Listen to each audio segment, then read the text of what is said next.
Two Treatises of Government. John Locke. Concerning the true original extent and end of civil government. Chapter 1. Of Political Power. 1. It having been shown in the foregoing discourse, firstly, that Adam had not, either by natural right of fatherhood or by positive donation from God, any such authority over his children, nor dominion over the world, as is pretended. Secondly, that if he had, his heirs yet had no right to it. Thirdly, that if his heirs had, there being no law of nature nor positive law of God that determines which is the right heir in all cases that may arise, the right of succession, and consequently of bearing rule, could not have been certainly determined. Fourthly, that if even that had been determined, yet the knowledge of which is the eldest line of Adam's posterity being so long since utterly lost, that in the races of mankind and families of the world, there remains not to one above another the least pretence to be the eldest house, and to have the right of inheritance. All these promises having, as I think, been clearly made out, it is impossible that the rulers now on earth should make any benefit, or derive any the least shadow of authority from that which is held to be the fountain of all power, Adam's private dominion and paternal jurisdiction, so that he that will not give just occasion to think that all government in the world is the product only of force and violence, and that men live together by no other rules but that of beasts, where the strongest carries it, and so lay a foundation for perpetual disorder and mischief, tumult, sedition, and rebellion, things that the followers of that hypothesis so loudly cry out against, must of necessity find out another rise of government, another original of political power, and another way of designing and knowing the persons that have it than what Sir Robert Filmer hath taught us. 2. To this purpose, I think it may not be amiss to set down what I take to be political power. That the power of a magistrate over a subject may be distinguished from that of a father over his children, a master over his servant, a husband over his wife, and a lord over his slave. All which distinct powers happening sometimes together in the same man, if he be considered under these different relations, it may help us to distinguish these powers one from another, and show the difference betwixt a ruler of a commonwealth, a father of a family, and a captain of a galley. 3. Political power, then, I take to be a right of making laws, with penalties of death, and consequently all less penalties for the regulating and preserving of property, and of employing the force of the community in the execution of such laws, and in the defense of the commonwealth from foreign injury, and all this only for the public good. Chapter 2. Of the state of nature. 4. To understand political power aright, and derive it from its original, we must consider what a state all men are naturally in, and that is, a state of perfect freedom to order their actions, and dispose of their possessions and persons as they think fit, within the bounds of the law of nature, without asking leave or depending upon the will of any other man. A state also of equality, wherein all the power and jurisdiction is reciprocal, no one having more than another, there being nothing more evident than that creatures of the same species and rank, promiscuously born to all the same advantages of nature, and the use of the same faculties, should also be equal one amongst another, without subordination or subjection, unless the Lord and Master of them all should, by any manifest declaration of his will, set one above another, and confer on him, by an evident and clear appointment, an undoubted right to dominion and sovereignty. 5. This equality of men by nature, the judicious Hooker looks upon as so evident in itself, and beyond all question, that he makes it the foundation of that obligation to mutual love amongst men on which he builds the duties they owe one another, and from whence he derives the great maxims of justice and charity. His words are, "The like natural inducement hath brought men to know that it is no less their duty to love others than themselves, for seeing those things which are equal, must needs all have one measure. If I cannot but wish to receive good, even as much at every man's hands, as any man can wish unto his own soul, how should I look to have any part of my desire herein satisfied, unless myself be careful to satisfy the like desire, which is undoubtedly in other men weak, being of one and the same nature? To have anything offered them repugnant to this desire must needs, in all respects, grieve them as much as me, so that if I do harm, I must look to suffer, there being no reason that others should show greater measure of love to me than they have by me showed unto them. My desire, therefore, to be loved of my equals in nature, as much as possible may be, imposeth upon me a natural duty of bearing to them ward fully the like affection.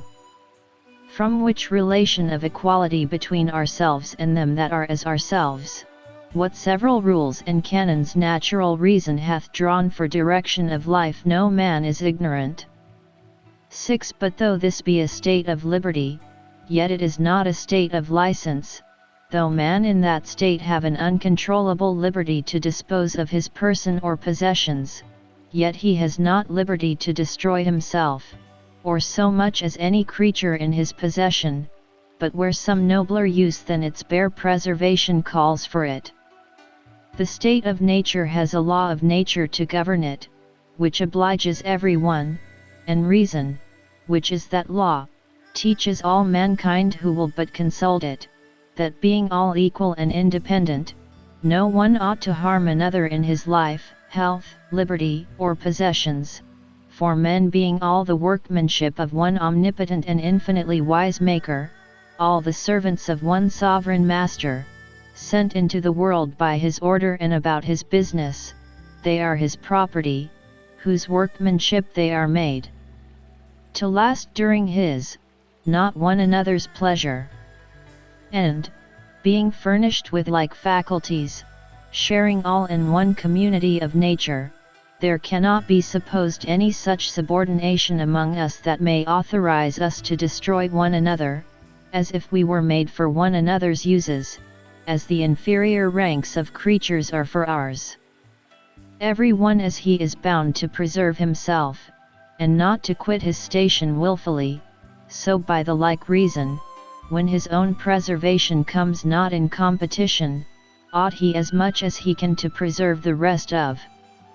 mankind, and not unless it be to do justice on an offender, take away or impair the life, or what tends to the preservation of the life, the liberty, health, limb, or goods of another.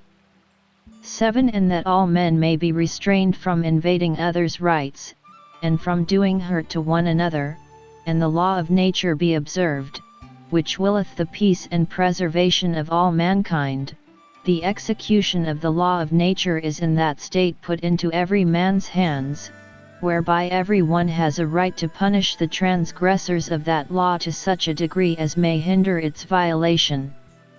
For the law of nature would, as all other laws that concern men in this world, be in vain if there were nobody that in the state of nature had a power to execute that law, and thereby preserve the innocent and restrain offenders, and if any one in the state of nature may punish another for any evil he has done, every one may do so. For in that state of perfect equality, where naturally there is no superiority or jurisdiction of one over another, what any may do in prosecution of that law, every one must needs have a right to do.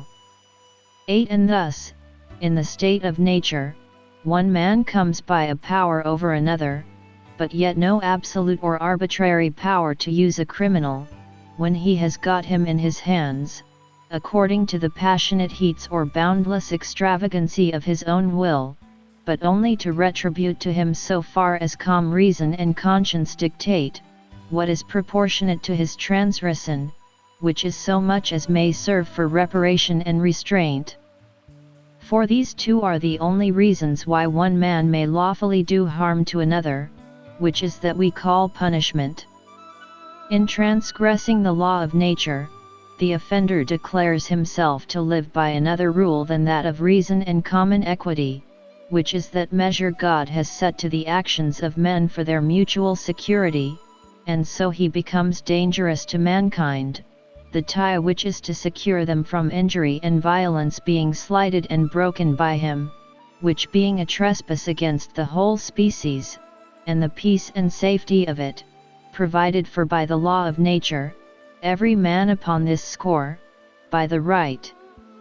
he hath to preserve mankind in general, may restrain, or where it is necessary, destroy things noxious to them, and so may bring such evil on any one who hath transgressed that law, as may make him repent the doing of it, and thereby deter him, and, by his example, others from doing the like mischief. And in this case, and upon this ground, every man hath a right to punish the offender, and be executioner of the law of nature. 9. I doubt not but this will seem a very strange doctrine to some men, but before they condemn it, I desire them to resolve me by what right any prince or state can put to death or punish an alien for any crime he commits in their country. It is certain their laws, by virtue of any sanction they receive from the promulgated will of the legislature, reach not a stranger. They speak not to him, nor, if they did, is he bound to hearken to them. The legislative authority by which they are in force over the subjects of that commonwealth hath no power over him. Those who have the supreme power of making laws in England, France, or Holland are, to an Indian, but like the rest of the world men without authority.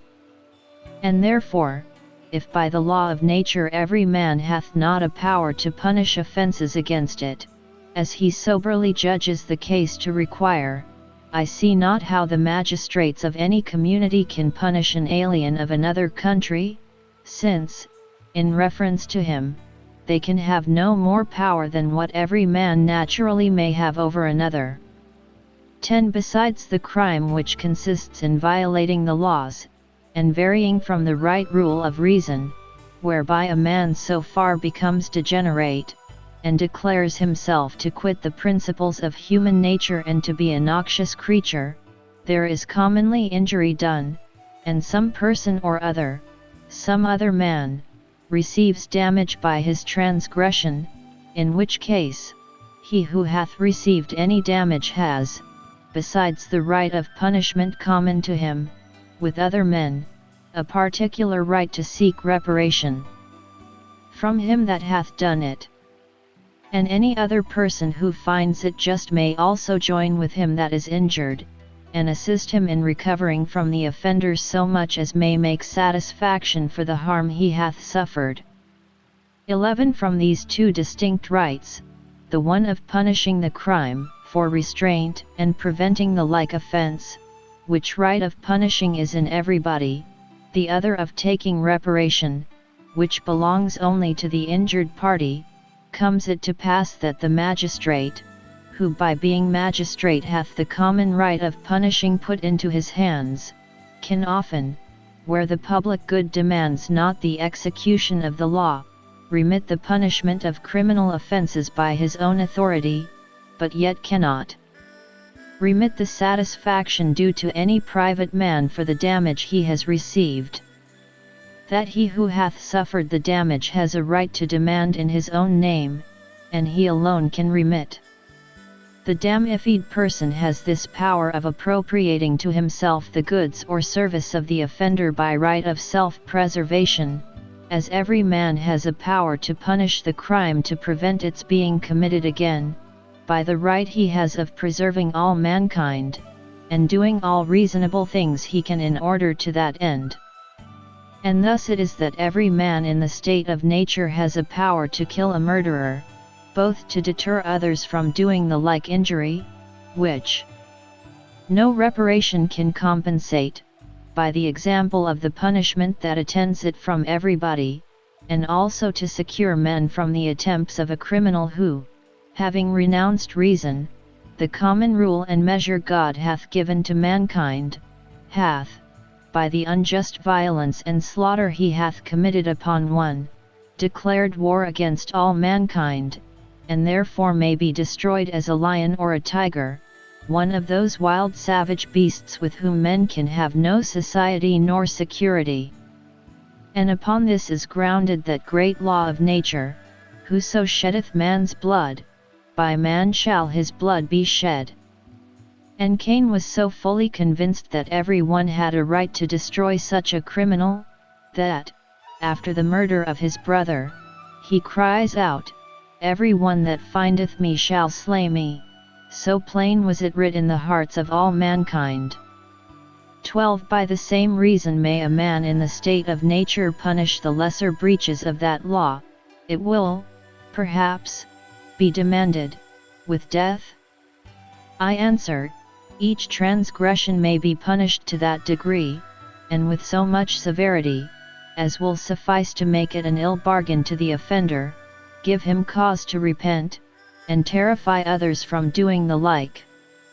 Every offense that can be committed in the state of nature may, in the state of nature, be also punished equally, and as far forth, as it may, in a commonwealth. For though it would be beside my present purpose to enter here into the particulars of the law of nature, or its measures of punishment, yet it is certain there is such a law, and that too is intelligible and plain to a rational creature and a studier of that law as the positive laws of commonwealths, nay, possibly plainer, as much as reason is easier to be understood than the fancies and intricate contrivances of men, following contrary and hidden interests put into words, for truly so are a great part of the municipal laws of countries, which are only so far right as they are founded on the law of nature, by which they are to be regulated and interpreted. 13. To this strange doctrine, viz., that in the state of nature every one has the executive power of the law of nature, I doubt not but it will be objected that it is unreasonable for men to be judges in their own cases, that self-love will make men partial to themselves and their friends, and, on the other side, ill nature, passion, and revenge will carry them too far in punishing others, and hence nothing but confusion and disorder will follow, and that therefore God hath certainly appointed government to restrain the partiality and violence of men. I easily grant that civil government is the proper remedy for the inconveniences of the state of nature, which must certainly be great where men may be judges in their own case, since it is easy to be imagined that he who was so unjust as to do his brother an injury will scarce be so just as to condemn himself for it. But I shall desire those who make this objection to remember that absolute monarchs are but men, and if government is to be the remedy of those evils which necessarily follow from men being judges in their own cases, and the state of nature is therefore not to be endured, I desire to know what kind of government that is, and how much better it is than the state of nature, where one man commanding a multitude has the liberty to be judge in his own case, and may do to all his subjects whatever he pleases without the least question or control of those who execute his pleasure. And in whatsoever he doth, whether led by reason, mistake, or passion, must be submitted to, which men in the state of nature are not bound to do one to another. And if he that judges amiss in his own or any other case, he is answerable for it to the rest of mankind. 14. It is often asked as a mighty objection, where are, or ever were, there any men in such a state of nature? To which it may suffice as an answer at present, that since all princes and rulers of independent governments all through the world are in a state of nature, it is plain the world never was, nor never will be, without numbers of men in that state. I have named all governors of independent communities, whether they are, or are not, in league with others, for it is not every compact that puts an end to the state of nature between men, but only this one of agreeing together mutually to enter into one community, and make one body politic. Other promises and compacts men may make one with another, and yet still be in the state of nature. The promises and bargains for truck, etc., between the two men in Soldaniat, in or between a Swiss and an Indian, in the woods of America, are binding to them, though they are perfectly in a state of nature in reference to one another for truth, and keeping of faith belongs to men, and not as members of society. 15. To those that say there were never any men in the state of nature, I will not oppose the authority of the judicious Hooker where he says, the laws which have been hitherto mentioned do bind men absolutely, even as they are men, although they have never any settled fellowship, never any solemn agreement amongst themselves what to do or not to do, but for as much as we are not by ourselves sufficient to furnish ourselves with competent store of things needful for such a life as our nature doth desire, a life fit for the dignity of man, therefore to supply those defects and imperfections which are in us, as living single and solely by ourselves, we are naturally induced to seek communion and fellowship with others. This was the cause of men uniting themselves as first in politic societies. But I, moreover, affirm that all men are naturally in that state, and remain so till, by their own consents, they make themselves members of some politic society, and I doubt not, in the sequel of this discourse, to make it very clear. Chapter 3 of the State of War. 16. The state of war is a state of enmity and destruction, and therefore declaring by word or action, not a passionate and hasty, but sedate, settled design upon another man's life puts him in a state of war with him against whom he has declared such an intention, and so has exposed his life to the other's power to be taken away by him, or any one that joins with him in his defense, and espouses his quarrel. It being reasonable and just, I should have a right to destroy that which threatens me with destruction, for by the fundamental law of nature, man being to be preserved as much as possible, when all cannot be preserved, the safety of the innocent is to be preferred, and one may destroy a man who makes war upon him, or has discovered an enmity to his being, for the same reason that he may kill a wolf or a lion, because they are not under the ties of the common law of reason, have no other rule but that of force and violence, and so may be treated as a beast of prey. Those dangerous and noxious creatures that will be sure to destroy him whenever he falls into their power. 17. And hence it is that he who attempts to get another man into his absolute power does thereby put himself into a state of war with him, it being to be understood as a declaration of a design upon his life. For I have reason to conclude that he who would get me into his power without my consent would use me as he pleased when he had got me there, and destroy me too when he had a fancy to it. For nobody can desire to have me in his absolute power unless it be to compel me by force to that which is against the right of my freedom, i.e. make me a slave. To be free from such force is the only security of my preservation, and reason bids me look on him as an enemy to my preservation who would take away that freedom which is the fence to it, so that he who makes an attempt to enslave me thereby puts himself into a state of war with me. He that in the state of nature would take away the freedom that belongs to any one in that state must necessarily be supposed to have a design to take away everything else, that freedom being the foundation of all the rest,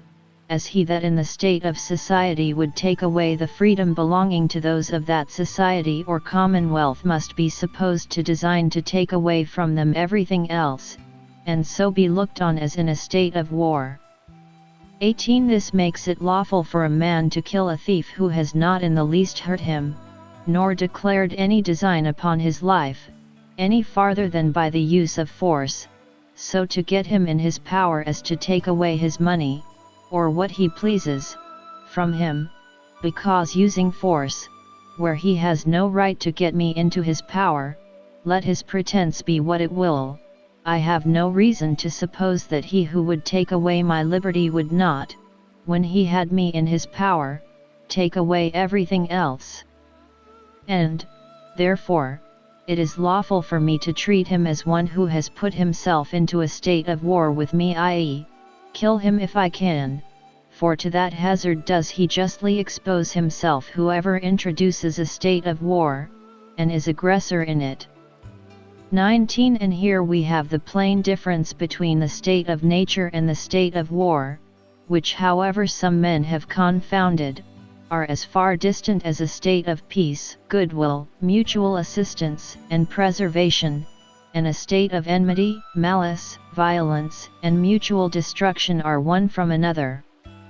Men living together according to reason without a common superior on earth, with authority to judge between them, is properly the state of nature. But force, or a declared design of force upon the person of another, where there is no common superior on earth to appeal to for relief, is the state of war, and it is the want of such an appeal gives a man the right of war even against an aggressor, though he be in society and a fellow subject. Thus, a thief whom I cannot harm, but by appeal to the law, for having stolen all that I am worth, I may kill when he sets on me to rob me but of my horse or coat, because the law, which was made for my preservation, where it cannot interpose to secure my life from present force, which if lost is capable of no reparation, permits me my own defense and the right of war, a liberty to kill the aggressor, because the aggressor allows not time to appeal to our common judge, nor the decision of the law, for remedy in a case where the mischief may be irreparable. Want of a common judge with authority puts all men in a state of nature. Force without right upon a man's person makes a state of war both where there is, and is not, a common judge.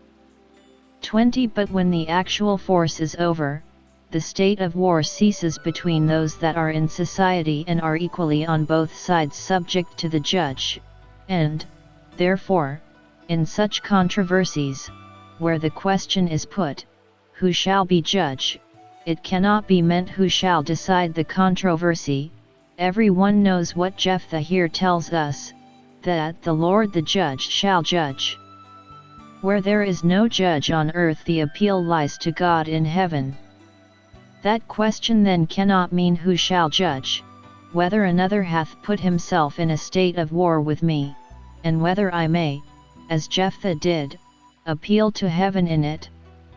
Of that I myself can only judge in my own conscience, as I will answer it at the great day to the supreme judge of all men. Chapter 4. Of Slavery. 21. The natural liberty of man is to be free from any superior power on earth, and not to be under the will or legislative authority of man, but to have only the law of nature for his rule. The liberty of man in society is to be under no other legislative power but that established by consent in the commonwealth, nor under the dominion of any will, or restraint of any law, but what that legislative shall enact according to the trust put in it. Freedom, then, is not what Sir Robert Filmer tells us, a liberty for every one to do what he lists, to live as he pleases, and not to be tied by any laws, but freedom of men under government is to have a standing rule to live by, common to every one of that society, and made by the legislative power erected in it. A liberty to follow my own will in all things where that rule prescribes not to be subject to the inconstant, uncertain, unknown, arbitrary will of another man, as freedom of nature is to be under no other restraint but the law of nature. 22. This freedom from absolute, arbitrary power is so necessary to, and closely joined with, a man's preservation, that he cannot part with it but by what forfeits his preservation and life together. For a man,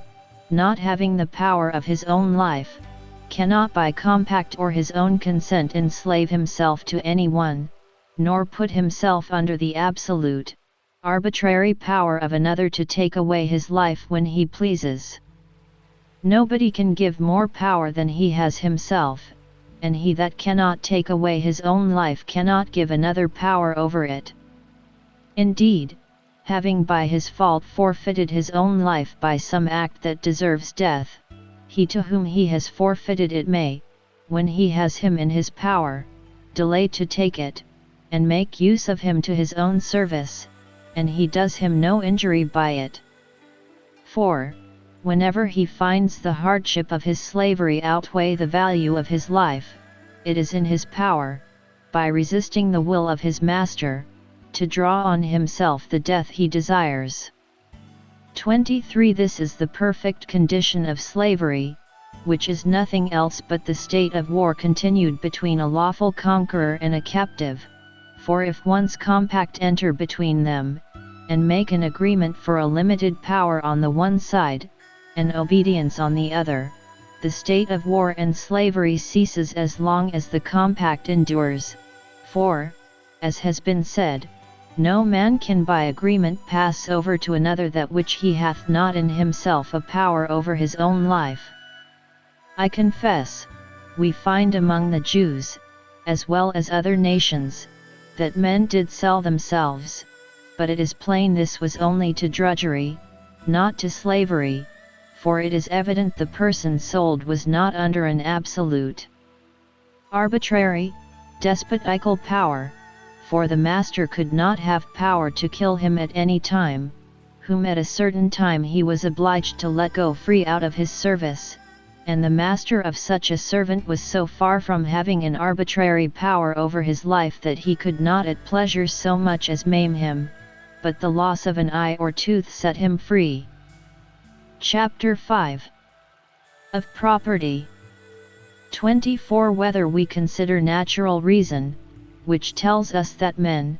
being once born, have a right to their preservation, and consequently to meat and drink and such other things as nature affords for their subsistence, or revelation, which gives us an account of those grants God made of the world to Adam, and to Noah and his sons, it is very clear that God, as King David says, Psalm 115:16, has given the earth to the children of men, given it to mankind in common. But, this being supposed, it seems to some a very great difficulty how any one should ever come to have a property in anything. I will not content myself to answer, that, if it be difficult to make out property upon a supposition that God gave the world to Adam and his posterity in common, it is impossible that any man but one universal monarch should have any property upon a supposition that God gave the world to Adam and his heirs in succession, exclusive of all the rest of his posterity. But I shall endeavor to show how men might come to have a property in several parts of that which God gave to mankind in common, and that without any express compact of all the commoners. 25. God, who hath given the world to men in common, hath also given them reason to make use of it to the best advantage of life and convenience. The earth and all that is therein is given to men for the support and comfort of their being. And though all the fruits it naturally produces, and beasts it feeds, belong to mankind in common, as they are produced by the spontaneous hand of nature, and nobody has originally a private dominion exclusive of the rest of mankind in any of them, as they are thus in their natural state, yet being given for the use of men, there must of necessity be a means to appropriate them some way or other before they can be of any use, or at all beneficial, to any particular men. The fruit or venison which nourishes the wild Indian, who knows no enclosure, and is still a tenant in common, must be his, and so his, i.e., a part of him, that another can no longer have any right to it before it can do him any good for the support of his life. 26. Though the earth and all inferior creatures be common to all men, yet every man has a property in his own person. This nobody has any right to but himself. The labor of his body and the work of his hands, we may say, are properly his. Whatsoever, then,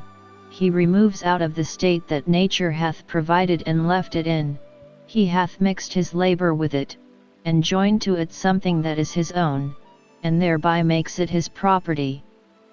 It being by him removed from the common state nature placed it in, it hath by this labor something annexed to it that excludes the common right of other men.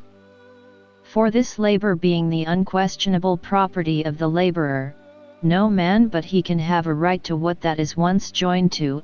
at least where there is enough, and as good left in common for others.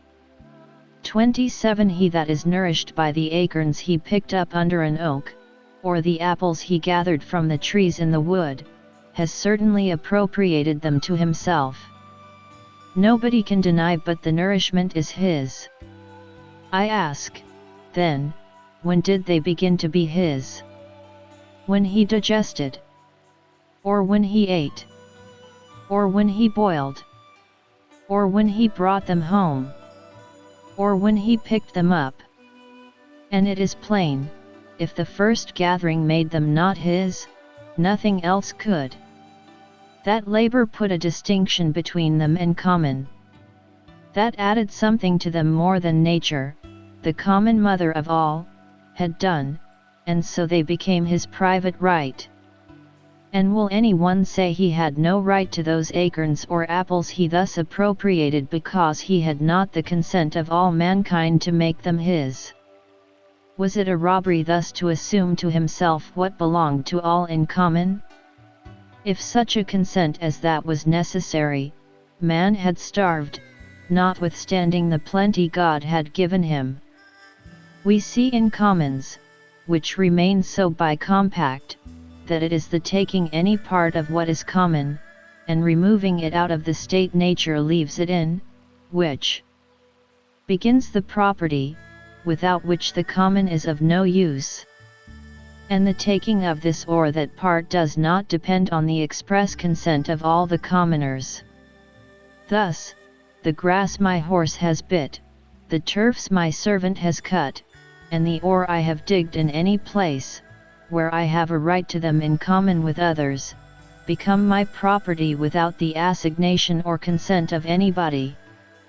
The labor that was mine, removing them out of that common state they were in, hath fixed my property in them. 28. By making an explicit consent of every commoner necessary to any one's appropriating to himself any part of what is given in common. Children or servants could not cut the meat which their father or master had provided for them in common without assigning to every one his peculiar part. Though the water running in the fountain be every one's, yet who can doubt but that in the pitcher is his only who drew it out? His labor hath taken it out of the hands of nature where it was common, and belonged equally to all her children, and hath thereby appropriated it to himself. 29. Thus this law of reason makes the deer that Indians who hath killed it, it is allowed to be his goods who hath bestowed his labor upon it, though, before, it was the common right of every one. And amongst those who are counted the civilized part of mankind, who have made and multiplied positive laws to determine property, this original law of nature for the beginning of property, in what was before common, still takes place, and by virtue thereof, what fish any one catches in the ocean, that great and still remaining common of mankind, or what ambergris any one takes up here is by the labor that removes it out of that common state nature left it in, made his property who takes that pains about it. And even amongst us, the hare that any one is hunting is thought his who pursues her during the chase.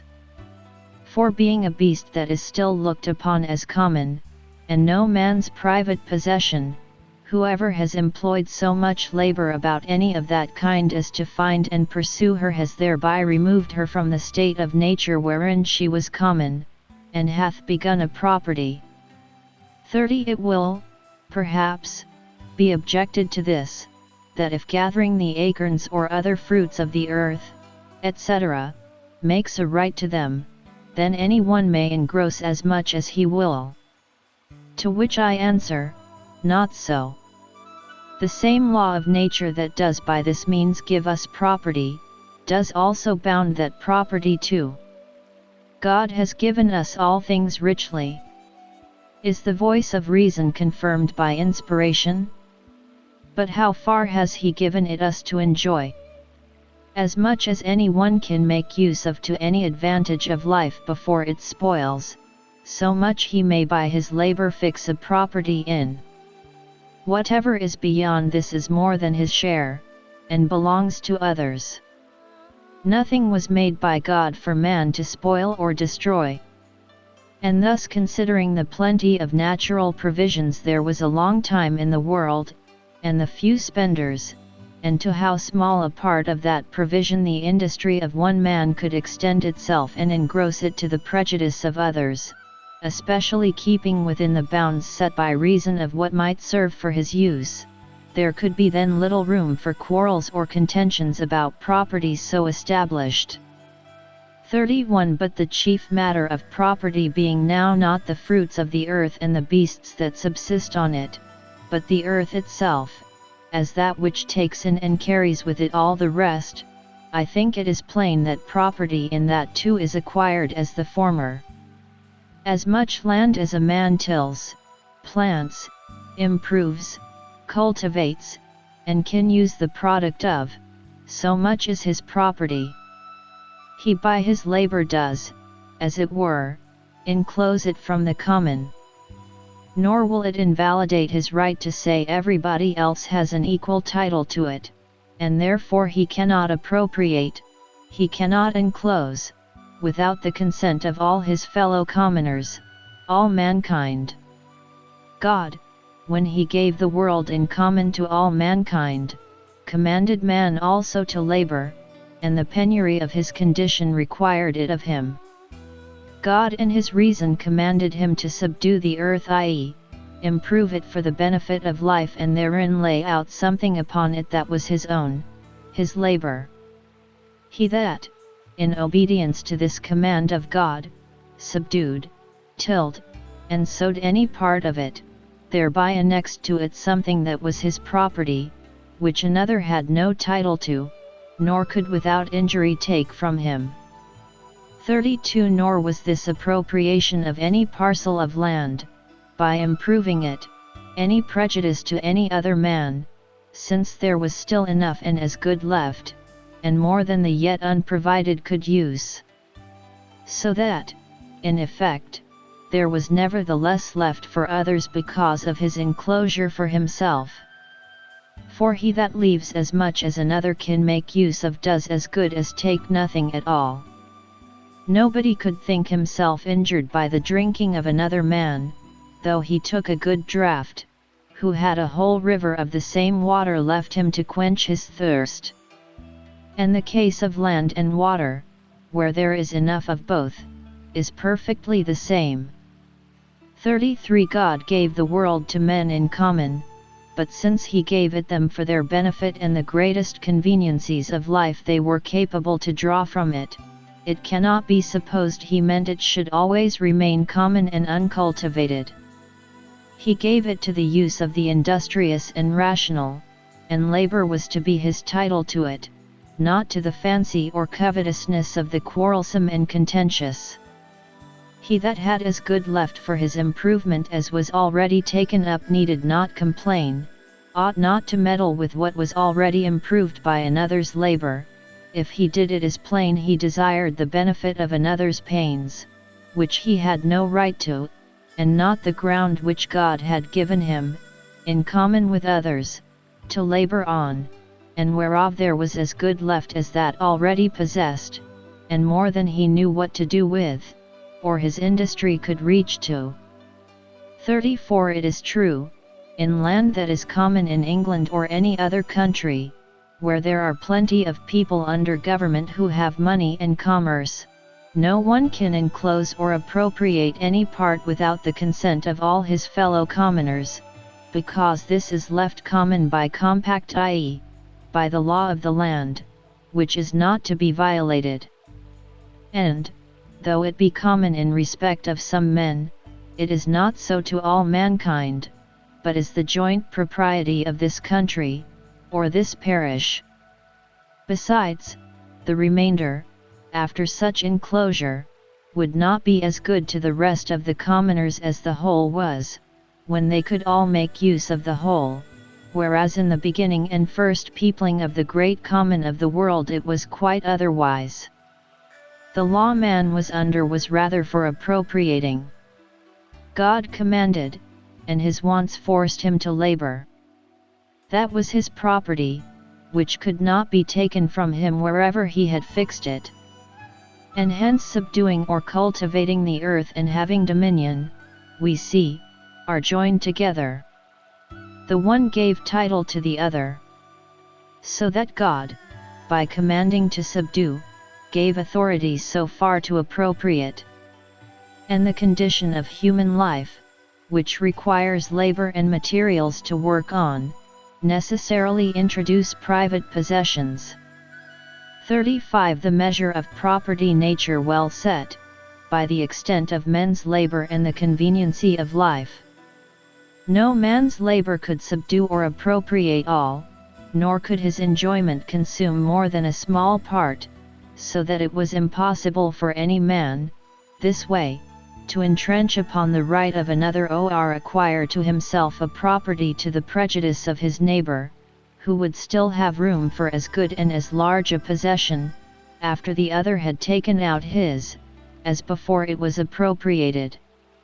Which measure did confine every man's possession to a very moderate proportion, and such as he might appropriate to himself without injury to anybody in the first ages of the world, when men were more in danger to be lost, by wandering from their company, in the then vast wilderness of the earth than to be straitened for want of room to plant in. 36. The same measure may be allowed still, without prejudice to anybody, full as the world seems. 4. Supposing a man or family, in the state they were at first, peopling of the world by the children of Adam or Noah, let him plant in some inland vacant places of America. We shall find that the possessions he could make himself, upon the measures we have given, would not be very large, nor, even to this day, prejudice the rest of mankind or give them reason to complain or think themselves injured by this man's encroachment, though the race of men have now spread themselves to all the corners of the world, and do infinitely exceed the small number was at the beginning. Nay, the extent of ground is of so little value without labor that I have heard it affirmed that in Spain itself a man may be permitted to plough, sow, and reap, without being disturbed, upon land he has no other title to, but only his making use of it. But, on the contrary, the inhabitants think themselves beholden to him who,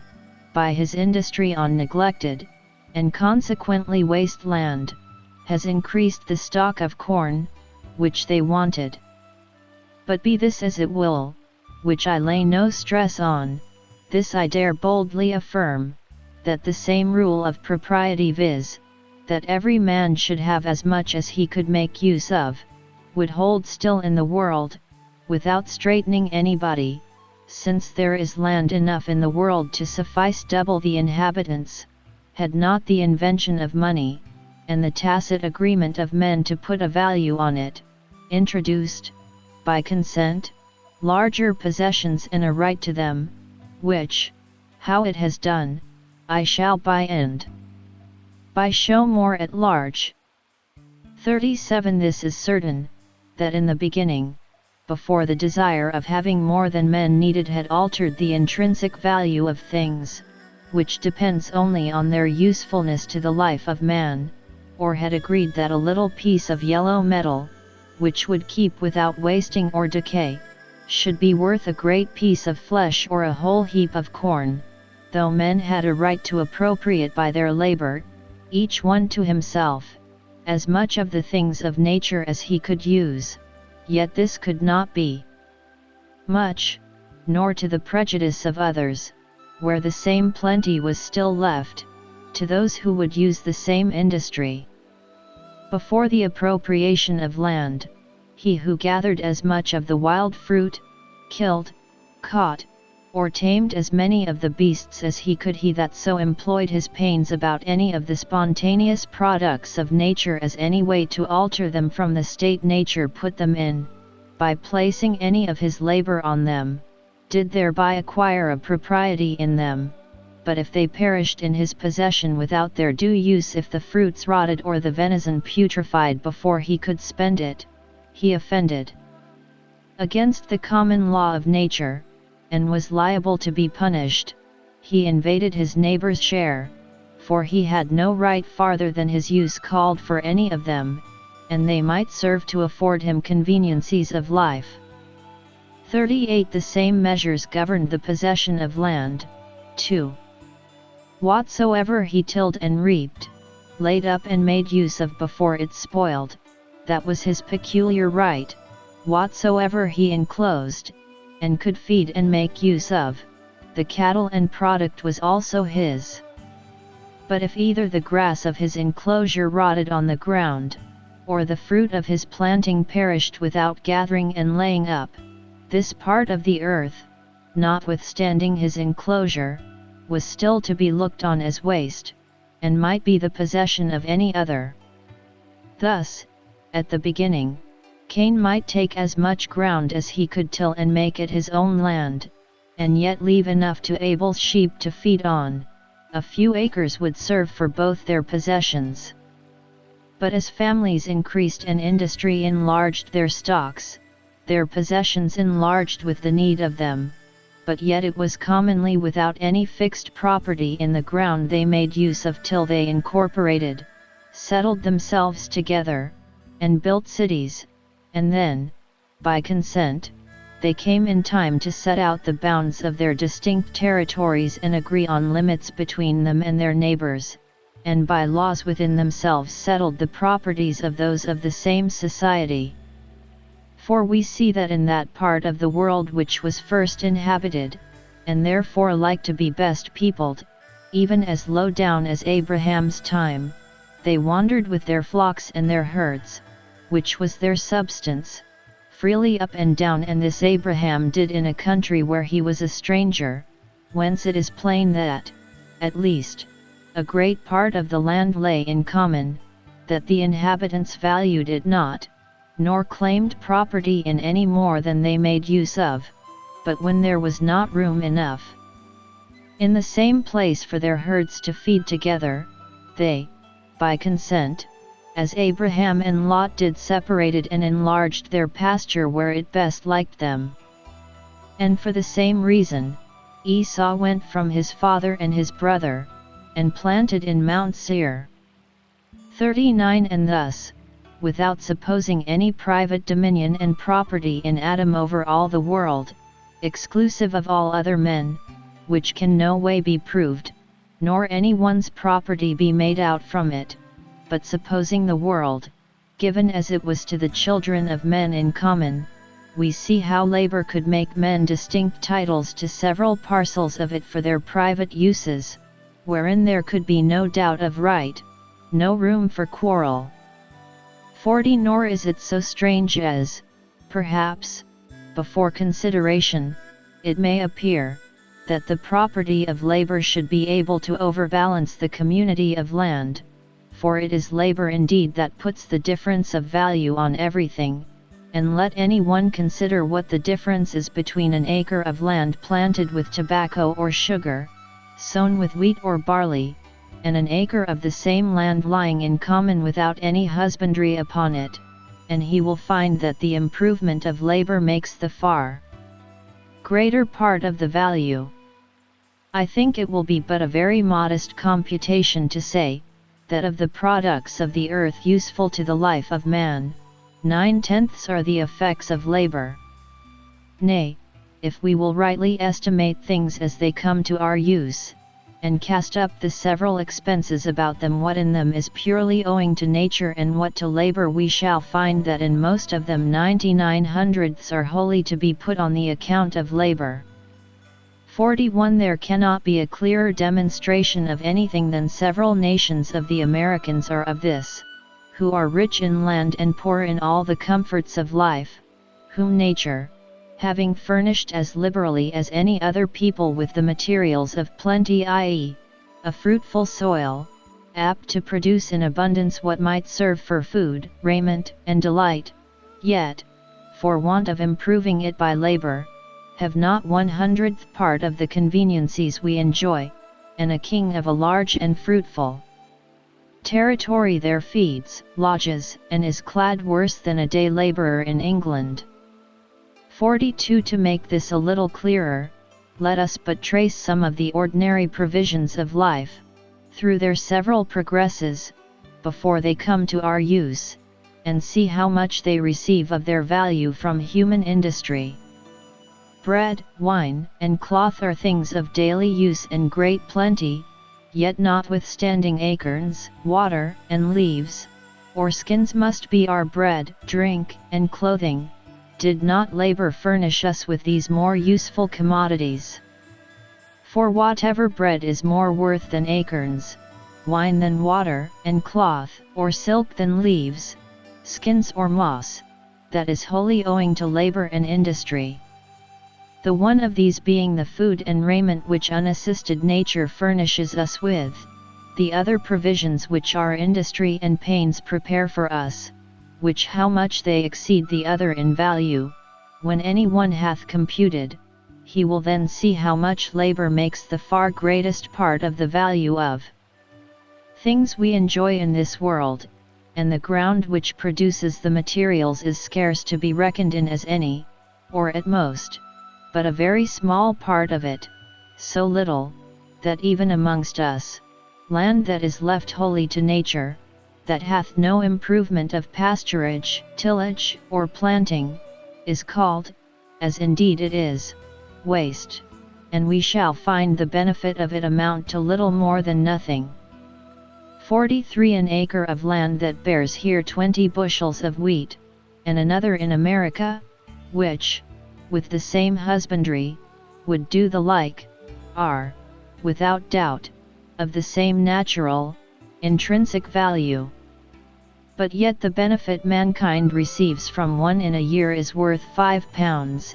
and the other possibly not worth a penny, if all the profit an Indian received from it were to be valued and sold here, at least I may truly say, not 1/1000th. It is labor, then, which puts the greatest part of value upon land, without which it would scarcely be worth anything. It is to that we owe the greatest part of all its useful products, for all that the straw, bran, bread, of that acre of wheat, is more worth than the product of an acre of as good land which lies waste is all the effect of labor. For it is not barely the ploughman's pains, the reaper's and thresher's toil, and the baker's sweat, is to be counted into the bread we eat, the labor of those who broke the oxen, who digged and wrought the iron and stones, who felled and framed the timber employed about the plough, mill, oven, or any other utensils, which are a vast number, requisite to this corn, from its sowing to its being made bread, must all be charged on the account of labor, and received as an effect of that. Nature and the earth furnished only the almost worthless materials as in themselves. It would be a strange catalogue of things that industry provided and made use of about every loaf of bread before it came to our use if we could trace them: iron, wood, leather, bark, timber, stone, bricks, coals, lime, cloth, dyeing drugs, pitch, tar, masts, ropes, and all the materials made use of in the ship that brought any of the commodities made use of by any of the workmen, to any part of the work, all which it would be almost impossible, at least too long, to reckon up. 44. From all which it is evident, that though the things of nature are given in common, man, by being master of himself, and proprietor of his own person, and the actions or labor of it, had still in himself the great foundation of property, and that which made up the great part of what he applied to the support or comfort of his being, when invention and arts had improved the conveniences of life, was perfectly his own, and did not belong in common to others. 45. Thus labor, in the beginning, gave a right of property, wherever any one was pleased to employ it, upon what was common, which remained a long while, the far greater part, and is yet more than mankind makes use of. Men at first, for the most part, contented themselves with what unassisted nature offered to their necessities, and though afterwards, in some parts of the world, where the increase of people and stock, with the use of money, had made land scarce, and so of some value, they several communities settled the bounds of their distinct territories, and, by laws, within themselves, regulated the properties of the private men of their society, and so, by compact and agreement, settled the property which labor and industry began. And the leagues that have been made between several states and kingdoms, either expressly or tacitly disowning all claim and right to the land in the other's possession, have, by common consent, given up their pretenses to their natural common right, which originally they had to those countries, and so have, by positive agreement, settled a property amongst themselves, in distinct parts of the world. Yet there are still great tracts of ground to be found, which the inhabitants thereof, not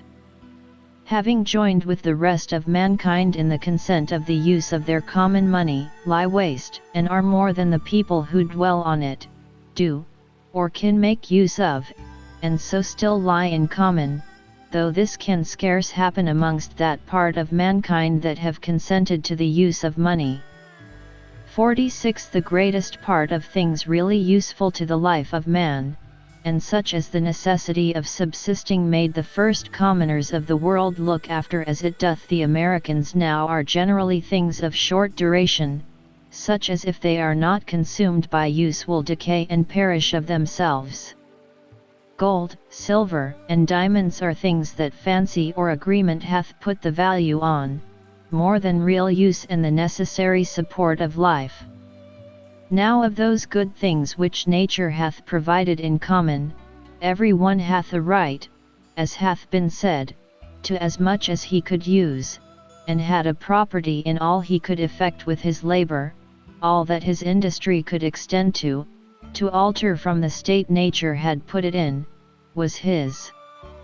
He that gathered 100 bushels of acorns or apples had thereby a property in them,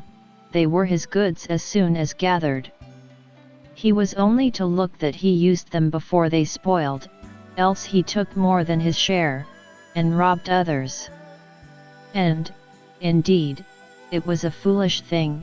as well as dishonest, to hoard up more than he could make use of if he gave away a part to anybody else, so that it perished. Not uselessly in his possession, these he also made use of, and if he also bartered away plums that would have rotted in a week, for nuts that would last good for his eating a whole year, he did no injury, he wasted not the common stock, destroyed no part of the portion of goods that belonged to others, so long as nothing perished uselessly in his hands. Again, if he would give his nuts for a piece of metal, pleased with its color, or exchange his sheep for shells, or wool for a sparkling pebble or a diamond, and keep those by him all his life, he invaded not the right of others, he might heap up as much of these durable things as he pleased, the exceeding of the bounds of his just property not lying in the largeness of his possession, but the perishing of anything uselessly in it. 47 And thus came in the use of money, some lasting thing that men might keep without spoiling, and that, by mutual consent, men would take in exchange for the truly useful but perishable supports of life. 48 And as different degrees of industry were apt to give men possessions in different proportions, so this invention of money gave them the opportunity to continue and enlarge them. For supposing an island, separate from all possible commerce with the rest of the world, wherein there were but 100 families, but there were sheep, horses, and cows, with other useful animals, wholesome fruits, and land enough for corn for 100,000 times as many, but nothing in the island, either because of its commonness or perishableness, fit to supply the place of money. What reason could anyone have there to enlarge his possessions beyond the use of his family, and a plentiful supply to its consumption, either in what their own industry produced, or they could barter for like perishable, useful commodities with others? Where there is not something both lasting and scarce, and so valuable to be hoarded up, there men will not be apt to enlarge their possessions of land, were it never so rich, never so free for them to take. For I ask, what would a man value 10,000 or 100,000 acres of excellent land, ready cultivated and well stocked, too,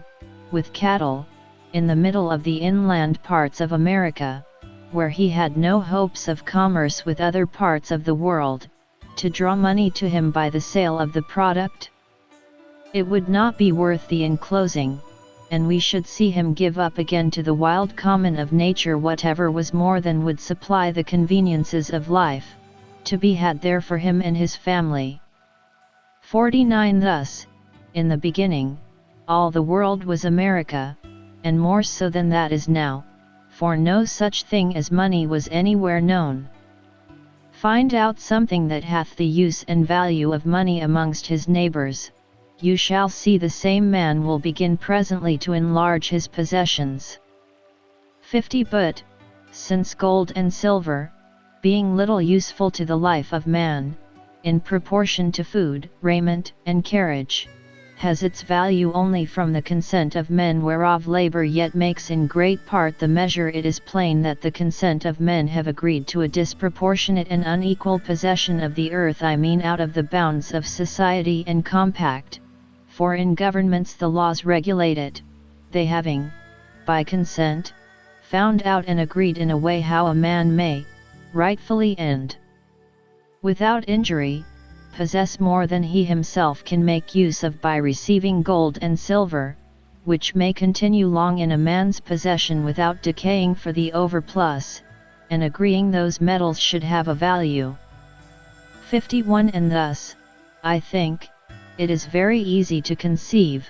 without any difficulty, how labor could at first begin a title of property in the common things of nature, and how the spending it upon our uses bounded it, so that there could then be no reason of quarreling about title, nor any doubt about the largeness of possession it gave. Right and conveniency went together. For as a man had a right to all he could employ his labor upon, so he had no temptation to labor for more than he could make use of. This left no room for controversy about the title, nor for encroachment on the right of others. What portion a man carved to himself was easily seen,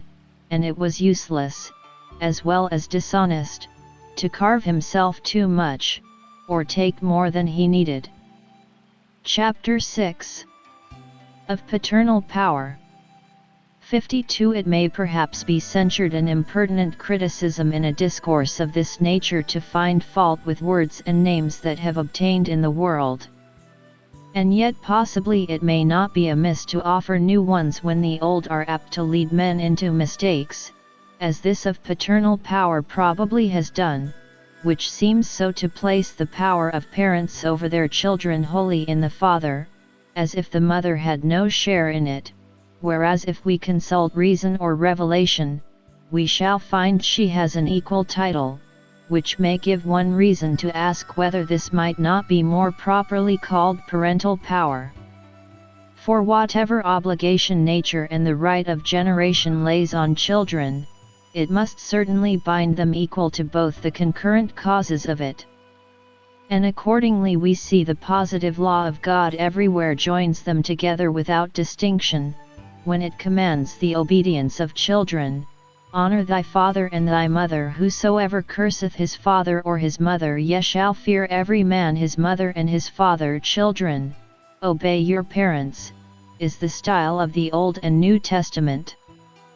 53. Had but this one thing been well considered without looking any deeper into the matter, it might perhaps have kept men from running into those gross mistakes they have made about this power of parents, which however it might without any great harshness bear the name of absolute dominion and regal authority, when under the title of paternal power, it seemed appropriated to the father, would yet have sounded but oddly, and in the very name shown the absurdity, if this supposed absolute power over children had been called parental, and thereby discovered that it belonged to the mother too. For it will but very ill serve the turn of those men who contend so much for the absolute power and authority of the fatherhood, as they call it, that the mother should have any share in it. And it would have but ill supported the monarchy they contend for, when by the very name it appeared that fundamental authority from whence they would derive their government of a single person only was not placed in one, but two persons jointly. But to let this of names pass. 54. Though I have said above that all men by nature are equal, I cannot be supposed to understand all sorts of equality. Age or virtue may give men a just precedency. Excellency of parts and merit may place others above the common level. Birth may subject some, and alliance or benefits others, to pay an observance to those to whom nature, gratitude, or other respects, may have made it due, and yet all this consists with the equality which all men are in respect of jurisdiction or dominion one over another, which was the equality I there spoke of as proper to the business in hand, being that equal right that every man hath to his natural freedom, without being subjected to the will or authority of any other man. 55. Children, I confess, are not born in this full state of equality, though they are born to it. Their parents have a sort of rule and jurisdiction over them when they come into the world, and for some time after, but it is but a temporary one. The bonds of this subjection are like the swaddling clothes they are wrapped up in and supported by in the weakness of their infancy. Age and reason as they grow up loosen them, till at length they drop quite off, and leave a man at his own free disposal. 56. Adam was created a perfect man, his body and mind in full possession of their strength and reason, and so was capable from the first instance of his being to provide for his own support and preservation, and govern his actions according to the dictates of the law of reason God had implanted in him. From him the world is peopled with his descendants, who are all born infants, weak and helpless, without knowledge or understanding. But to supply the defects of this imperfect state till the improvement of growth and age had removed them, Adam and Eve, and after them all parents were, by the law of nature, under an obligation to preserve, nourish, and educate the children they had begotten, not as their own workmanship, but the workmanship of their own Maker, the Almighty, to whom they were to be accountable for them. 57. The law that was to govern Adam was the same that was to govern all his posterity, the law of reason. But his offspring having another way of entrance into the world, different from him, by a natural birth, that produced them ignorant, and without the use of reason, they were not presently under that law. For nobody can be under a law that is not promulgated to him, and this law being promulgated or made known by reason only, he that is not come to the use of his reason cannot be said to be under this law, and Adam's children being not presently as soon as born under this law of reason, were not presently free. For law, in its true notion, is not so much the limitation as the direction of a free and intelligent agent to his proper interest, and prescribes no farther than is for the general good of those under that law. Could they be happier without it, the law, as a useless thing, would of itself vanish. And that ill deserves the name of confinement which hedges us in only from bogs and precipices. So that however it may be mistaken, the end of law is not to abolish or restrain, but to preserve and enlarge freedom. For in all the states of created beings, capable of laws, where there is no law there is no freedom. For liberty is to be free from restraint and violence from others, which cannot be where there is no law, and is not, as we are told, a liberty for every man to do what he lists. For who could be free, when every other man's humour might domineer over him? But a liberty to dispose and order freely as he lists his person, actions, possessions, and his whole property within the allowance of those laws under which he is, and therein not to be subject to the arbitrary will of another, but freely follow his own. 58. The power, then, that parents have over their children arises from that duty which is incumbent on them, to take care of their offspring during the imperfect state of childhood, to inform the mind, and govern the actions of their yet ignorant nonage, till reason shall take its place and ease them of that trouble, is what the children want, and the parents are bound to. For God, having given man an understanding to direct his actions, has allowed him a freedom of will and liberty of acting, as properly belonging thereunto within the bounds of that law he is under. But whilst he is in an estate wherein he has no understanding of his own to direct his will, he is not to have any will of his own to follow. He that understands for him must will for him too, he must prescribe to his will, and regulate his actions. But when he comes to the estate that made his father a free man, the son is a free man too. 59. This holds in all the laws a man is under, whether natural or civil. Is a man under the law of nature? What made him free of that law? What gave him a free disposing of his property, according to his own will, within the compass of that law? I answer, an estate wherein he might be supposed capable to know that law, that so he might keep his actions within the bounds of it. When he has acquired that state, he is presumed to know how far that law is to be his guide, and how far he may make use of his freedom, and so comes to have it. Till then, somebody else must guide him, who is presumed to know how far the law allows a liberty. If such a state of reason, such an age of discretion made him free, the same shall make his son free too. Is a man under the law of England? What made him free of that law, that is, to have the liberty to dispose of his actions and possessions, according to his own will, within the permission of that law? A capacity of knowing that law, which is supposed, by that law, at the age of 21, and in some cases sooner. If this made the father free, it shall make the son free too. Till then, we see the law allows the son to have no will, but he is to be guided by the will of his father or guardian, who is to understand for him.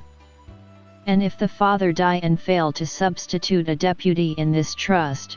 if he hath not provided a tutor to govern his son during his minority, during his want of understanding, the law takes care to do it. Some other must govern him and be a will to him till he hath attained to a state of freedom, and his understanding be fit to take the government of his will. But after that the father and son are equally free, as much as tutor and pupil, after nonage, equally subjects of the same law together, without any dominion left in the father over the life, liberty, or estate of his son,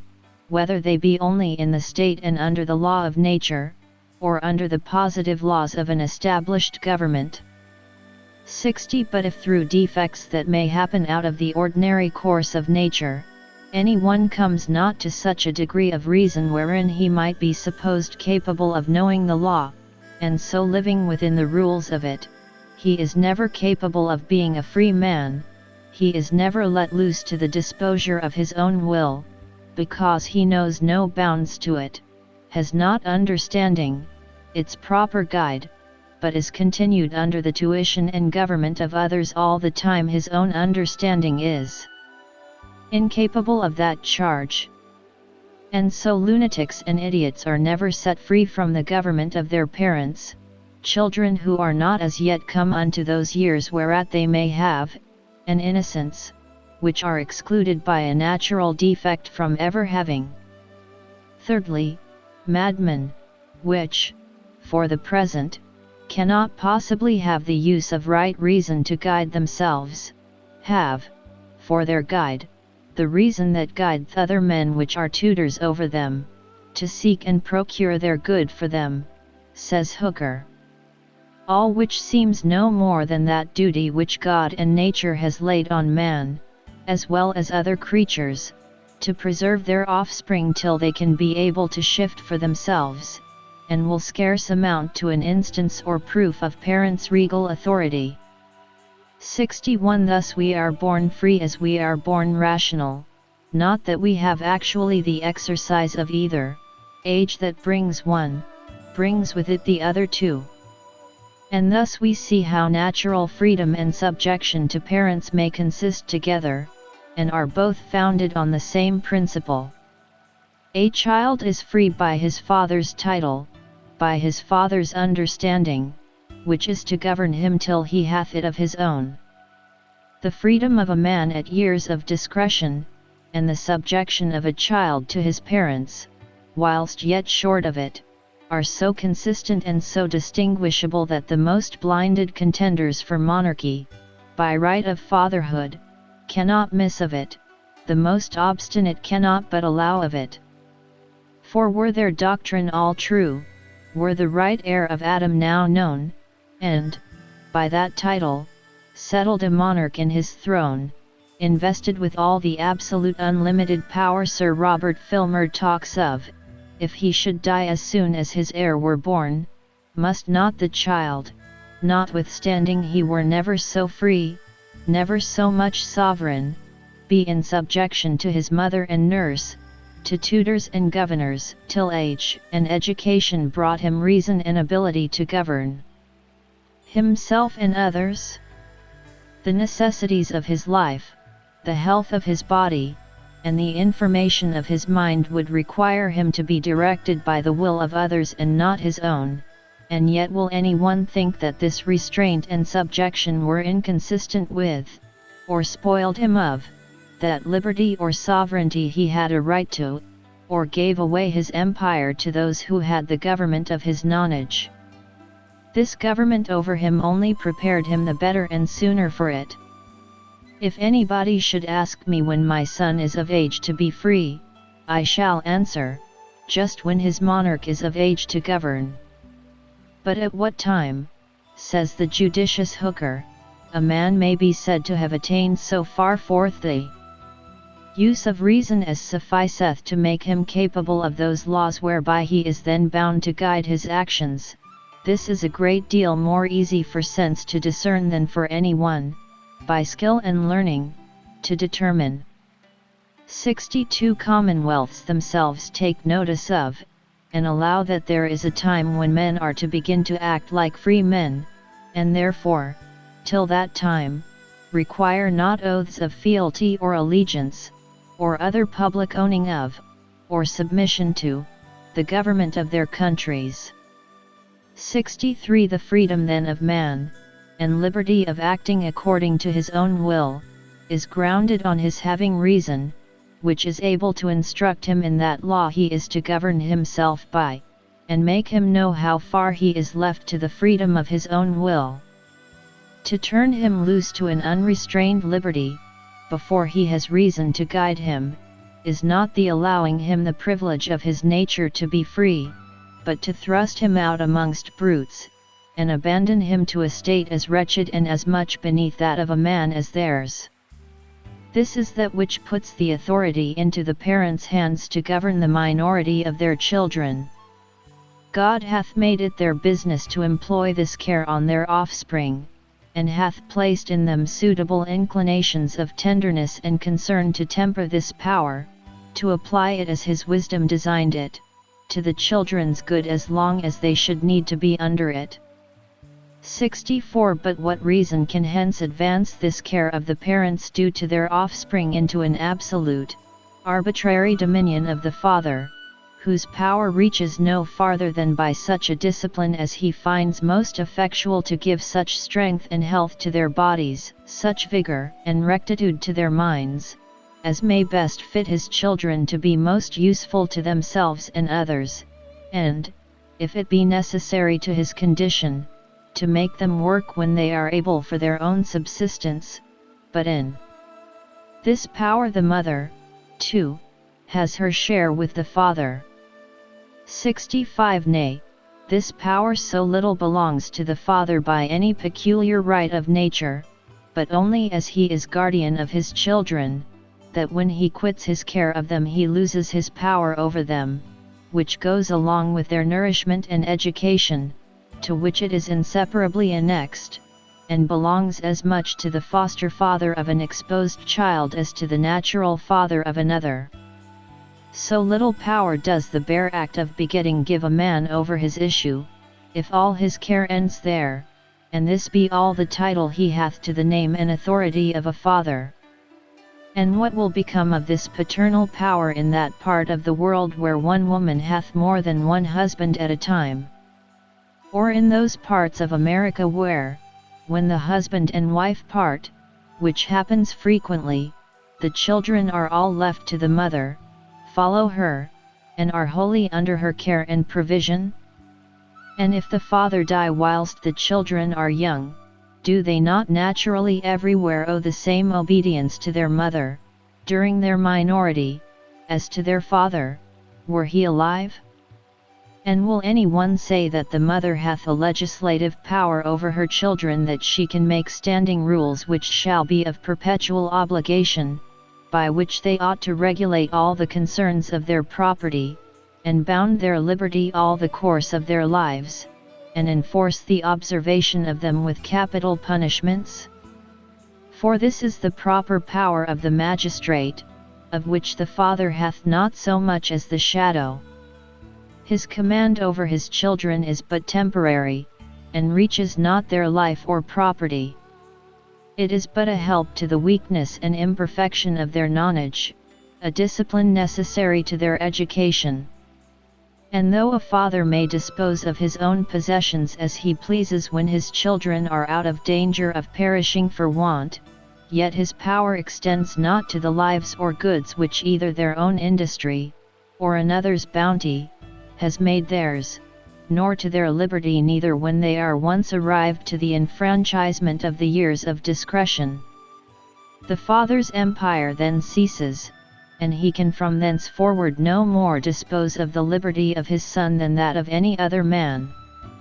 And it must be far from an absolute or perpetual jurisdiction from which a man may withdraw himself, having license from divine authority to leave father and mother and cleave to his wife. 66. But though there be a time when a child comes to be as free from subjection to the will and command of his father as he himself is free from subjection to the will of anybody else, and they are both under no other restraint but that which is common to them both, whether it be the law of nature or municipal law of their country, yet this freedom exempts not a son from that honor which he ought, by the law of God and nature, to pay his parents, God having made the parents instruments in his great design of continuing the race of mankind and the occasions of life to their children. As he hath laid on them an obligation to nourish, preserve, and bring up their offspring, so he has laid on the children a perpetual obligation of honoring their parents, which, containing in it an inward esteem and reverence to be shown by all outward expressions, ties up the child from anything that may ever injure or affront, disturb or endanger the happiness or life of those from whom he received his, and engages him in all actions of defense, relief, assistance, and comfort of those by whose means he entered into being and has been made capable of any enjoyments of life.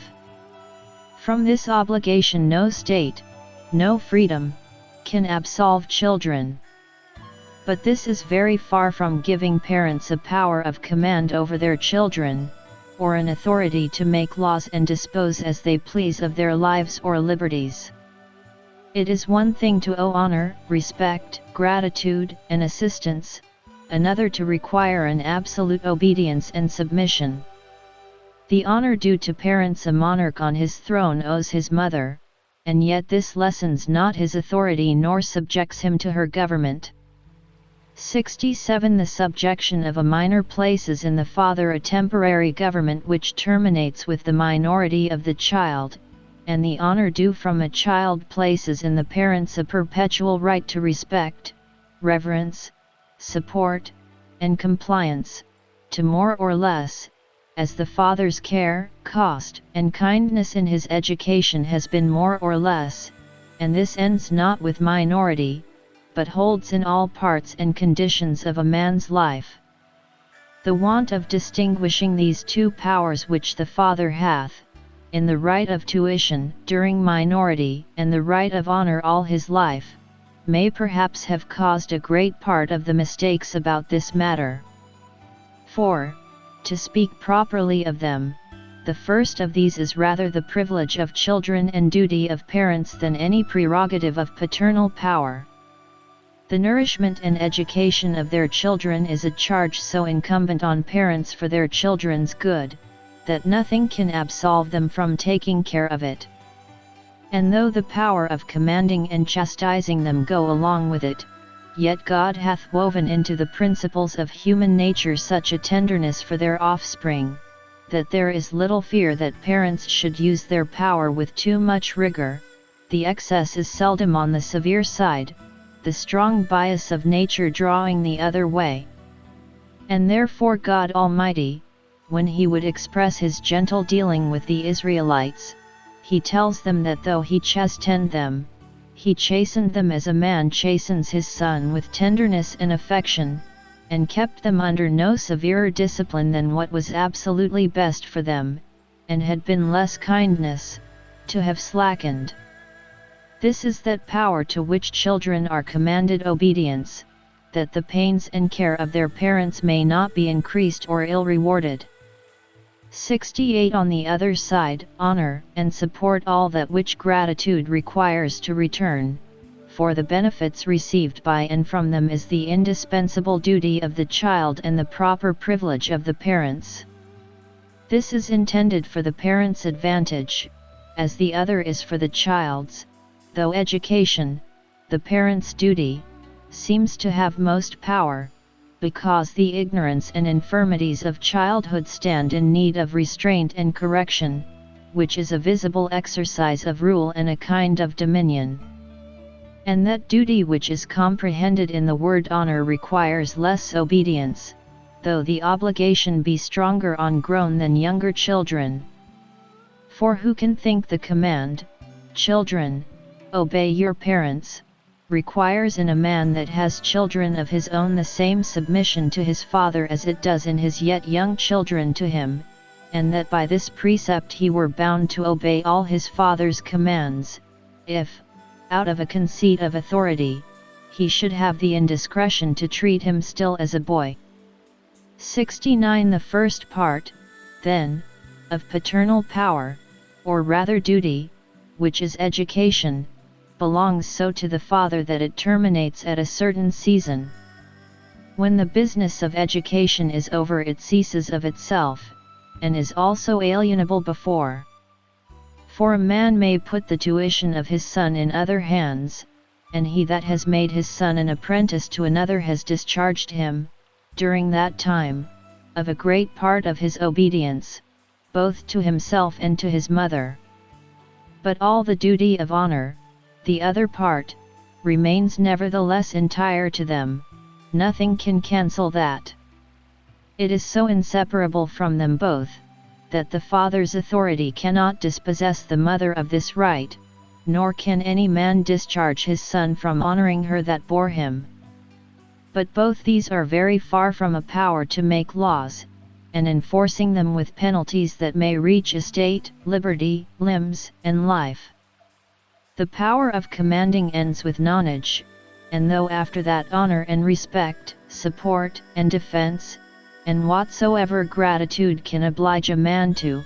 for the highest benefits he is naturally capable of, be always due from a son to his parents, yet all this puts no scepter into the father's hand, no sovereign power of commanding. He has no dominion over his son's property or actions, nor any right that his will should prescribe to his sons in all things. However, it may become his son in many things, not very inconvenient to him and his family, to pay a deference to it. 70 A man may owe honor and respect to an ancient or wise man, defense to his child or friend, relief and support to the distressed, and gratitude to a benefactor, to such a degree that all he has, all he can do, cannot sufficiently pay it. But all these give no authority, no right of making laws to any one over him from whom they are owing.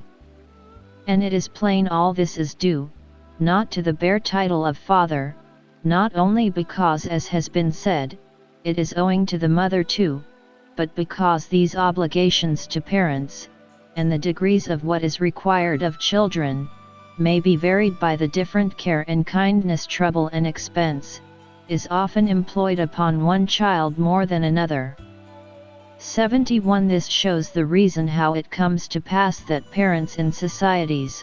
where they themselves are subjects, retain a power over their children and have as much right to their subjection as those who are in the state of nature, which could not possibly be if all political power were only paternal, and that, in truth,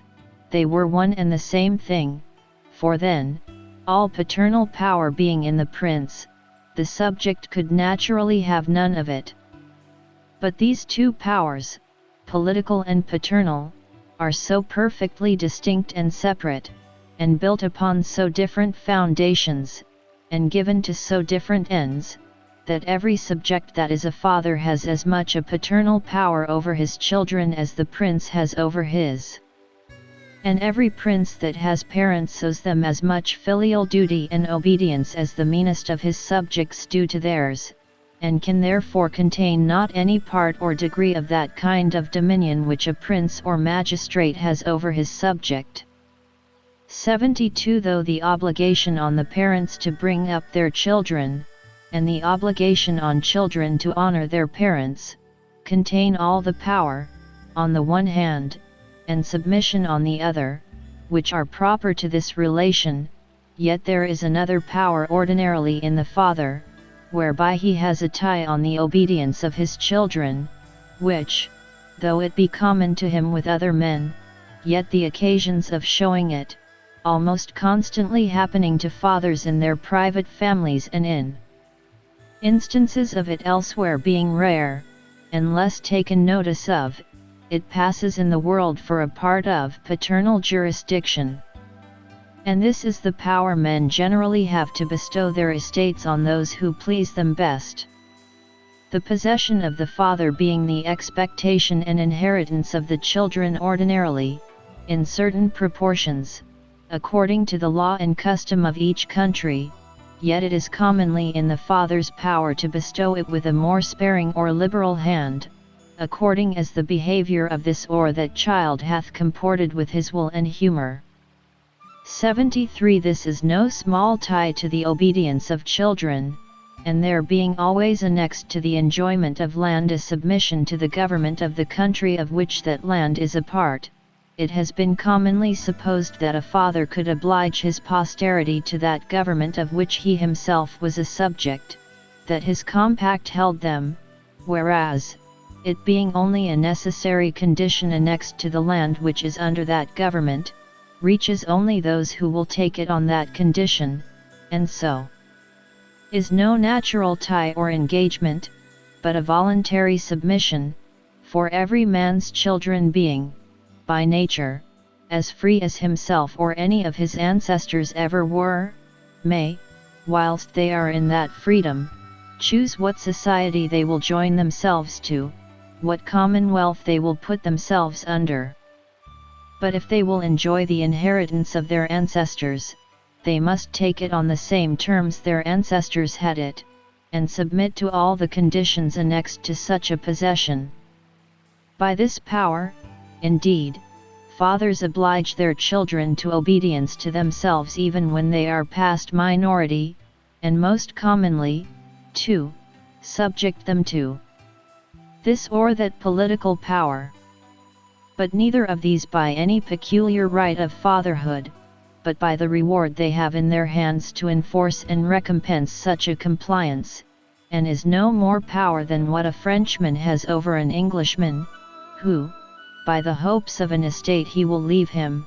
will certainly have a strong tie on his obedience, and if when it is left him, he will enjoy it, he must certainly take it upon the conditions annexed to the possession of land in that country where it lies, whether it be France or England. 74. To conclude, then, though the father's power of commanding extends no farther than the minority of his children, and to a degree only fit for the discipline and government of that age, and though that honor and respect, and all that which the Latins called piety, which they indispensably owe to their parents all their lifetime, and in all estates, with all that support and defense, is due to them, gives the father no power of governing, making laws and exacting penalties on his children. Though by this he has no dominion over the property or actions of his son, yet it is obvious to conceive how easy it was, in the first ages of the world, and in places still where the thinness of people gives families leave to separate into unpossessed quarters, and they have room to remove and plant themselves in yet vacant habitations, for the father of the family to become the prince of it, when he had been a ruler from the beginning of the infancy of his children, and when they were grown up. Since without some government it would be hard for them to live together, it was likeliest it should, by the express or tacit consent of the children, be in the father, where it seemed, without any change, barely to continue. And when, indeed, nothing more was required to it than the permitting the father to exercise alone in his family that executive power of the law of nature which every free man naturally hath, and by that permission resigning up to him a monarchical power whilst they remained in it. But that this was not by any paternal right, but only by the consent of his children, is evident from hence, that nobody doubts but if a stranger, whom chance or business had brought to his family, had there killed any of his children, or committed any other act, he might condemn and put him to death, or otherwise have punished him as well as any of his children. Which was impossible he should do by virtue of any paternal authority over one who was not his child, but by virtue of that executive power of the law of nature which, as a man, he had a right to, and he alone could punish him in his family where the respect of his children had laid by the exercise of such a power, to give way to the dignity and authority they were willing should remain in him above the rest of his family. 75. Thus it was easy and almost natural for children, by a tacit and almost natural consent, to make way for the father's authority and government. They had been accustomed in their childhood to follow his direction, and to refer their little differences to him, and when they were men, who was fitter to rule them. Their little properties and less covetousness seldom afforded greater controversies, and when any should arise, where could they have a fitter umpire than he, by whose care they had every one been sustained and brought up, and who had a tenderness for them all? It is no wonder that they made no distinction betwixt minority and full age, nor looked after 21, or any other age, that might make them the free disposers of themselves and fortunes, when they could have no desire to be out of their pupilage.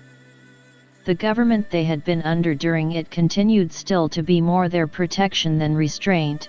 and they could nowhere find a greater security to their peace, liberties, and fortunes than in the rule of a father. 76. Thus the natural fathers of families, by an insensible change, became the politic monarchs of them too, and as they chanced to live long, and leave able and worthy heirs for several successions or otherwise, so they laid the foundations of hereditary or elective kingdoms under several constitutions and manners, according as chance, contrivance, or occasions happened to mould them. But if princes have their titles in the father's right, and it be a sufficient proof of the natural right of fathers to political authority, because they commonly were those in whose hands we find, de facto, the exercise of government, I say, if this argument be good, it will as strongly prove that all princes, nay, princes only, ought to be priests, since it is as certain that in the beginning the father of the family was priest, as that he was ruler in his own household. Chapter 7. Of Political or Civil Society. 77. God, having made man such a creature that, in his own judgment, it was not good for him to be alone, put him under strong obligations of necessity, convenience, and inclination, to drive him into society, as well as fitted him with understanding and language to continue and enjoy it. The first society was between man and wife, which gave beginning to that between parents and children, to which, in time, that between master and servant came to be added. And though all these might, and commonly did, meet together, and make up but one family, wherein the master or mistress of it had some sort of rule proper to a family, each of these, or all together, came short of political society, as we shall see if we consider the different ends, ties, and bounds of each of these. 78. Conjugal society is made by a voluntary compact between man and woman, and though it consists chiefly in such a communion and right in one another's bodies as is necessary to its chief end, procreation, yet it draws with it mutual support and assistance, and a communion of interests too, as necessary not only to unite their care and affection, but also necessary to their common offspring, who have a right to be nourished and maintained by them till they are able to provide for themselves. 79. For the end of conjunction between male and female being not barely procreation, but the continuation of the species, this conjunction betwixt male and female ought to last, even after procreation, so long as is necessary to the nourishment and support of the young ones, who are to be sustained by those that got them till they are able to shift and provide for themselves. This rule, which the infinite wise Maker hath set to the works of his hands, we find the inferior creatures steadily obey. In those viviporous animals which feed on grass, the conjunction between male and female lasts no longer than the very act of copulation, because the teat of the dam being sufficient to nourish the young till it be able to feed on grass. The male only begets, but concerns not himself for the female or young, to whose sustenance he can contribute nothing. But in beasts of prey the conjunction lasts longer, because the dam, not being able well to subsist herself and nourish her numerous offspring by her own prey alone, a more laborious as well as more dangerous way of living than by feeding on grass, the assistance of the male is necessary to the maintenance of their common family, which cannot subsist till they are able to prey for themselves. but by the joint care of male and female. The same is observed in all birds, except some domestic ones. Where plenty of food excuses the cock from feeding and taking care of the young brood, whose young, needing food in the nest, the cock and hen continue mates till the young are able to use their wings and provide for themselves. 80. And herein, I think, lies the chief, if not the only reason, why the male and female in mankind are tied to a longer conjunction than other creatures, viz., because the female is capable of conceiving, and, de facto, is commonly with child again, and brings forth to a new birth, long before the former is out of a dependency for support on his parents' help and able to shift for himself and has all the assistance due to him from his parents, whereby the father, who is bound to take care for those he hath begot, is under an obligation to continue in conjugal society with the same woman longer than other creatures, whose young, being able to subsist of themselves before the time of procreation returns again, the conjugal bond dissolves of itself, and they are at liberty till Hymen, at his usual anniversary season, summons them again to choose new mates. Wherein one cannot but admire the wisdom of the great Creator, who, having given to man an ability to lay up for the future as well as supply the present necessity, hath made it necessary that society of man and wife should be more lasting than of male and female amongst other creatures, that so their industry might be encouraged, and their interest better united, to make provision and lay up goods for their common issue, which uncertain mixture, or easy and frequent solutions of conjugal society, would mightily disturb. 81. But though these are ties upon mankind which make the conjugal bonds more firm and lasting in a man than the other species of animals, yet it would give one reason to inquire why this compact, where procreation and education are secured and inheritance taken care for, may not be made determinable, either by consent, or at a certain time, or upon certain conditions, as well as any other voluntary compacts, there being no necessity, in the nature of the thing, nor to the ends of it, that it should always be for life, I mean, to such as are under no restraint of any positive law which ordains all such contracts to be perpetual. 82. But the husband and wife, though they have but one common concern, yet having different understandings, will unavoidably sometimes have different wills too. It therefore being necessary that the last determination should be placed somewhere, it naturally falls to the man's share as the abler and the stronger. But this, reaching but to the things of their common interest and property, leaves the wife in the full and true possession of what by contract is her peculiar right, and at least gives the husband no more power over her than she has over his life, the power of the husband being so far from that of an absolute monarch that the wife has, in many cases, a liberty to separate from him where natural right or their contract allows it, whether that contract be made by themselves in the state of nature or by the customs or laws of the country they live in, and the children,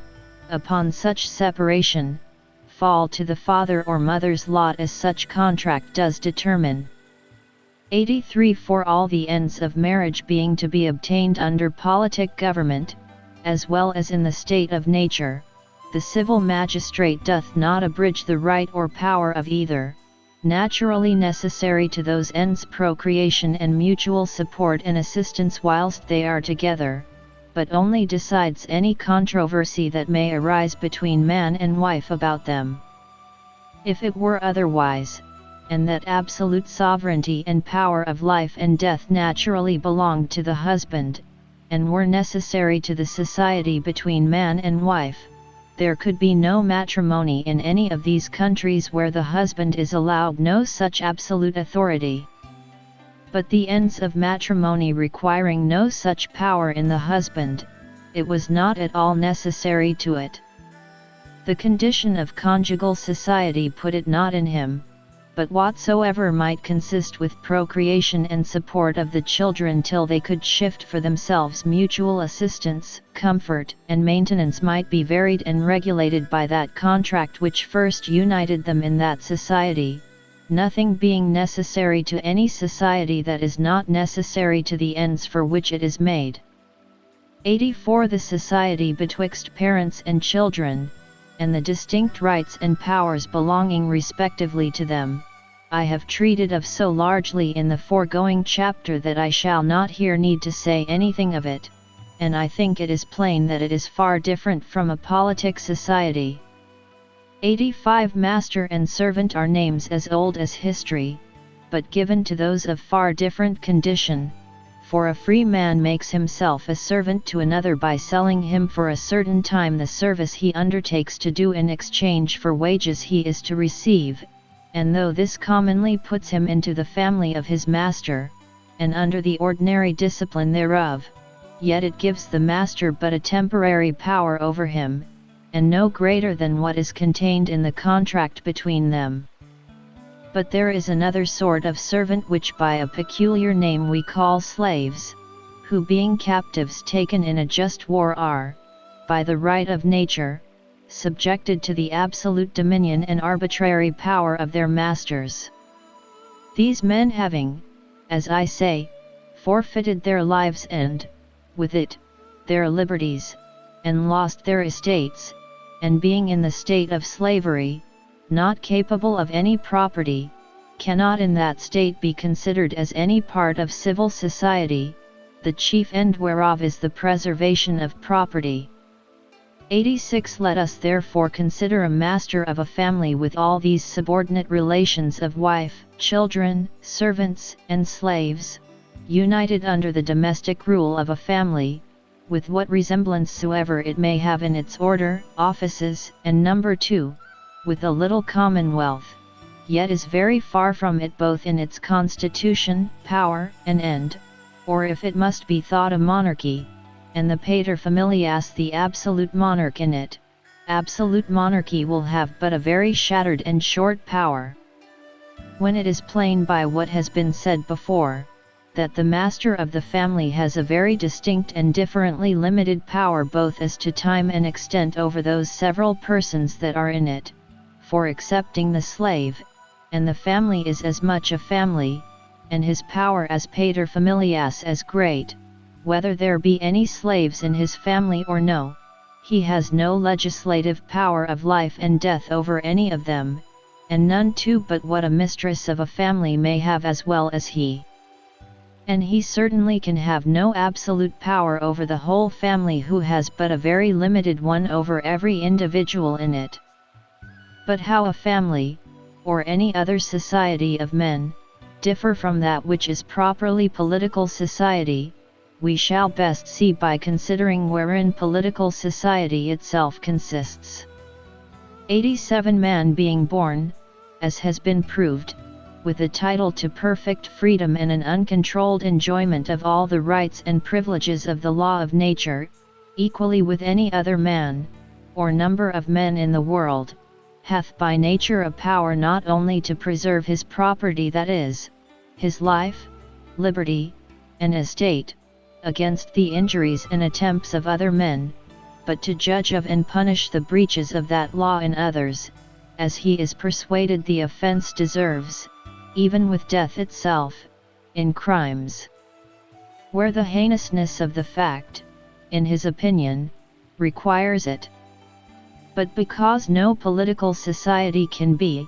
nor subsist, without having in itself the power to preserve the property, and in order thereunto punish the offences of all those of that society, there, and there only, is political society where every one of the members hath quitted this natural power, resigned it up into the hands of the community in all cases that exclude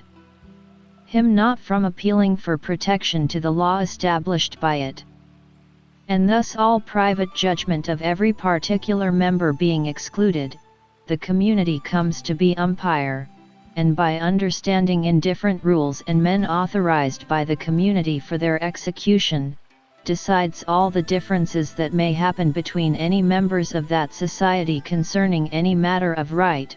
and punishes those offences which any member hath committed against the society with such penalties as the law has established, whereby it is easy to discern who are, and are not,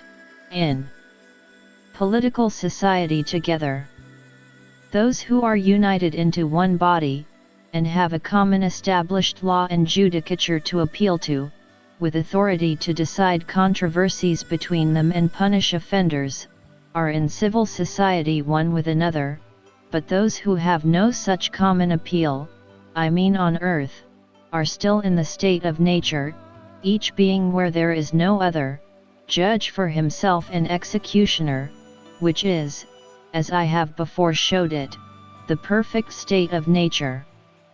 88 And thus the commonwealth comes by a power to set down what punishment shall belong to the several transgressions they think worthy of it, committed amongst the members of that society, which is the power of making laws, as well as it has the power to punish any injury done unto any of its members by any one that is not of it, which is the power of war and peace, and all this for the preservation of the property of all the members of that society, as far as is possible. But though every man entered into society has quitted his power to punish offences against the law of nature in prosecution of his own private judgment, yet with the judgment of offences which he has given up to the legislative, in all cases where he can appeal to the magistrate, he has given up a right to the commonwealth to employ his force for the execution of the judgments of the commonwealth whenever he shall be called to it,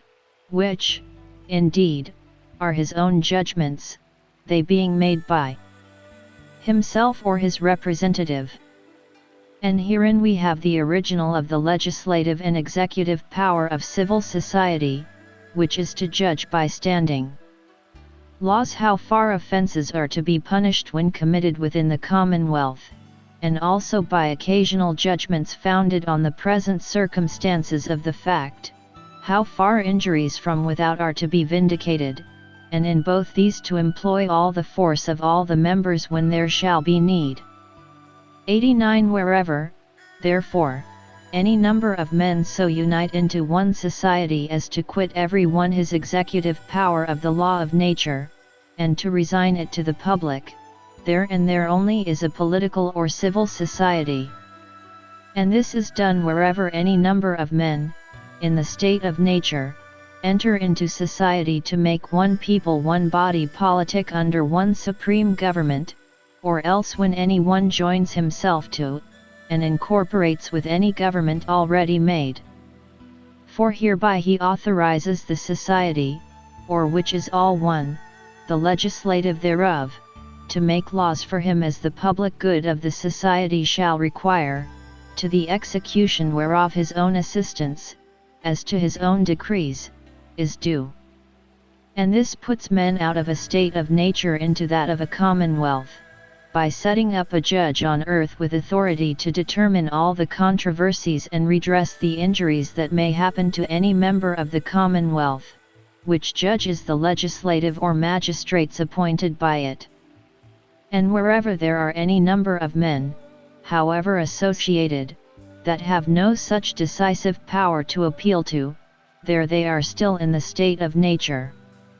90 And hence it is evident that absolute monarchy, which by some men is counted for the only government in the world, is indeed inconsistent with civil society, and so can be not form of civil government at all.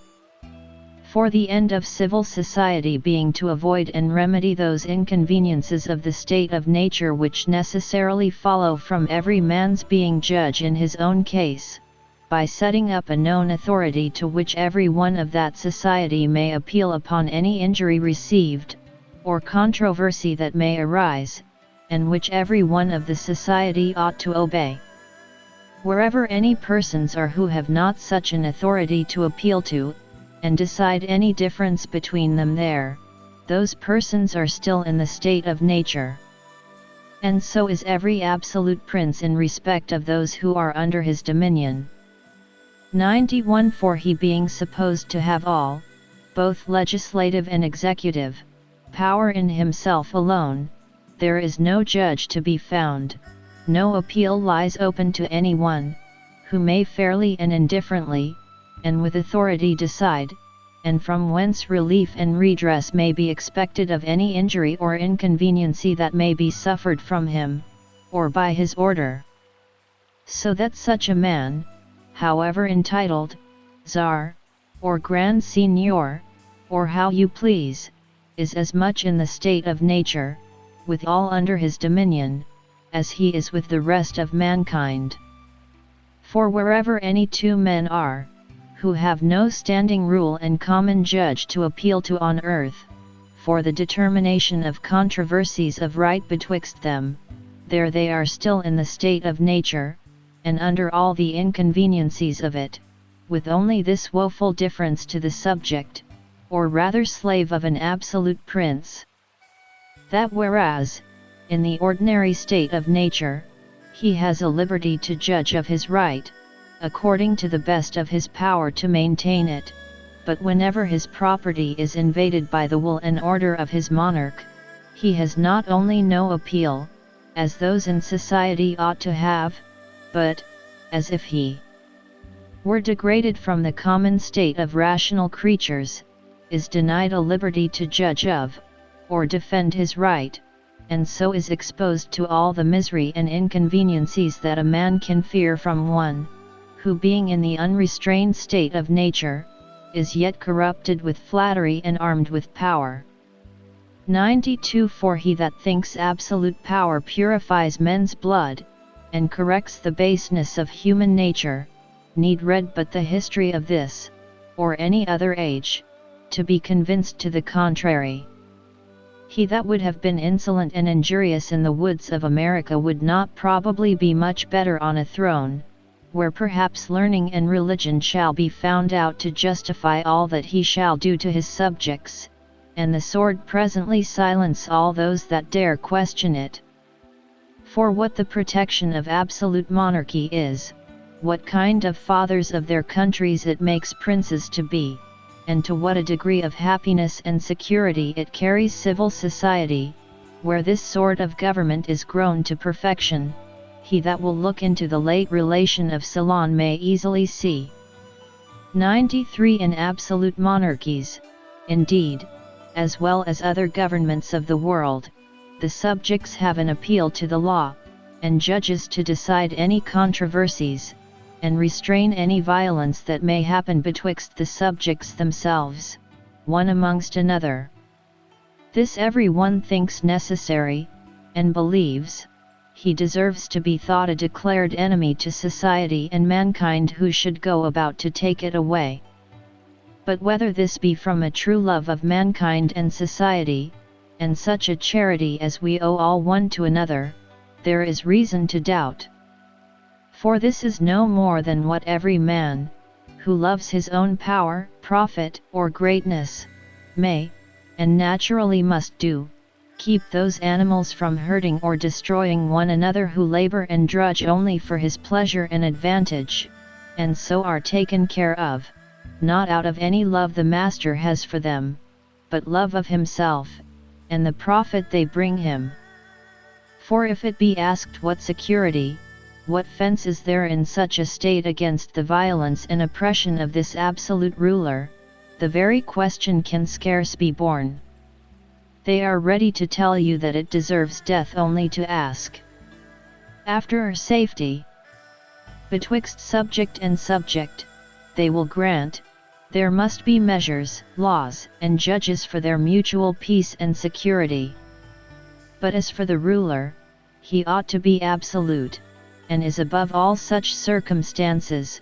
because he has a power to do more hurt and wrong, it is right when he does it. To ask how you may be guarded from or injury on that side, where the strongest hand is to do it, is presently the voice of faction and rebellion. As if when men, quitting the state of nature, entered into society, they agreed that all of them but one should be under the restraint of laws, but that he should still retain all the liberty of the state of nature, increased with power, and made licentious by impunity. This is to think that men are so foolish that they take care to avoid what mischiefs may be done them by polecats or foxes, but are content, nay, think it safety, to be devoured by lions. 94. But, whatever flatterers may talk to amuse people's understandings, it never hinders men from feeling, and when they perceive that any man, in what station soever, is out of the bounds of the civil society they are of, and that they have no appeal, on earth, against any harm they may receive from him, they are apt to think themselves in the state of nature, in respect of him whom they find to be so, and to take care, as soon as they can, to have that safety and security, in civil society, for which it was first instituted, and for which only they entered into it. And therefore, though perhaps at first, as shall be showed more at large hereafter, in the following part of this discourse, some one good and excellent man having got a preeminency amongst the rest, had this deference paid to his goodness and virtue,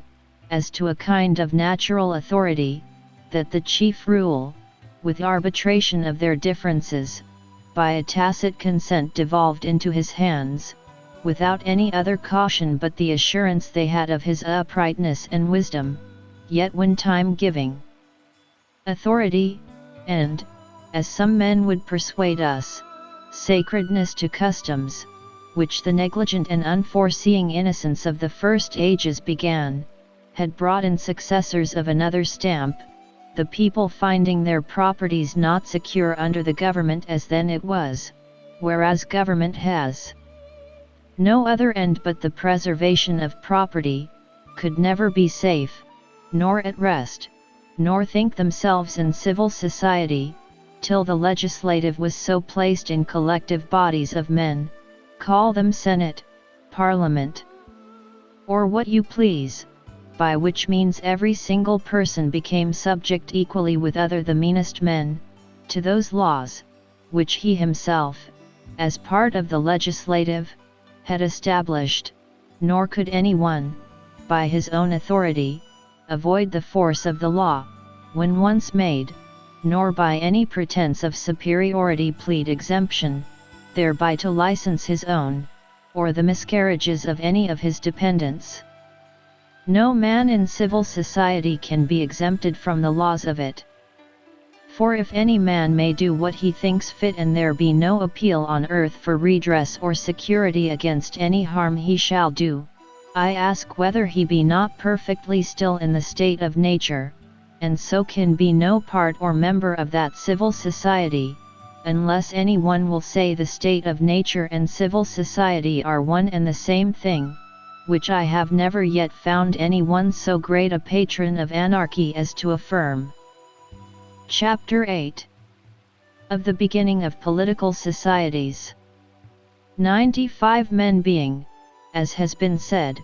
by nature all free, equal, and independent, no one can be put out of this estate and subjected to the political power of another without his own consent, which is done by agreeing with other men, to join and unite into a community for their comfortable, safe, and peaceable living, one amongst another, in a secure enjoyment of their properties, and a greater security against any that are not of it. This any number of men may do, because it injures not the freedom of the rest, they are left, as they were, in the liberty of the state of nature. When any number of men have so consented to make one community or government, they are thereby presently incorporated, and make one body politic, wherein the majority have a right to act and conclude the rest. 96. For, when any number of men have, by the consent of every individual, made a community, they have thereby made that community one body, with the power to act as one body, which is only by the will and determination of the majority. For that which acts any community, being only the consent of the individuals of it, and it being one body, must move one way, it is necessary the body should move that way whither the greater force carries it, which is the consent of the majority, or else it is impossible it should act or continue one body, one community, which the consent of every individual that united into it agreed that it should, and so every one is bound by that consent to be concluded by the majority. And therefore we see that in assemblies empowered to act by positive laws where no number is set by that positive law which empowers them, the act of the majority passes for the act of the whole, and of course determines as having, by the law of nature and reason, the power of the whole. 97 And thus every man, by consenting with others to make one body politic under one government, puts himself under an obligation to every one of that society to submit to the determination of the majority, and to be concluded by it, or else this original compact, whereby he with others incorporates into one society, would signify nothing, and be no compact if he be left free and under no other ties than he was in before in the state of nature. For what appearance would there be of any compact? What new engagement if he were no farther tied by any decrees of the society than he himself thought fit and did actually consent to? This would be still as great a liberty as he himself had before his compact, or any one else in the state of nature, who may submit himself and consent to any acts of it if he thinks fit. 98 For if the consent of the majority shall not in reason be received as the act of the whole, and conclude every individual, nothing but the consent of every individual can make anything to be the act of the whole, which, considering the infirmities of health and avocations of business, which in a number though much less than that of a commonwealth, will necessarily keep many away from the public assembly, and the variety of opinions and contrariety of interests which unavoidably happen in all collections of men, it is next impossible ever to be had. And, therefore, if coming into society be upon such terms, it will be only like Cato's coming into the theatre, tantum uti ecairet. Such a constitution as this would make the mighty Leviathan of a shorter duration than the feeblest creatures, and not let it outlast the day it was born in, which cannot be supposed till we can think that rational creatures should desire and constitute societies only to be dissolved. For where the majority cannot conclude the rest, there they cannot act as one body, and consequently will be immediately dissolved again. 99 Whosoever, therefore, out of a state of nature unite into a community, must be understood to give up all the power necessary to the ends for which they unite into society to the majority of the community, unless they expressly agreed in any number greater than the majority. And this is done by barely agreeing to unite into one political society, which is all the compact that is, or needs be, between the individuals that enter into or make up a commonwealth. And thus, that which begins and actually constitutes any political society is nothing but the consent of any number of freemen capable of majority, to unite and incorporate into such a society. And this is that, and that only, which did or could give beginning to any lawful government in the world. 100 To this I find two objections made. 1. That there are no instances to be found in story of a company of men, independent and equal one amongst another, that met together, and in this way began and set up a government. 2. It is impossible of right that men should do so, because all men, being born under government, they are to submit to that, and are not at liberty to begin a new one. 101 To the first there is this to answer, that it is not at all to be wondered that history gives us but a very little account of men that lived together in the state of nature. The inconveniencies of that condition, and the love and want of society, no sooner brought any number of them together, but they presently united and incorporate if they design to continue together. And if we may not suppose men ever to have been in the state of nature, because we hear not much of them in such a state, we may as well suppose the armies of Salmanassar or Xerxes were never children, because we hear little of them till they were men and embodied in armies. Government is everywhere antecedent to records, and letters seldom come in amongst a people till a long continuation of civil society has, by other more necessary arts, provided for their safety, ease, and plenty. And then they begin to look after the history of their founders, and search into their original when they have outlived the memory of it. For it is with commonwealths as with particular persons, they are commonly ignorant of their own births and infancies, and if they know anything of it, they are beholding for it to the accidental records that others have kept of it. And those that we have of the beginning of any polities in the world, excepting that of the Jews, where God himself immediately interposed, and which favors not at all paternal dominion, are all either plain instances of such a beginning as I have mentioned, or at least have manifest footsteps of it. 102. He must show a strange inclination to deny evident matter of fact, when it agrees not with his hypothesis, who will not allow that the beginning of Rome and Venice were by the uniting together of several men, free and independent one of another, amongst whom there was no natural superiority or subjection. And if Josephus Acosta's word may be taken, he tells us that in many parts of America there was no government at all.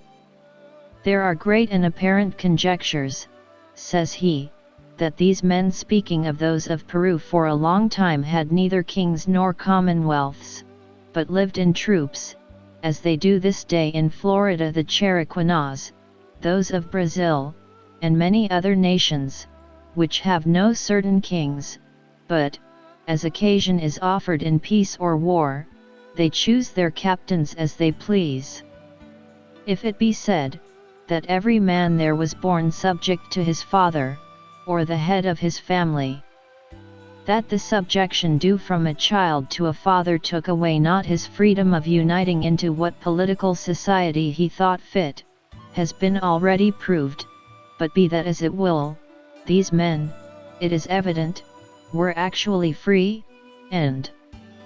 whatever superiority some politicians now would place in any of them,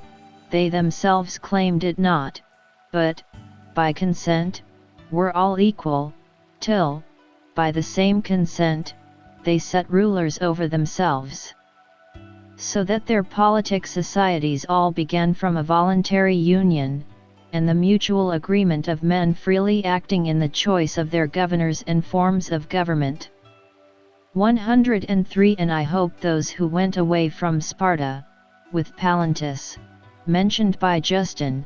will be allowed to have been freemen independent one of another, and to have set up a government over themselves by their own consent. Thus I have given several examples out of history of people, free and in the state of nature, that, being met together, incorporated and began a commonwealth. And if the want of such instances be an argument to prove that government were not nor could not be so begun, I suppose the contenders for paternal empire were better let it alone than urge it against natural liberty, for if they can give so many instances out of history of governments begun upon paternal right, I think, though at least an argument from what has been to what should of right be of no great force, one might, without any great danger, yield them the cause. But if I might advise them in the case, they would do well not to search too much into the original of governments as they have begun de facto, lest they should find at the foundation of most of them something very little favorable to the design they promote, and such a power as they contend for. 104. But, to conclude, reason being plain on our side that men are naturally free, and the examples of history showing that the governments of the world, that were begun in peace, had their beginning laid on that foundation, and were made by the consent of the people, there can be little room for doubt, either where the right is, or what has been the opinion or practice of mankind about the first erecting of governments. 105 I will not deny that if we look back, as far as history will direct us, towards the original of commonwealths, we shall generally find them under the government and administration of one man. And I am also apt to believe that where a family was numerous enough to subsist by itself, and continued entire together, without mixing with others, as it often happens, where there is much land and few people, the government commonly began in the father. For the father having, by the law of nature, the same power, with every man else, to punish, as he thought fit, any offences against that law, might thereby punish his transgressing children, even when they were men, and out of their pupilage, and they were very likely to submit to his punishment, and all join with him against the offender in their turns, giving him thereby power to execute his sentence against any transgression, and so, in effect, make him the lawmaker and governor over all that remained in conjunction with his family. He was fittest to be trusted, paternal affection secured their property and interest under his care, and the custom of obeying him in their childhood made it easier to submit to him rather than any other. If, therefore, they must have one to rule them, as government is hardly to be avoided amongst men that live together, who's so likely to be the man as he that was their common father, unless negligence, cruelty, or any other defect of mind or body, made him unfit for it. But when either the father died, and left his next heir for want of age, wisdom, courage, or any other qualities less fit for rule, or where several families met and consented to continue together, there, it is not to be doubted, but they used their natural freedom to set up him whom they judged the ablest and most likely to rule well over them. Conformable hereunto we find the people of America, who living out of the reach of the conquering swords and spreading domination of the two great empires of Peru and Mexico enjoyed their own natural freedom, though, ceteris paribus, they commonly prefer the heir of their deceased king, yet, if they find him any way weak or incapable, they pass him by, and set up the stoutest and bravest man for their ruler. 106 Thus, though looking back as far as records give us any account of peopling the world, and the history of nations, we commonly find the government to be in one hand, yet it destroys not that which I affirm, viz., that the beginning of politic society depends upon the consent of the individuals to join into and make one society, who, when they are thus incorporated, might set up what form of government they thought fit. But this having given occasion to men to mistake and think that, by nature, government was monarchical, and belonged to the father, it may not be amiss here to consider why people, in the beginning, generally pitched upon this form, which, though perhaps the father's preeminency might, in the first institution of some commonwealths, give a rise to and place in the beginning the power in one hand, yet it is plain that the reason that continued the form of government in a single person was not any regard or respect to paternal authority, since all petty monarchies, that is, almost all monarchies, near their original, have been commonly, at least upon occasion, elective. 107 First, then, in the beginning of things, the father's government of the childhood of those sprung from him, having accustomed them to the rule of one man, and taught them that where it was exercised with care and skill, with affection and love to those under it, it was sufficient to procure and preserve men all the political happiness they sought for in society, it was no wonder that they should pitch upon and naturally run into that form of government which, from their infancy, they had been all accustomed to, and which, by experience, they had found both easy and safe. To which if we add, that monarchy being simple and most obvious to men, whom neither experience had instructed in forms of government, nor the ambition or insolence of empire had taught to beware of the encroachments of prerogative or the inconveniencies of absolute power, which monarchy, in succession, was apt to lay claim to and bring upon them, it was not at all strange that they should not much trouble themselves to think of methods of restraining any exorbitances of those to whom they had given the authority over them, and of balancing the power of government by placing several parts of it in different hands.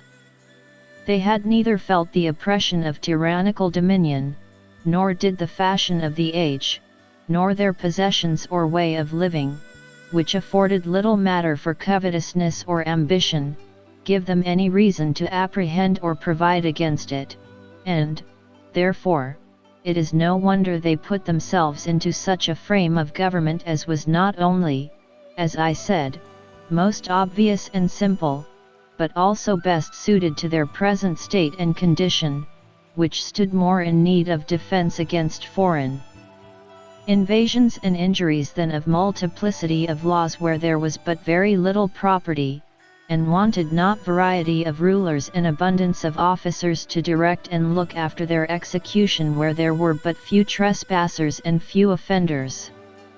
Since, then, those who liked one another so well as to join into society cannot but be supposed to have some acquaintance and friendship together, and some trust one in another, they could not but have greater apprehensions of others than of one another, and, therefore, their first care and thought cannot but be supposed to be, how to secure themselves against foreign force. It was natural for them to put themselves under a frame of government which might best serve to that end, and choose the wisest and bravest man to conduct them in their wars and lead them out against their enemies, and in this chiefly be their ruler. 108 Thus we see that the kings of the Indians, in America, which is still a pattern of the first ages in Asia and Europe, whilst the inhabitants were too few for the country, and want of people and money gave men no temptation to enlarge their possessions of land or contest for wider extent of ground, are little more than generals of their armies, and though they command absolutely in war, yet at home, and in time of peace, they exercise very little dominion, and have but a very moderate sovereignty, the resolutions of peace and war being ordinarily either in the people or in a council, though the war itself, which admits not of pluralities of governors, naturally evolves the command into the king's sole authority. 109 And thus, in Israel itself, the chief business of their judges and first kings seems to have been to be captains in war and leaders of their armies, which, besides what is signified by going out and in before the people, which was, to march forth to war and home again at the heads of their forces, appears plainly in the story of Jephthah. The Ammonites making war upon Israel, the Gileadites, in fear, send to Jephthah, a bastard of their family, whom they had cast off, an article with him, if he will assist them against the Ammonites, to make him their ruler, which they do in these words, and the people made him head and captain over them, Judges 11:11, which was, as it seems, all one as to be judge. And he judged Israel, Judges 12:7, that is, was their captain general 6 years. So when Jotham upbraids the Shechemites with the obligation they had to Gideon, who had been their judge and ruler, he tells them, he fought for you, and adventured his life for, and delivered you out of the hands of Midian, Judges 9:17. Nothing mentioned of him but what he did as a general, and, indeed, that is all is found in his history, or in any of the rest of the judges. And Abimelech particularly is called king, though at most he was but their general. And when, being weary of the ill conduct of Samuel's sons, the children of Israel desired a king, like all the nations, to judge them, and to go out before them, and to fight their battles, 1 Sam 8:20, God, granting their desire, says to Samuel, I will send thee a man, and thou shalt anoint him to be captain over my people Israel, that he may save my people out of the hands of the Philistines. Ch 9:16. As if the only business of a king had been to lead out their armies and fight in their defense, and, accordingly, at his inauguration, pouring a vial of oil upon him, declares to Saul that the Lord had anointed him to be captain over his inheritance. Ch 10:1. And therefore those who, after Saul being solemnly chosen and saluted king by the tribes at Mizpah, were unwilling to have him their king, make no other objection but this: how shall this man save us? Ch 10:27, as if they should have said, this man is unfit to be our king, not having skill and conduct enough in war to be able to defend us. And when God resolved to transfer the government to David, it is in these words, But now thy kingdom shall not continue, the Lord hath sought him a man after his own heart,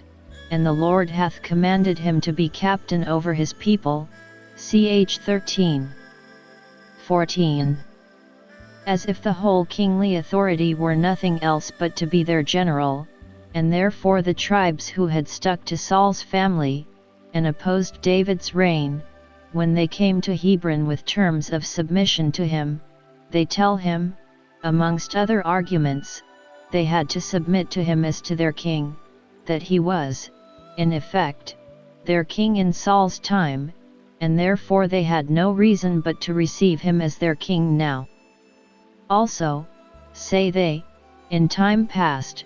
when Saul was king over us, thou wast he that leddest out and broughtest in Israel, and the Lord said unto thee, Thou shalt feed my people Israel, and thou shalt be a captain over Israel. 110. Thus,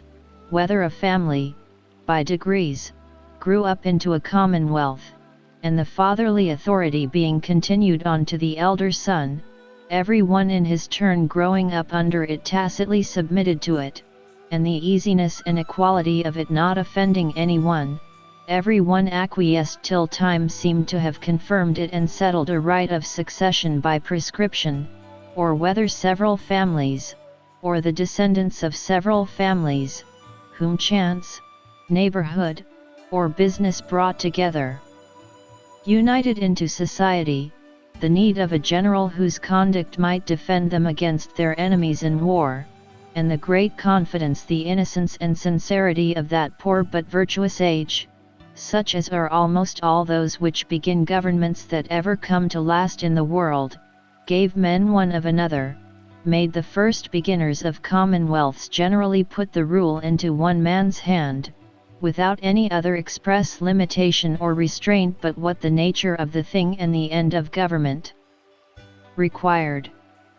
It was given them for the public good and safety, and to those ends, in the infancies of commonwealths, they commonly used it, and unless they had done so, young societies could not have subsisted. Without such nursing fathers, without this care of the governors, all governments would have sunk under the weakness and infirmities of their infancy. The prince and the people had soon perished together. 111. But the golden age, though before vain ambition,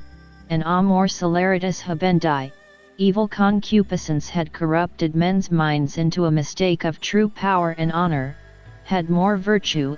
and consequently better governors, as well as less vicious subjects, and there was then no stretching prerogative on the one side to oppress the people, nor, consequently, on the other, any dispute about privilege, to lessen or restrain the power of the magistrate, and so no contest betwixt rulers and people. About governors or government. 6. Yet, when ambition and luxury, in future ages, would retain and increase the power, without doing the business for which it was given, and aided by flattery, taught princes to have distinct and separate interests from their people, men found it necessary to examine more carefully the original and rights of government, and to find out ways to restrain the exorbitances and prevent the abuses of that power, which they having entrusted in another's hands, only for their own good, they found was made use of to hurt them. 112. Thus we may see how probable it is that people that were naturally free, and, by their own consent, either submitted to the government of their father, or united together, out of different families, to make a government, should generally put the rule into one man's hands, and choose to be under the conduct of a single person, without so much, as by express conditions, limiting or regulating his power, which they thought safe enough in his honesty and prudence, though they never dreamed of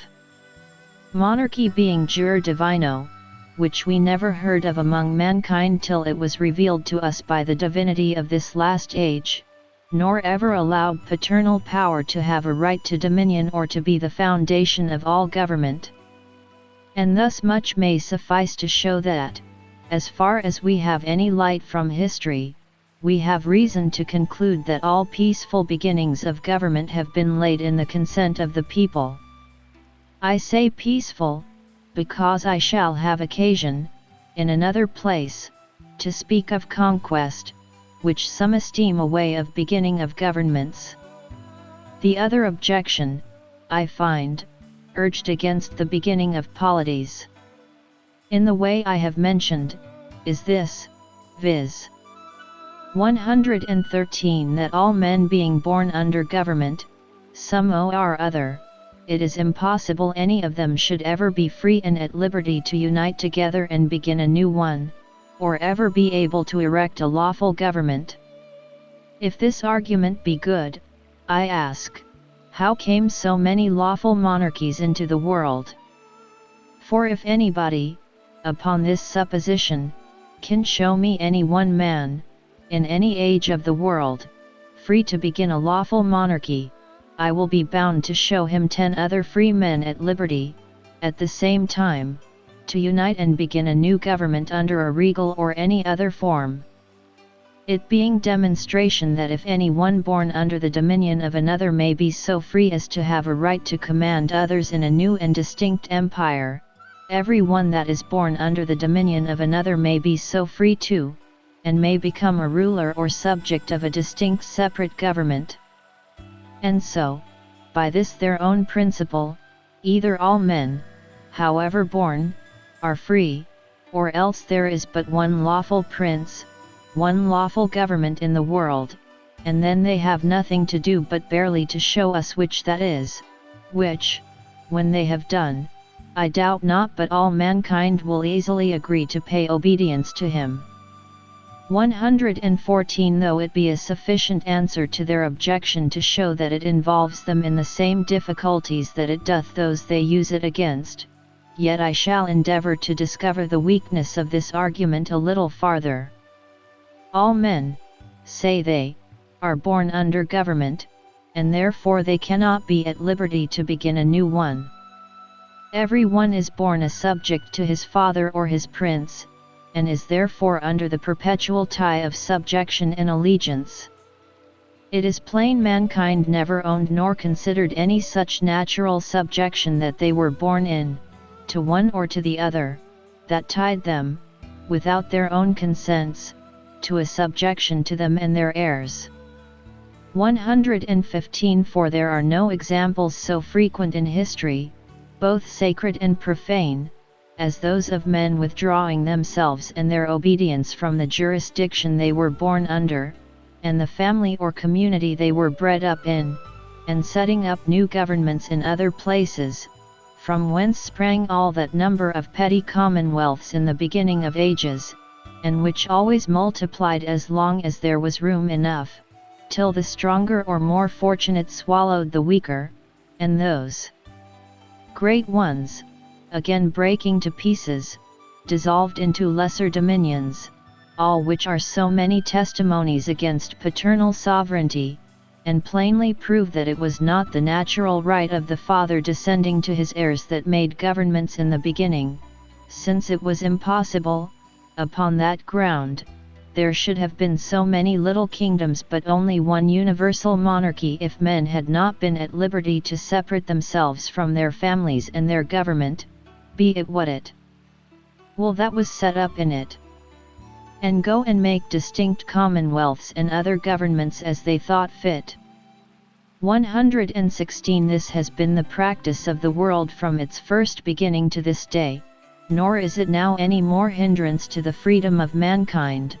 that they are born under constituted and ancient polities that have established laws and set forms of government, than if they were born in the woods amongst the unconfined inhabitants that run loose in them.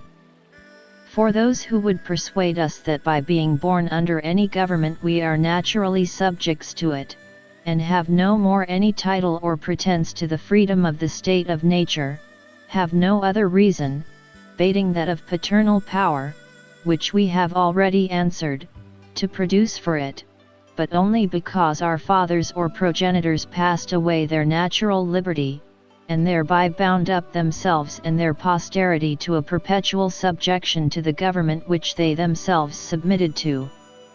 It is true that whatever engagements or promises any one made for himself, he is under the obligation of them, but cannot by any compact whatsoever bind his children or posterity. For his son, when a man, being altogether as free as the father, any act of the father can no more give away the liberty of the son than it can of anybody else. He may, indeed, annex such conditions to the land he enjoyed, as a subject of any commonwealth, as may oblige his son to be of that community, if he will enjoy those possessions which were his father's, because that estate being his father's property, he may dispose or settle it as he pleases.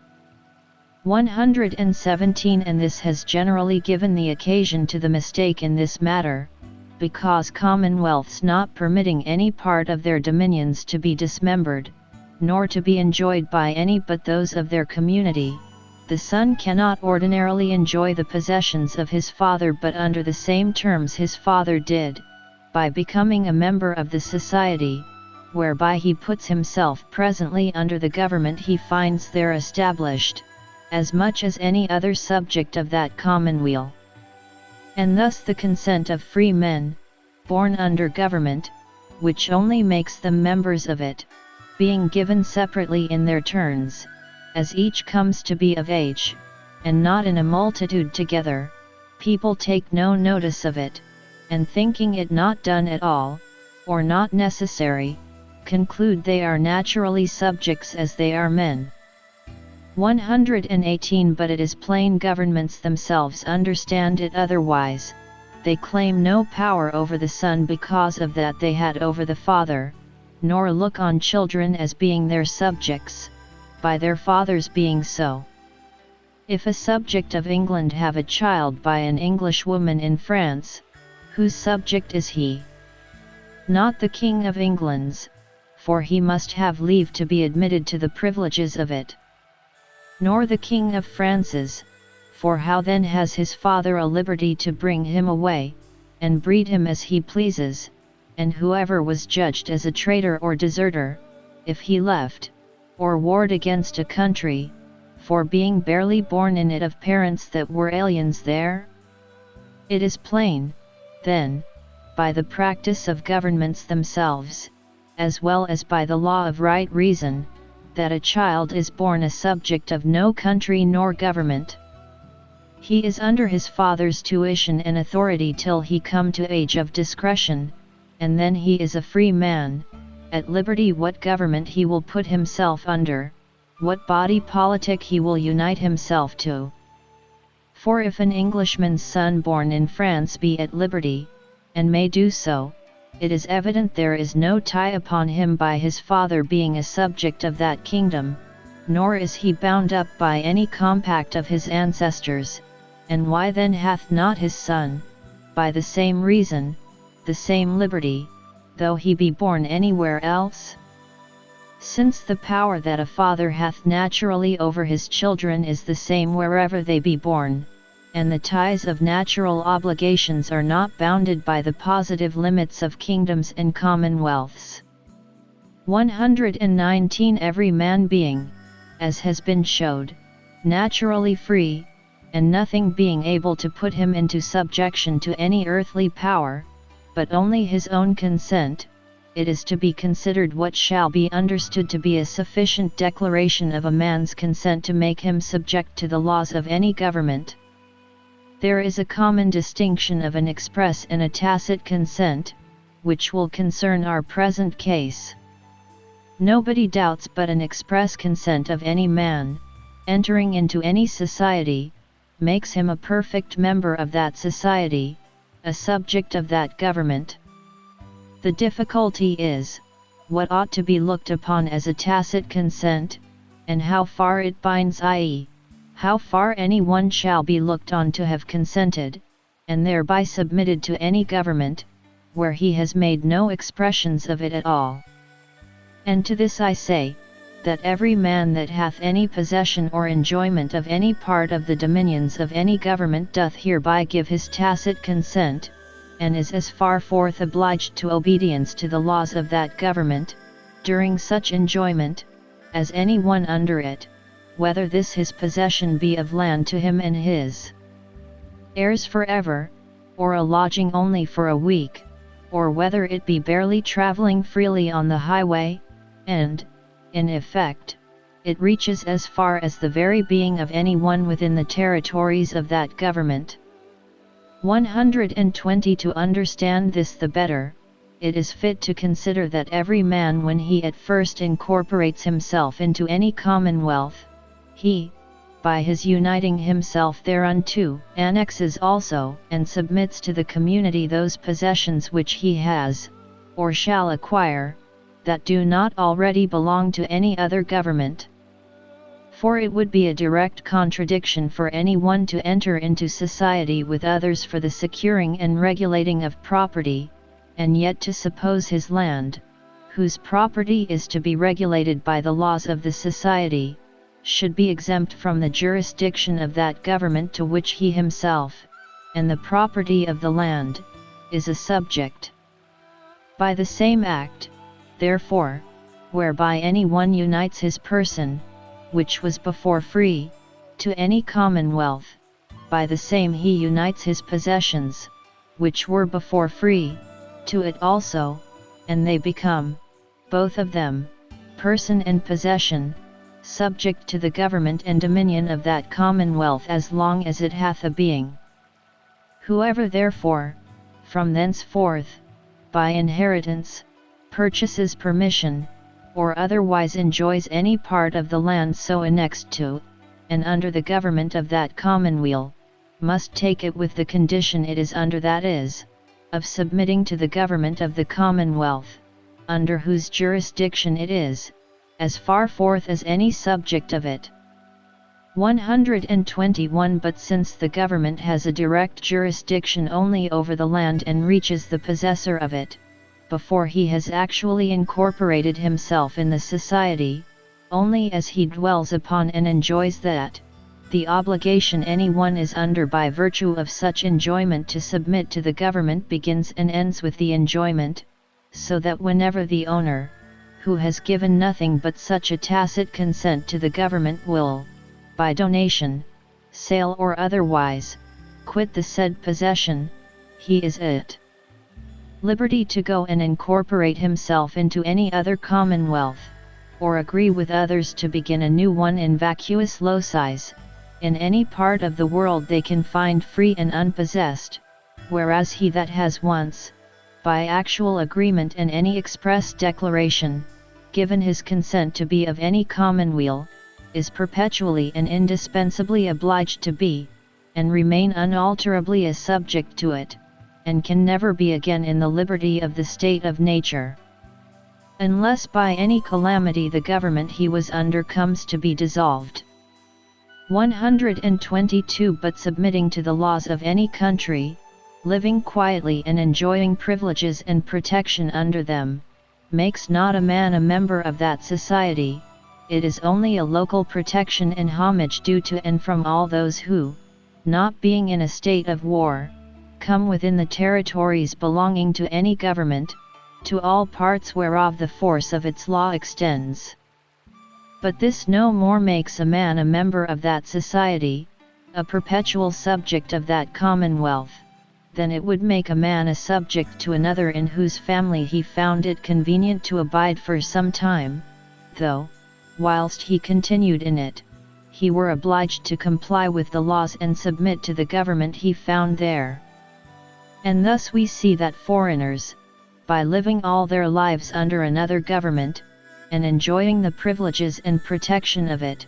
though they are bound, even in conscience, to submit to its administration as far forth as any denizen, yet do not thereby come to be subjects or members of that commonwealth. Nothing can make any man so but his actually entering into it by positive engagement and express promise and compact.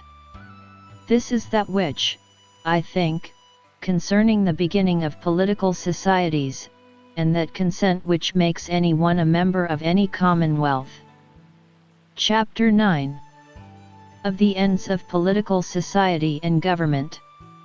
123 If man in the state of nature be so free as has been said, if he be absolute lord of his own person and possessions, equal to the greatest and subject to nobody, why will he part with his freedom, this empire, and subject himself to the dominion and control of any other power? To which it is obvious to answer, that though in the state of nature he hath such a right, yet the enjoyment of it is very uncertain and constantly exposed to the invasion of others, for all being kings as much as he, every man his equal, and the greater part no strict observers of equity and justice, the enjoyment of the property he has in this state is very unsafe, very insecure. This makes him willing to quit this condition which, however free, is full of fears and continual dangers, and it is not without reason that he seeks out and is willing to join in society with others who are already united, or have a mind to unite for the mutual preservation of their lives, liberties, and estates, which I call by the general name property.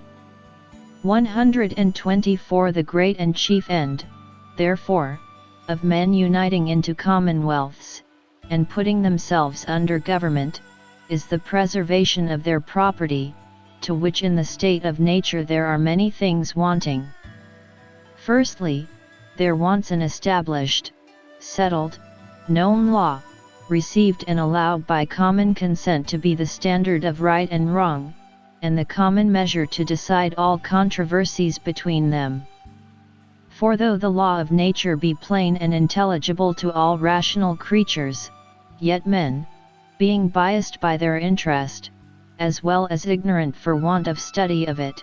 are not apt to allow of it as a law binding to them in the application of it to their particular cases.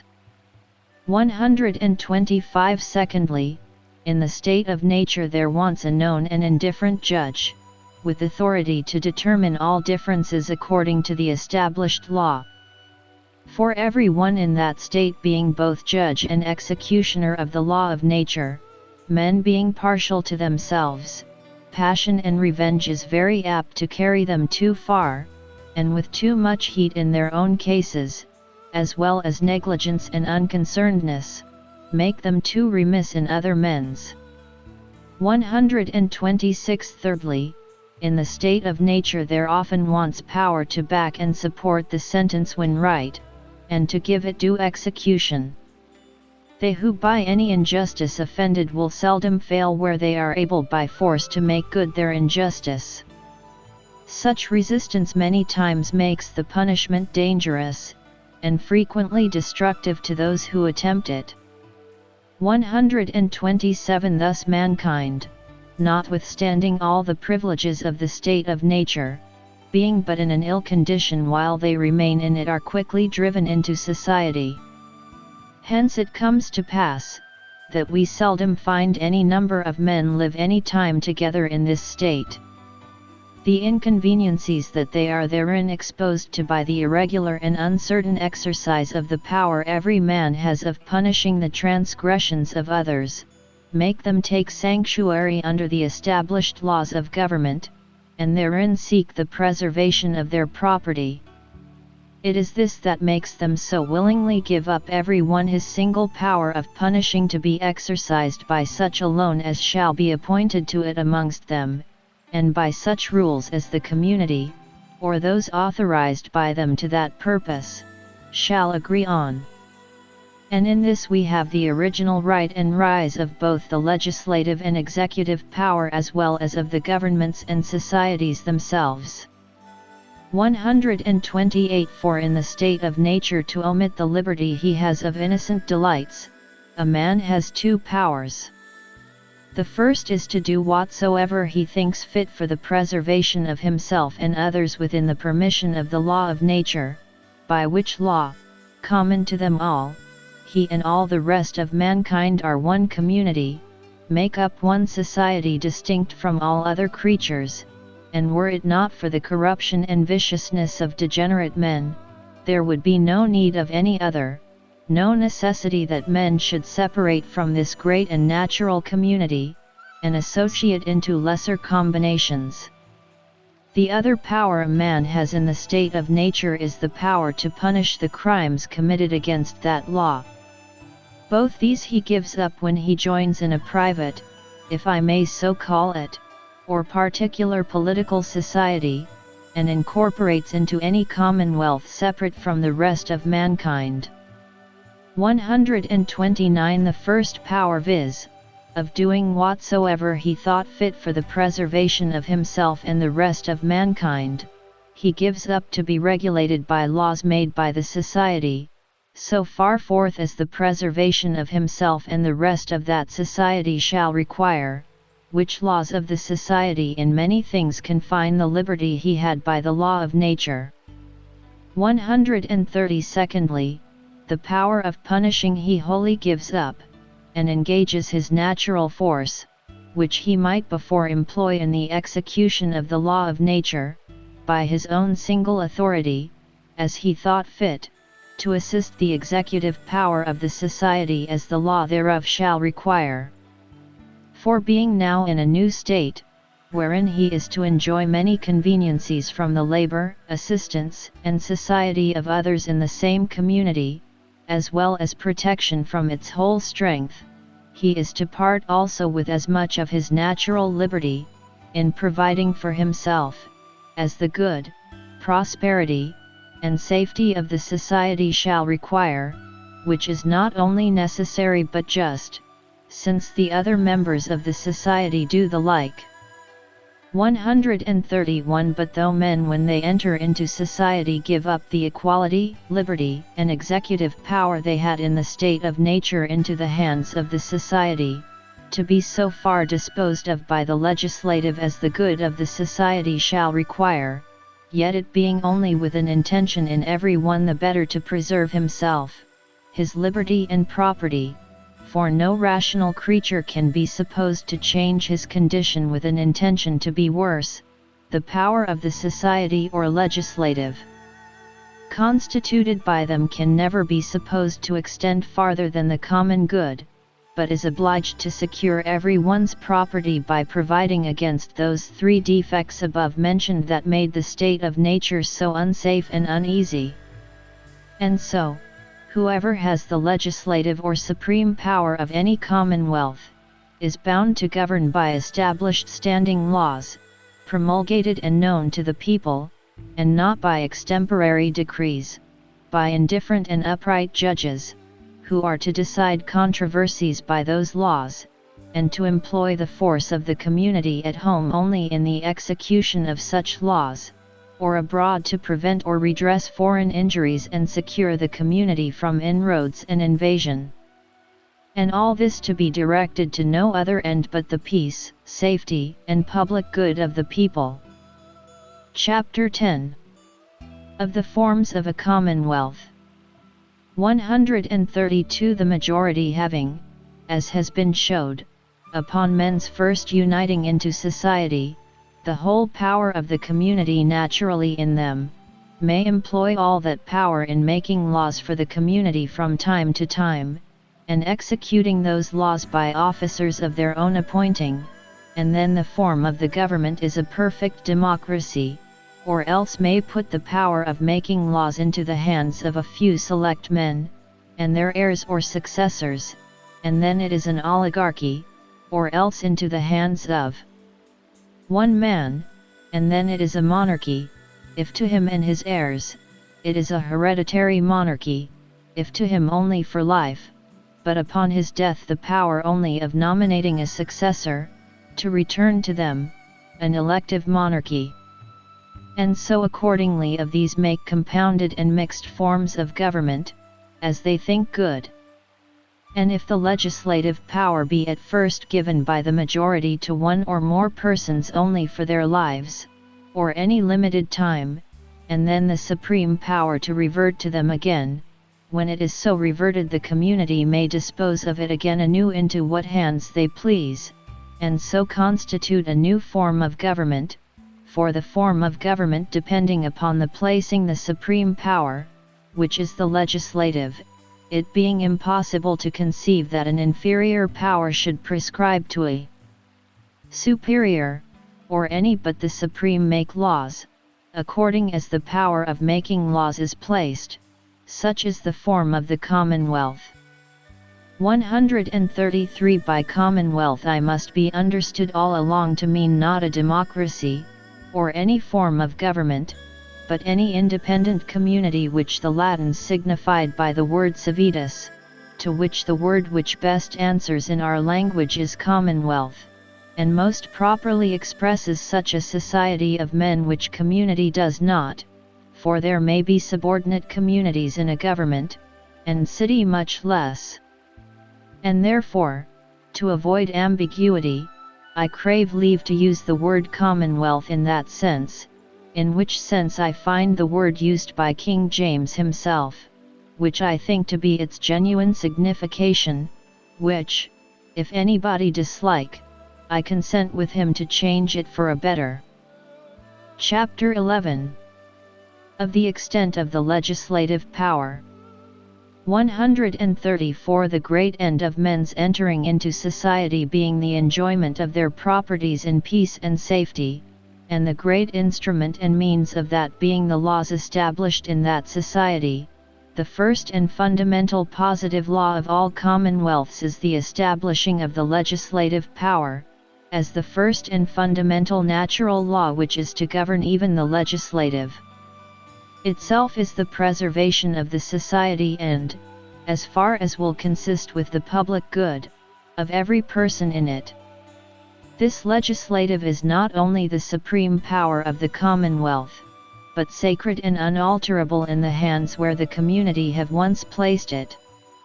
Nor can any edict of anybody else, in what form soever conceived, or by what power soever backed, have the force and obligation of a law which has not its sanction from that legislative which the public has chosen and appointed, for without this the law could not have that which is absolutely necessary to its being a law, the consent of the society, over whom nobody can have a power to make laws 7 but by their own consent and by authority received from them, and therefore all the obedience which by the most solemn ties any one can be obliged to pay, ultimately terminates in this supreme power, and is directed by those laws which it enacts. Nor can any oaths to any foreign power whatsoever, or any domestic subordinate power, discharge any member of the society from his obedience to the legislative, acting pursuant to their trust, nor oblige him to any obedience contrary to the laws so enacted or farther than they do allow, it being ridiculous to imagine one can be tied ultimately to obey any power in the society which is not the supreme. 135 Though the legislative, whether placed in one or more, whether it be always in being or only by intervals, though it be the supreme power in every commonwealth, yet, first, it is not, nor can possibly be, absolutely arbitrary over the lives and fortunes of the people. For it being but the joint power of every member of the society given up to that person or assembly which is legislator, it can be no more than those persons had in a state of nature before they entered into society, and gave it up to the community. For nobody can transfer to another more power than he has in himself, and nobody has an absolute arbitrary power over himself, or over any other, to destroy his own life, or take away the life or property of another.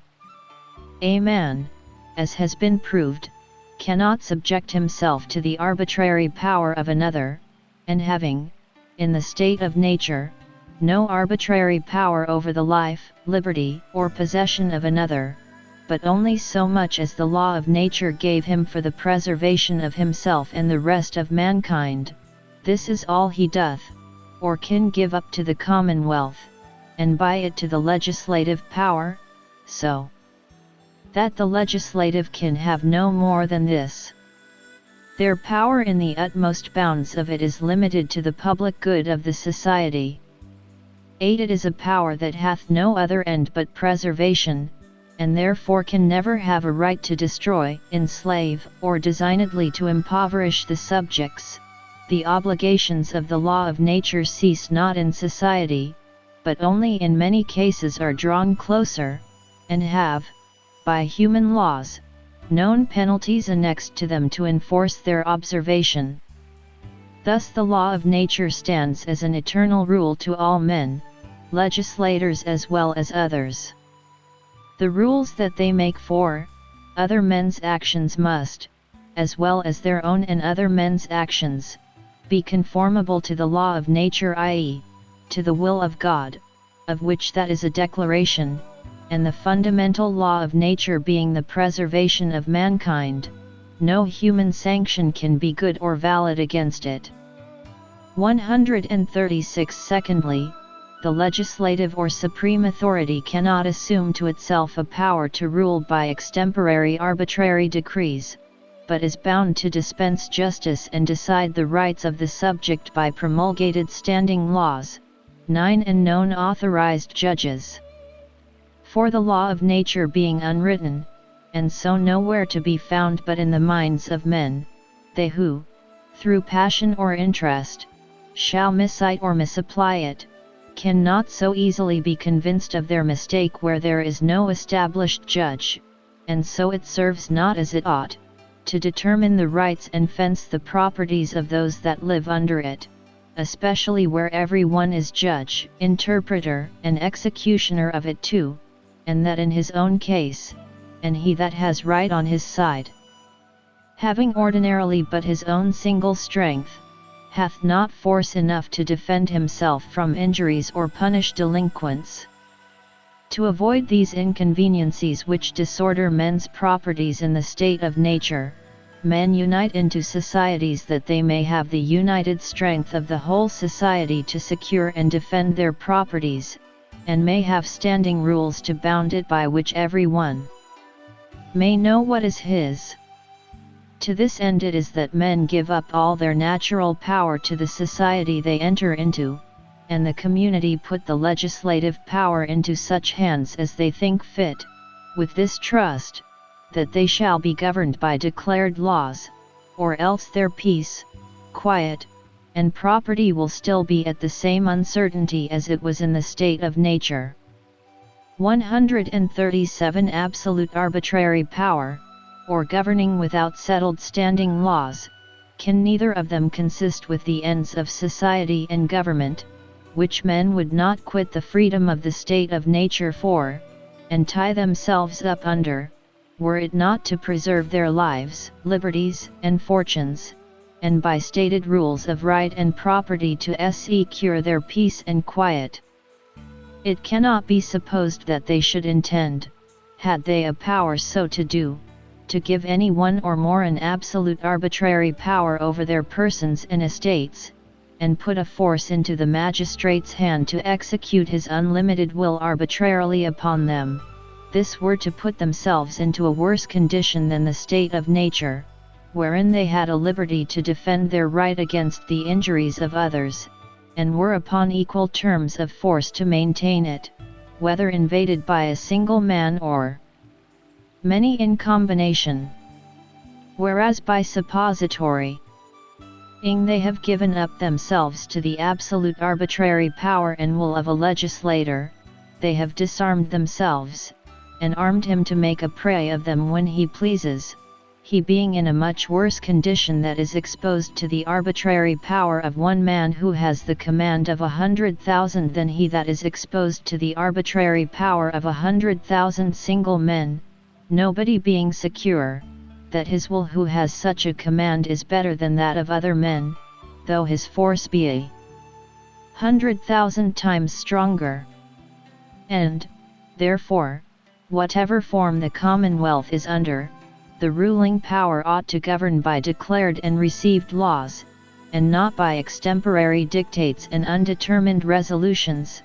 for then mankind will be in a far worse condition than in the state of nature if they shall have armed one or a few men with the joint power of a multitude, to force them to obey at pleasure the exorbitant and unlimited decrees of their sudden thoughts, or unrestrained,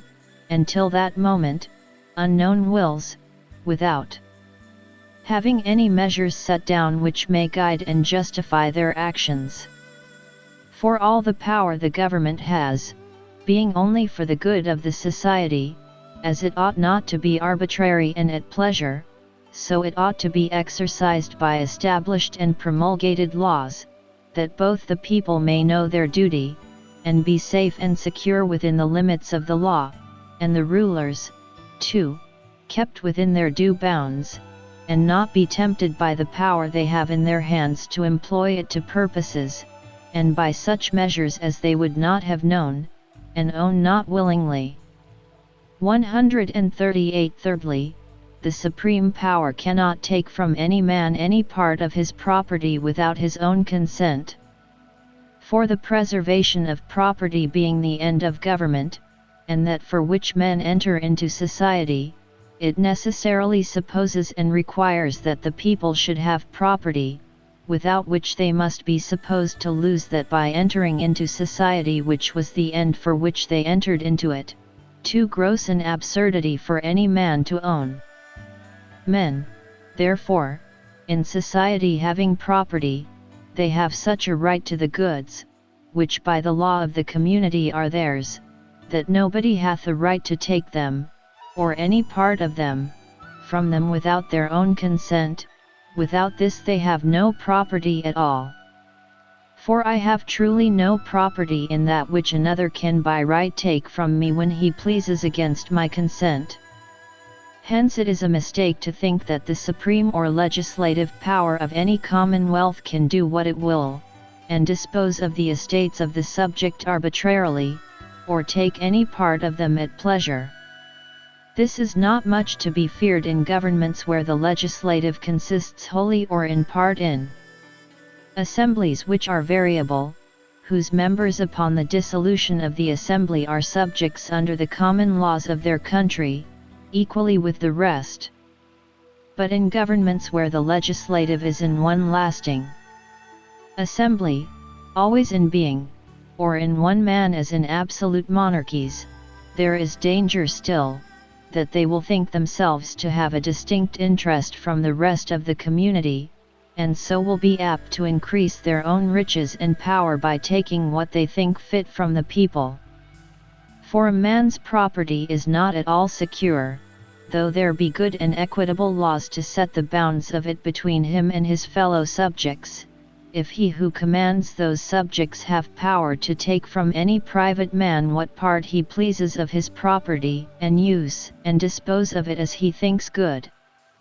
139. But government, into whosesoever hands it is put, being as I have before shown, entrusted with this condition, and for this end, that men might have and secure their properties. The prince, or senate, however it may have power to make laws for the regulating of property between the subjects one amongst another, yet can never have a power to take to themselves the whole, or any part of the subjects' property, without their own consent, for this would be in effect to leave them no property at all. And to let us see that even absolute power, where it is necessary, is not arbitrary by being absolute, but is still limited by that reason and confined to those ends which required it in some cases to be absolute, we need look no farther than the common practice of martial discipline. For the preservation of the army, and in it of the whole commonwealth, requires an absolute obedience to the command of every superior officer, and it is justly death to disobey or dispute the most dangerous or unreasonable of them. But yet we see that neither the sergeant that could command a soldier to march up to the mouth of a cannon, or stand in a breach where he is almost sure to perish, can command that soldier to give him 1 penny of his money, nor the general that can condemn him to death for deserting his post, or not obeying the most desperate orders, cannot yet with all his absolute power of life and death dispose of 1 farthing of that soldier's estate, or seize 1 jot of his goods, whom yet he can command anything, and hang for the least disobedience. Because such a blind obedience is necessary to that end for which the commander has his power, viz., the preservation of the rest, but the disposing of his goods has nothing to do with it. 140 It is true governments cannot be supported without great charge, and it is fit every one who enjoys his share of the protection should pay out of his estate his proportion for the maintenance of it. But still it must be with his own consent, i.e., the consent of the majority, giving it either by themselves or their representatives chosen by them. For if any one shall claim a power to lay and levy taxes on the people by his own authority, and without such consent of the people, he thereby invades the fundamental law of property, and subverts the end of government. For what property have I in that which another may by right take when he pleases to himself? 141 Fourthly, the legislative cannot transfer the power of making laws to any other hands, for it being but a delegated power from the people, they who have it cannot pass it over to others. The people alone can appoint the form of the commonwealth, which is by constituting the legislative, and appointing in whose hands that shall be. And when the people have said, we will submit, and be governed by laws made by such men, and in such forms, nobody else can say other men shall make laws for them, nor can they be bound by any laws but such as are enacted by those whom they have chosen and authorized to make laws for them. 142 These are the bounds which the trust that is put in them by the society and the law of God and nature have set to the legislative power of every commonwealth, in all forms of government. First, they are to govern by promulgated established laws, not to be varied in particular cases, but to have one rule for rich and poor, for the favorite at court, and the countryman at plough. Secondly, these laws also ought to be designed for no other end ultimately but the good of the people. Thirdly, they must not raise taxes on the property of the people without the consent of the people given by themselves or their deputies. And this properly concerns only such governments where the legislative is always in being, or at least where the people have not reserved any part of the legislative to deputies, to be from time to time chosen by themselves. Fourthly, legislative neither must nor can transfer the power of making laws to anybody else, or place it anywhere but where the people have. Chapter 12. The legislative, executive, and federative power of the Commonwealth. 143 The legislative power is that which has a right to direct how the force of the commonwealth shall be employed for preserving the community and the members of it. Because those laws which are constantly to be executed, and whose force is always to continue, may be made in a little time, therefore there is no need that the legislative should be always in being, not having always business to do. And because it may be too great temptation to human frailty, apt to grasp at power, for the same persons who have the power of making laws to have also in their hands the power to execute them, whereby they may exempt themselves from obedience to the laws they make, and suit the law, both in its making and execution, to their own private advantage, and thereby come to have a distinct interest from the rest of the community, contrary to the end of society and government. Therefore in well-ordered commonwealths, where the good of the whole is so considered as it ought, the legislative power is put into the hands of divers persons who, duly assembled, have by themselves, or jointly with others, a power to make laws, which when they have done, being separated again, they are themselves subject to the laws they have made, which is a new and near tie upon them to take care that they make them for the public good. 144 But because the laws that are at once, and in a short time made, have a constant and lasting force, and need a perpetual execution, or an attendance thereunto, therefore it is necessary there should be a power always in being which should see to the execution of the laws that are made, and remain in force. And thus the legislative and executive power come often to be separated. 145 There is another power in every commonwealth which one may call natural, because it is that which answers to the power every man naturally had before he entered into society. For though in a commonwealth the members of it are distinct persons, still, in reference to one another, and,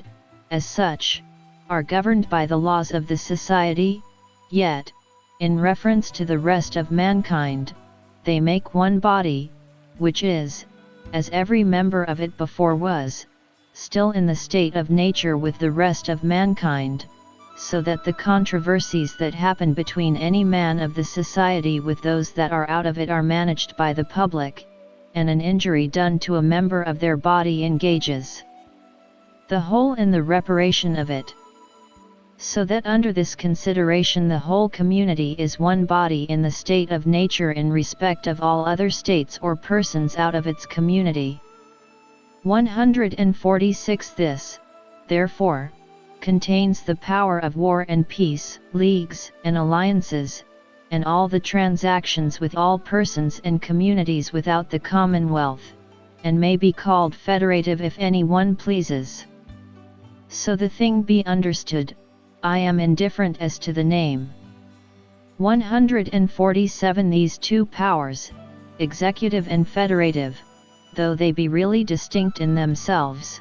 yet one comprehending the execution of the municipal laws of the society within itself upon all that are parts of it, the other the management of the security and interest of the public without with all those that it may receive benefit or damage from, yet they are always almost united. And though this federative power in the well or ill management of it be of great moment to the commonwealth, yet it is much less capable to be directed by antecedent, standing, positive laws than the executive, and so must necessarily be left to the prudence and wisdom of those whose hands it is in, to be managed for the public good. For the laws that concern subjects one amongst another, being to direct their actions, may well enough precede them.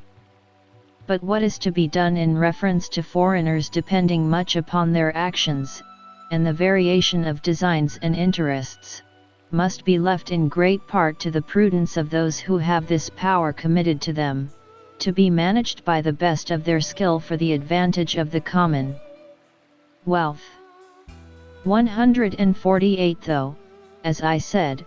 the executive and federative power of every community be really distinct in themselves, yet they are hardly to be separated and placed at the same time in the hands of distinct persons. For both of them requiring the force of the society for their exercise, it is almost impracticable to place the force of the Commonwealth in distinct and not subordinate hands, or that the executive and federative power should be placed in persons that might act separately, whereby the force of the public would be under different commands, which would be apt some time or other to cause disorder and ruin. Chapter 13.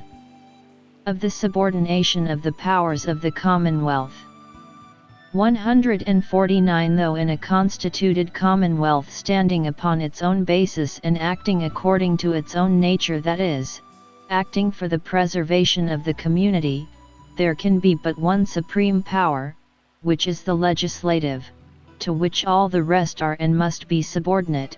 yet the legislative being only a fiduciary power to act for certain ends, there remains still in the people a supreme power to remove or alter the legislative, when they find the legislative act contrary to the trust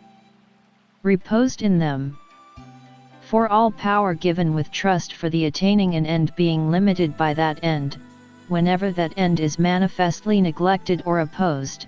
the trust must necessarily be forfeited, and the power devolve into the hands of those that gave it,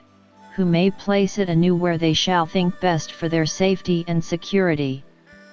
And thus the community perpetually retains a supreme power of saving themselves from the attempts and designs of anybody, even of their legislators, whenever they shall be so foolish or so wicked as to lay and carry on designs against the liberties and properties of the subject.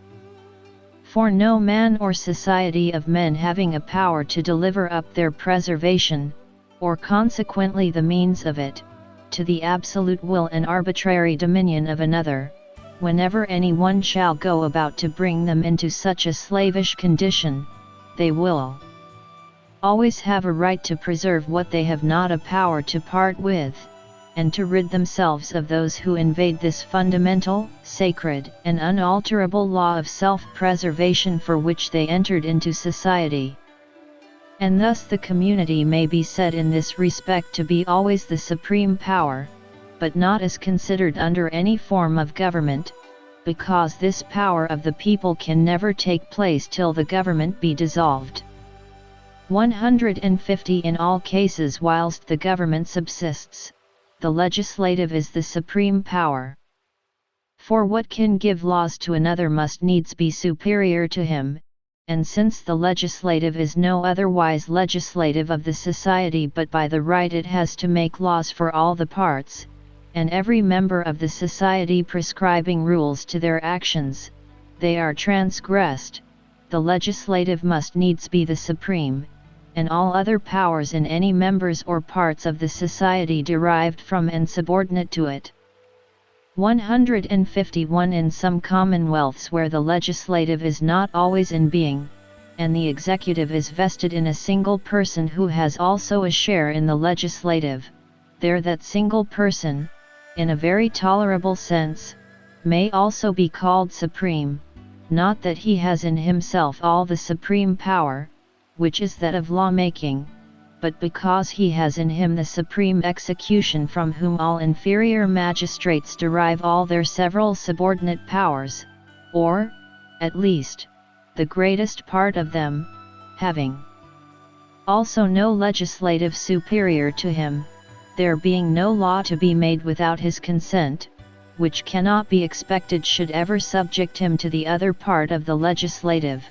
he is properly enough in this sense supreme. But yet it is to be observed that though oaths of allegiance and fealty are taken to him, it is not to him as supreme legislator, but as supreme executor of the law made by a joint power of him with others, allegiance being nothing but an obedience according to law, which, when he violates, he has no right to obedience, nor can claim it otherwise than as the public person vested with the power of the law, and so is to be considered as the image, phantom, or representative of the Commonwealth. Acted by the will of the society declared in its laws, and thus he has no will, no power, but that of the law. But when he quits this representation, this public will, and acts by his own private will, he degrades himself, and is but a single private person without power and without will, the members owing no obedience but to the public will of the society. 152. The executive power placed anywhere but in a person that has also a share in the legislative is visibly subordinate and accountable to it, and may be at pleasure changed and displaced, so that it is not the supreme executive power that is exempt from subordination, but the supreme executive power vested in one, who having a share in the legislative, has no distinct superior legislative to be subordinate and accountable to, farther than he himself shall join and consent, so that he is no more subordinate than he himself shall think fit, which one may certainly conclude will be but very little. Of other ministerial and subordinate powers in a commonwealth we need not speak, they being so multiplied with infinite variety in the different customs and constitutions of distinct commonwealths, that it is impossible to give a particular account of them all.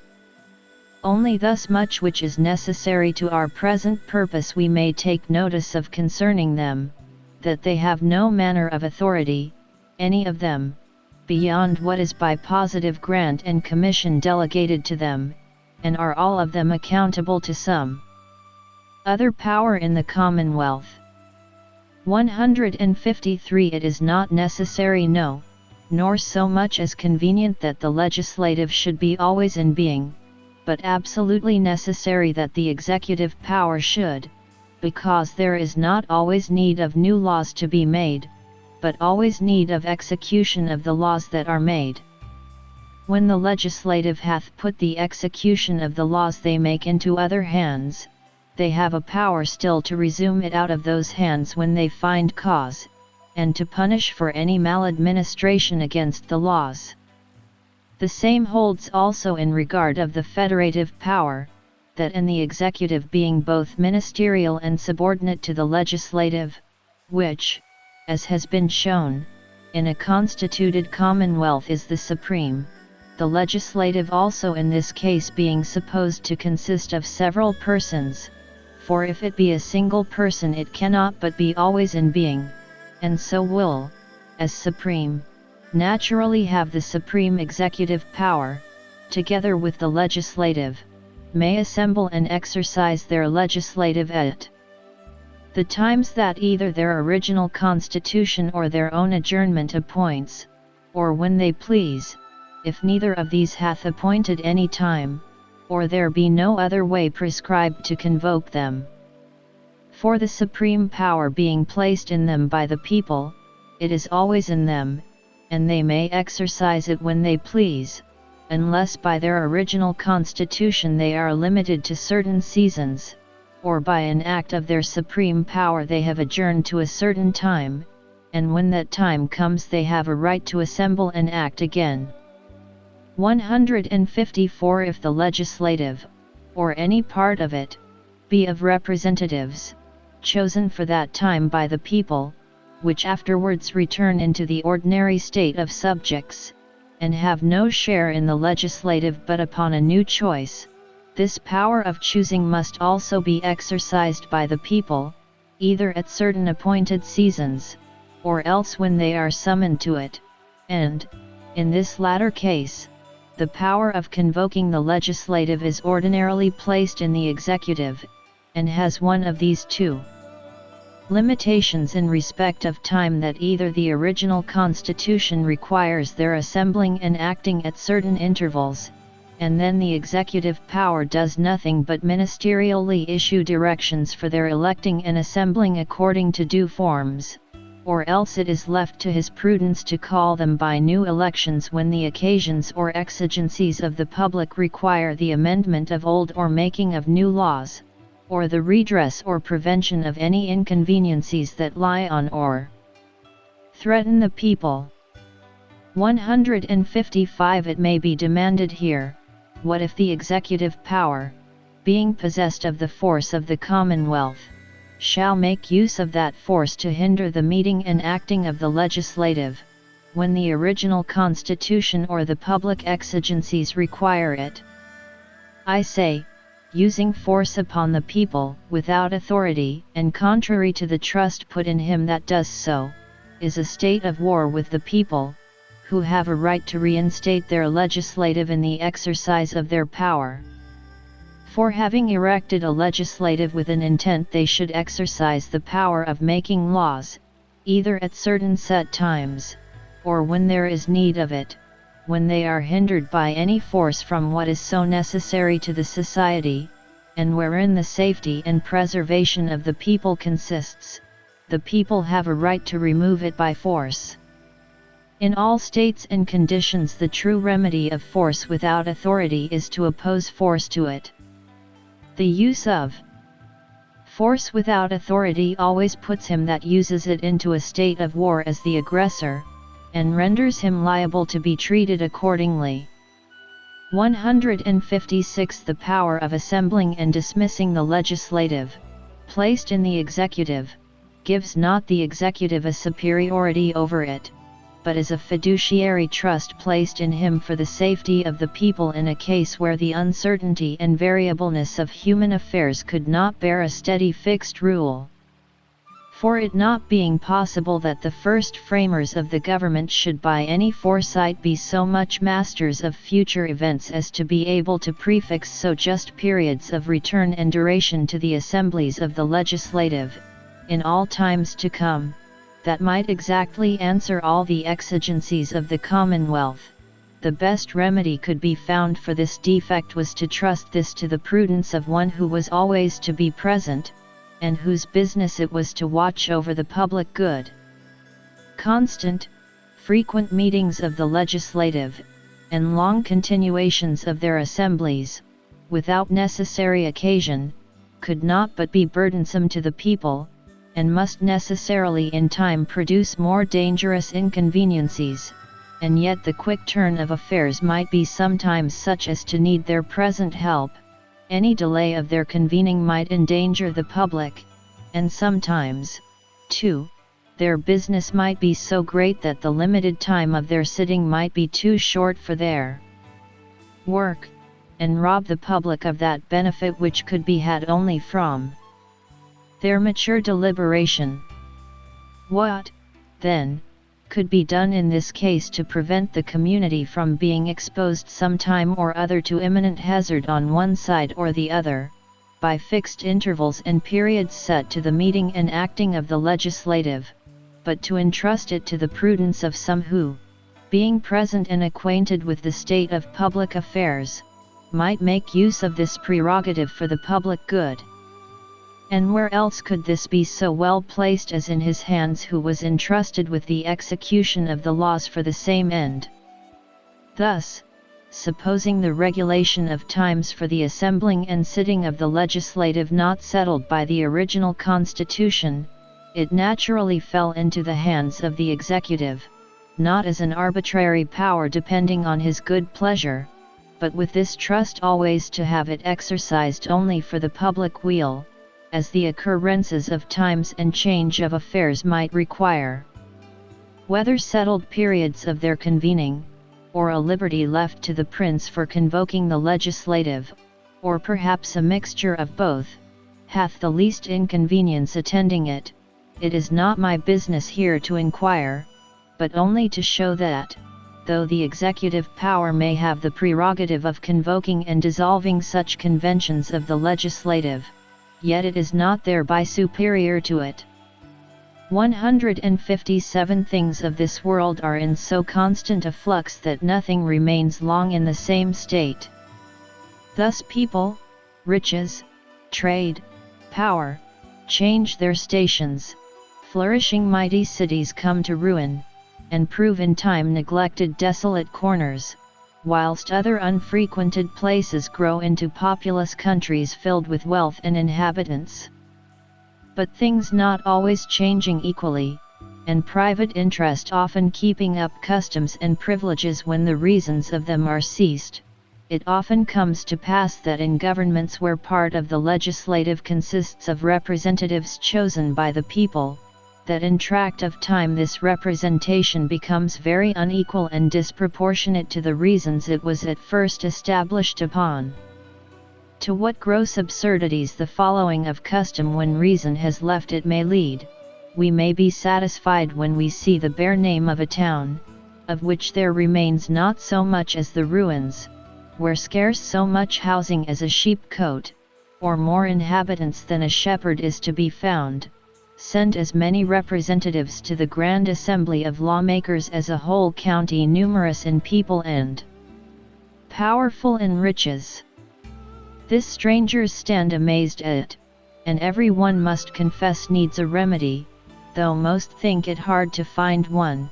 because the constitution of the legislative being the original and supreme act of the society, antecedent to all positive laws in it, and depending wholly on the people, no inferior power can alter it. And, therefore, the people when the legislative is once constituted, having in such a government as we have been speaking of no power to act as long as the government stands, this inconvenience is thought incapable of a remedy. 158 Salus Populi Suprema Lex is certainly so just and fundamental a rule, that he who sincerely follows it cannot dangerously err. If, therefore, the executive who has the power of convoking the legislative, observing rather the true proportion than fashion of representation, regulates not by old custom, but true reason, the number of members in all places, that have a right to be distinctly represented, which no part of the people, however incorporated, can pretend to, but in proportion to the assistance which it affords to the public, it cannot be judged to have set up a new legislative, but to have restored the old and true one, and to have rectified the disorders which succession of time had insensibly as well as inevitably introduced, for it being the interest as well as intention of the people to have a fair and equal representative, whoever brings it nearest to that is an undoubted friend to an establisher of the government, and cannot miss the consent and approbation of the community, prerogative being nothing but a power in the hands of the prince to provide for the public good in such cases which, depending upon unforeseen and uncertain occurrences, certain and unalterable laws could not safely direct. Whatsoever shall be done manifestly for the good of the people, and establishing the government upon its true foundations, is, and always will be, just prerogative. The power of erecting new corporations, and therewith new representatives, carries with it a supposition that in time the measures of representation might vary, and those have a just right to be represented which before had none, and by the same reason, those cease to have a right, and be too inconsiderable for such a privilege, which before had it. It is not a change from the present state which, perhaps, corruption or decay has introduced, that makes an inroad upon the government, but the tendency of it to injure or oppress the people, and to set up one part or party with a distinction from and an unequal subjection of the rest. Whatsoever cannot but be acknowledged to be of advantage to the society and people in general, upon just and lasting measures, will always, when done, justify itself, and whenever the people shall choose their representatives upon just and undeniably equal measures, suitable to the original frame of the government, it cannot be doubted to be the will and act of the society, whoever permitted or proposed to them so to do. Chapter 14 of Prerogative. 159 Where the legislative and executive power are in distinct hands, as they are in all moderated monarchies and well-framed governments, there the good of the society requires that several things should be left to the discretion of him that has the executive power. For the legislators not being able to foresee and provide by laws for all that may be useful to the community, the executor of the laws, having the power in his hands, has by the common law of nature a right to make use of it for the good of the society, in many cases where the municipal law has given no direction, till the legislative can conveniently be assembled to provide for it. Nay, many things there are which the law can by no means provide for, and those must necessarily be left to the discretion of him that has the executive power in his hands, to be ordered by him as the public good and advantage shall require. Nay, it is fit that the laws themselves should in some cases give way to the executive power, or rather to this fundamental law of nature and government, viz., that as much as may be all the members of the society are to be preserved. For since many accidents may happen wherein a strict and rigid observation of the laws may do harm, as not to pull down an innocent man's house to stop the fire when the next to it is burning, and a man may come sometimes within the reach of the law, which makes no distinction of persons, by an action that may deserve reward and pardon, it is fit the ruler should have a power in many cases to mitigate the severity of the law, and pardon some offenders, since the end of government being the preservation of all as much as may be, even the guilty are to be spared where it can prove no prejudice to the innocent. 160 This power to act according to discretion for the public good, without the prescription of the law and sometimes even against it, is that which is called prerogative, for since in some governments the law-making power is not always in being and is usually too numerous, and so too slow for the dispatch requisite to execution, and because, also, it is impossible to foresee and so by laws to provide for all accidents and necessities that may concern the public, or make such laws as will do no harm, if they are executed with an inflexible rigor on all occasions and upon all persons that may come in their way. Therefore there is a latitude left to the executive power to do many things of choice which the laws do not prescribe. 161 This power, whilst employed for the benefit of the community and suitably to the trust and ends of the government, is undoubted prerogative, and never is questioned. For the people are very seldom or never scrupulous or nice in the point or questioning of prerogative whilst it is in any tolerable degree employed for the use it was meant, that is, the good of the people, and not manifestly against it. But if there comes to be a question between the executive power and the people about a thing claimed as a prerogative, the tendency of the exercise of such prerogative, to the good or hurt of the people, will easily decide that question. 162 It is easy to conceive that in the infancy of governments, when commonwealths differed little from families in number of people, they differed from them too but little in number of laws, and the governors being as the fathers of them, watching over them for their good, the government was almost all prerogative. A few established laws served the turn, and the discretion and care of the ruler supplied the rest. But when mistake or flattery prevailed with weak princes, to make use of this power for private ends of their own and not for the public good, the people were fain, by express laws, to get prerogative determined in those points wherein they found disadvantage from it, and declared limitations of prerogative in those cases which they and their ancestors had left in the utmost latitude to the wisdom of those princes who made no other but a right use of it, that is, for the good of their people. 163 And therefore they have a very wrong notion of government who say that the people have encroached upon the prerogative when they have got any part of it to be defined by positive laws. For in so doing they have not pulled from the prince anything that of right belonged to him, but only declared that that power which they indefinitely left in his or his ancestors' hands, to be exercised for their good, was not a thing they intended him, when he used it otherwise. For the end of government being the good of the community, whatsoever alterations are made in it tending to that end cannot be an encroachment upon any body, since nobody in government can have a right tending to any other end, and those only are encroachments which prejudice or hinder the public good. Those who say otherwise speak as if the prince had a distinct and separate interest from the good of the community, and was not made for it,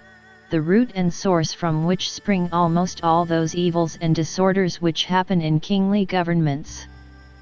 And indeed, if that be so, the people under his government are not a society of rational creatures, entered into a community for their mutual good, such as have set rulers over themselves, to guard and promote that good, but are to be looked on as a herd of inferior creatures under the dominion of a master, who keeps them and works them for his own pleasure or profit. If men were so void of reason and brutish as to enter into society upon such terms, prerogative might indeed be, what some men would have it, an arbitrary power to do things hurtful to the people. 164 But since a rational creature cannot be supposed, when free, to put himself into subjection to another for his own harm, though where he finds a good and a wise ruler he may not, perhaps, think it either necessary or useful to set precise bounds to his power in all things, prerogative can be nothing but the people's permitting their rulers to do several things of their own free choice where the law was silent, and sometimes too against the direct letter of the law, for the public good end. Their acquiescing in it when so done. For as a good prince, who is mindful of the trust put into his hands and careful of the good of his people, cannot have too much prerogative, that is, power to do good, so a weak and ill prince, who would claim that power his predecessors exercised, without the direction of the law, as a prerogative belonging to him by right of his office, which he may exercise at his pleasure to make or promote an interest distinct from that of the public, gives the people an occasion to claim their right and limit that power,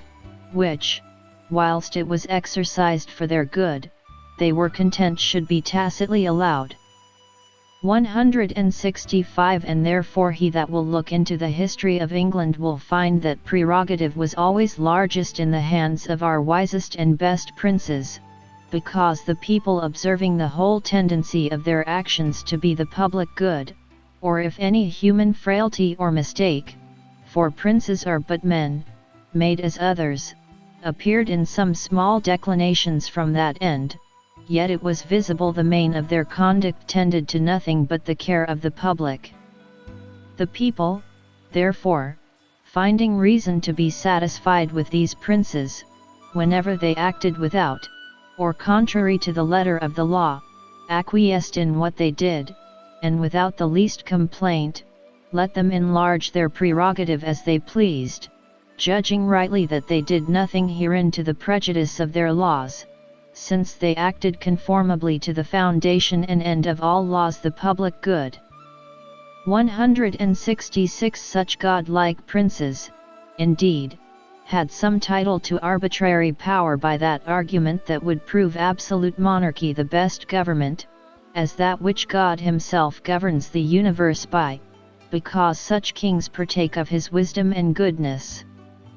Upon this is founded that saying, that the reigns of good princes have been always most dangerous to the liberties of their people. For when their successors, managing the government with different thoughts, would draw the actions of those good rulers into precedent and make them the standard of their prerogative, as if what had been done only for the good of the people was a right in them to do for the harm of the people, if they so pleased, it has often occasioned contest, and sometimes public disorders, before the people could recover their original right and get that to be declared not to be prerogative which truly was. Never so, since it is impossible anybody in the society should ever have a right to do the people harm, though it be very possible and reasonable that the people should not go about to set any bounds to the prerogative of those kings or rulers who themselves transgressed not the bounds of the public good. For prerogative is nothing but the power of doing public good without a rule. 167 The power of calling parliaments in England, as to precise time, place, and duration, is certainly a prerogative of the king, but still with this trust, that it shall be made use of for the good of the nation as the exigencies of the times and variety of occasion shall require. For it being impossible to foresee which should always be the fittest place for them to assemble in, and what the best season, the choice of these was left with the executive power, as might be best subservient to the public good and best suit the ends of Parliament. 168 The old question will be asked in this matter of prerogative, but who shall be judge when this power is made a right use of? I answer, between an executive power in being, with such a prerogative, and a legislative that depends upon his will for their convening, there can be no judge on earth. As there can be none between the legislative and the people, should either the executive or the legislative, when they have got the power in their hands, design or go about to enslave or destroy them, the people have no other remedy in this, as in all other cases where they have no judge on earth, but to appeal to heaven, for the rulers in such attempts, exercising a power the people never put into their hands, who can never be supposed to consent that anybody should rule over them for their harm, do that which they have not a right to do. And where the body of the people, or any single man, are deprived of their right, or are under the exercise of a power without right, having no appeal on earth, they have a liberty to appeal to heaven whenever they judge the cause of sufficient moment. And therefore, though the people cannot be judge, so as to have, by the constitution of that society, any superior power to determine and give effective sentence in the case, yet they have reserved that ultimate determination to themselves which belongs to all mankind, where there lies no appeal on earth, by a law antecedent and paramount to all positive laws of men, whether they have just cause to make their appeal to heaven. And this judgment they cannot part with, it being out of a man's power so to submit himself to another as to give him a liberty to destroy him, God and nature never allowing a man so to abandon himself as to neglect his own preservation. And since he cannot take away his own life, neither can he give another power to take it. Nor let any one think this lays a perpetual foundation for disorder, for this operates not till the inconvenience is so great that the majority feel it, and are weary of it, and find a necessity to have it amended. And this the executive power, or wise princes, never need come in the danger of, and it is the thing of all others they have most need to avoid, as, of all others, the most perilous. Chapter 15.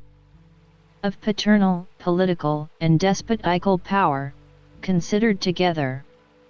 169 Though I have had occasion to speak of these separately before, yet the great mistakes of late about government having, as I suppose, arisen from confounding these distinct powers one with another, it may not perhaps be amiss to consider them here together. 171. Then, paternal or parental power is nothing but that which parents have over their children to govern them, for the children's good, till they come to the use of reason, or a state of knowledge, wherein they may be supposed capable to understand that rule, whether it be the law of nature or the municipal law of their country, they are to govern themselves by capable, I say, to know it, as well as several others, who live as free men under that law. The affection and tenderness God hath planted in the breasts of parents towards their children makes it evident that this is not intended to be a severe arbitrary government, but only for the help, instruction, and preservation of their offspring. But happen as it will, there is, as I have proved, no reason why it should be thought to extend to life and death, at any time, over their children, more than over anybody else, or keep the child in subjection to the will of his parents when grown to a man and the perfect use of reason, any farther than as having received life and education from his parents obliges him to respect, honor, gratitude, assistance, and support, all his life, to both father and mother. And thus, it is true, the paternal is a natural government, but not at all extending itself to the ends and jurisdictions of that which is political. The power of the father doth not reach at all to the property of the child, which is only in his own disposing. 171. Secondly, political power is that power which every man having in the state of nature has given up into the hands of the society, and therein to the governors whom the society hath set over itself, with this express or tacit trust, that it shall be employed for their good and the preservation of their property. Now this power, which every man has in the state of nature, and which he parts with to the society in all such cases where the society can secure him, is to use such means for the preserving of his own property as he thinks good and nature allows him, and to punish the breach of the law of nature in others so as, according to the best of his reason, may most conduce to the preservation of himself and the rest of mankind, so that the end and measure of this power, when in every man's hands, in the state of nature, being the preservation of all of his society, that is, all mankind in general, it can have no other end or measure, when in the hands of the magistrate, but to preserve the members of that society in their lives, liberties, and possessions, and so cannot be an absolute, arbitrary power over their lives and fortunes, which are as much as possible to be preserved, but a power to make laws, and annex such penalties to them as may tend to the preservation of the whole, by cutting off those parts, and those only, which are so corrupt that they threaten the sound and healthy, without which no severity is lawful. And this power has its original only from compact and agreement and the mutual consent of those who make up the community. 172. Thirdly, despotical power is an absolute, arbitrary power one man has over another, to take away his life whenever he pleases, and this is a power which neither nature gives, for it has made no such distinction between one man and another, nor compact can convey. For man, not having such an arbitrary power over his own life, cannot give another man such a power over it, but it is the effect only of forfeiture which the aggressor makes of his own life when he puts himself into the state of war with another. For having quitted reason, which God hath given to be the rule betwixt man, and the peaceable ways which that teaches, and made use of force to compass his unjust ends upon another where he has no right, he renders himself liable to be destroyed by his adversary whenever he can, as any other noxious and brutish creature that is destructive to his being. And thus captives, taken in a just and lawful war, and such only, are subject to a despotical power, which, as it arises not from compact, so neither is it capable of any, but is the state of war continued. For what compact can be made with a man that is not master of his own life? What condition can he perform? And if he be once allowed to be master of his own life, the despotical, arbitrary power of his master ceases. He that is master of himself and his own life has a right,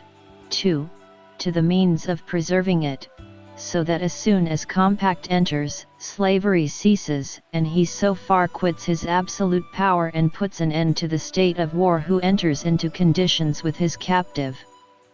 173. Nature gives the first of these, viz., paternal power, to parents for the benefit of their children during their minority, to supply their want of ability and understanding how to manage their property. By property I must be understood here, as in other places, to mean that property which men have in their persons as well as goods. Voluntary agreement gives the second, viz., political power to governors, for the benefit of their subjects, to secure them in the possession and use of their properties. And forfeiture gives the third, despotical power to lords for their own benefit over those who are stripped of all property. 174. He that shall consider the distinct rise and extent, and the different ends of these several powers, will plainly see that paternal power comes as far short of that of the magistrate as despotical exceeds it,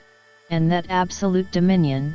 however placed, is so far from being one kind of civil society that it is as inconsistent with it as slavery is with property. Paternal power is only where minority makes the child incapable to manage his property,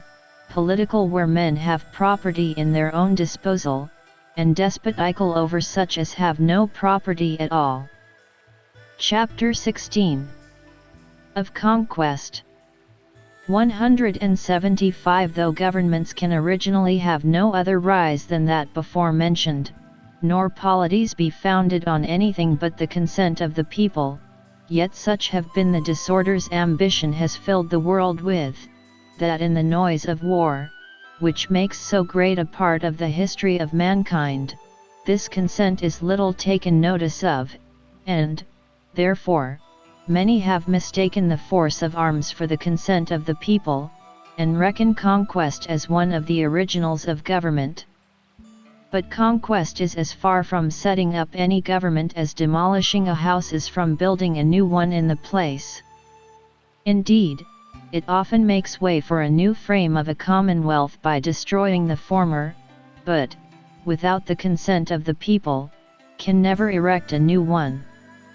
176. That the aggressor,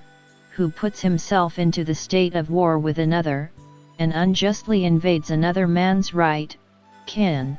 by such an unjust war, never come to have a right over the conquered, will be easily agreed by all men, who will not think that robbers and pirates have a right of empire over whomsoever they have force enough to master, or that men are bound by promises which unlawful force extorts from them. Should a robber break into my house, and, with the dagger at my throat, make me seal deeds to convey my estate to him, would this give him any title? Just such a title by his sword has an unjust conqueror who forces me into submission. The injury and the crime is equal, whether committed by the wearer of a crown or some petty villain. The title of the offender and the number of his followers make no difference in the offense, unless it be to aggravate it. The only difference is, great robbers punish little ones to keep them in their obedience, but the great ones are rewarded with laurels and triumphs, because they are too big for the weak hands of justice in this world, and have the power in their own possession which should punish offenders. What is my remedy against a robber that so broke into my house? Appeal to the law for justice. But perhaps justice is denied, or I am crippled and cannot stir, robbed, and have not the means to do it. If God has taken away all means of seeking remedy, there is nothing left but patience. But my son, when able, may seek the relief of the law, which I am denied. He or his son may renew his appeal till he recover his right. But the conquered, or their children, have no court, no arbitrator on earth to appeal to. Then they may appeal, as Jephthah did, to heaven, and repeat their appeal till they have recovered the native right of their ancestors, which was to have such a legislative over them as the majority should approve and freely acquiesce in. If it be objected this would cause endless trouble, I answer, no more than justice does, where she lies open to all that appeal to her. He that troubles his neighbor without a cause is punished for it by the justice of the court he appeals to. And he that appeals to heaven must be sure he has right on his side, and a right, too, that is worth the trouble and cost of the appeal, as he will answer at a tribunal that cannot be deceived, and will be sure to retribute to every one according to the mischiefs he hath created to his fellow subjects, that is, any part of mankind. From whence it is plain that he that conquers in an unjust war can thereby have no title to the subjection and obedience of the conquered. 177. But supposing victory favors the right side,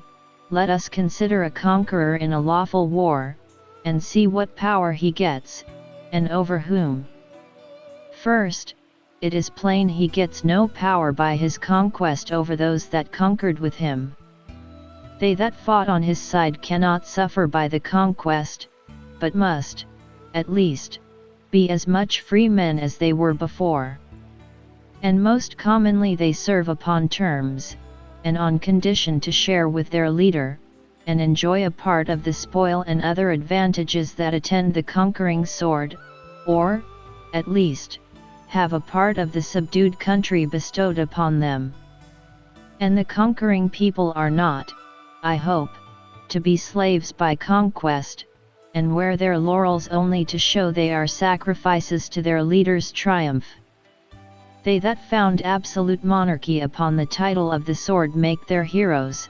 who are the founders of such monarchies, errant dracansers, and forget they had any officers and soldiers that fought on their side in the battles they won, or assisted them in the subduing, or shared in possessing the countries they mastered. We are told by some that the English monarchy is founded in the Norman conquest, and that our princes have thereby a title to absolute dominion, which, if it were true, as by the history it appears otherwise, and that William had a right to make war on this island, yet his dominion by conquest could reach no farther than to the Saxons and Britons that were then inhabitants of this country.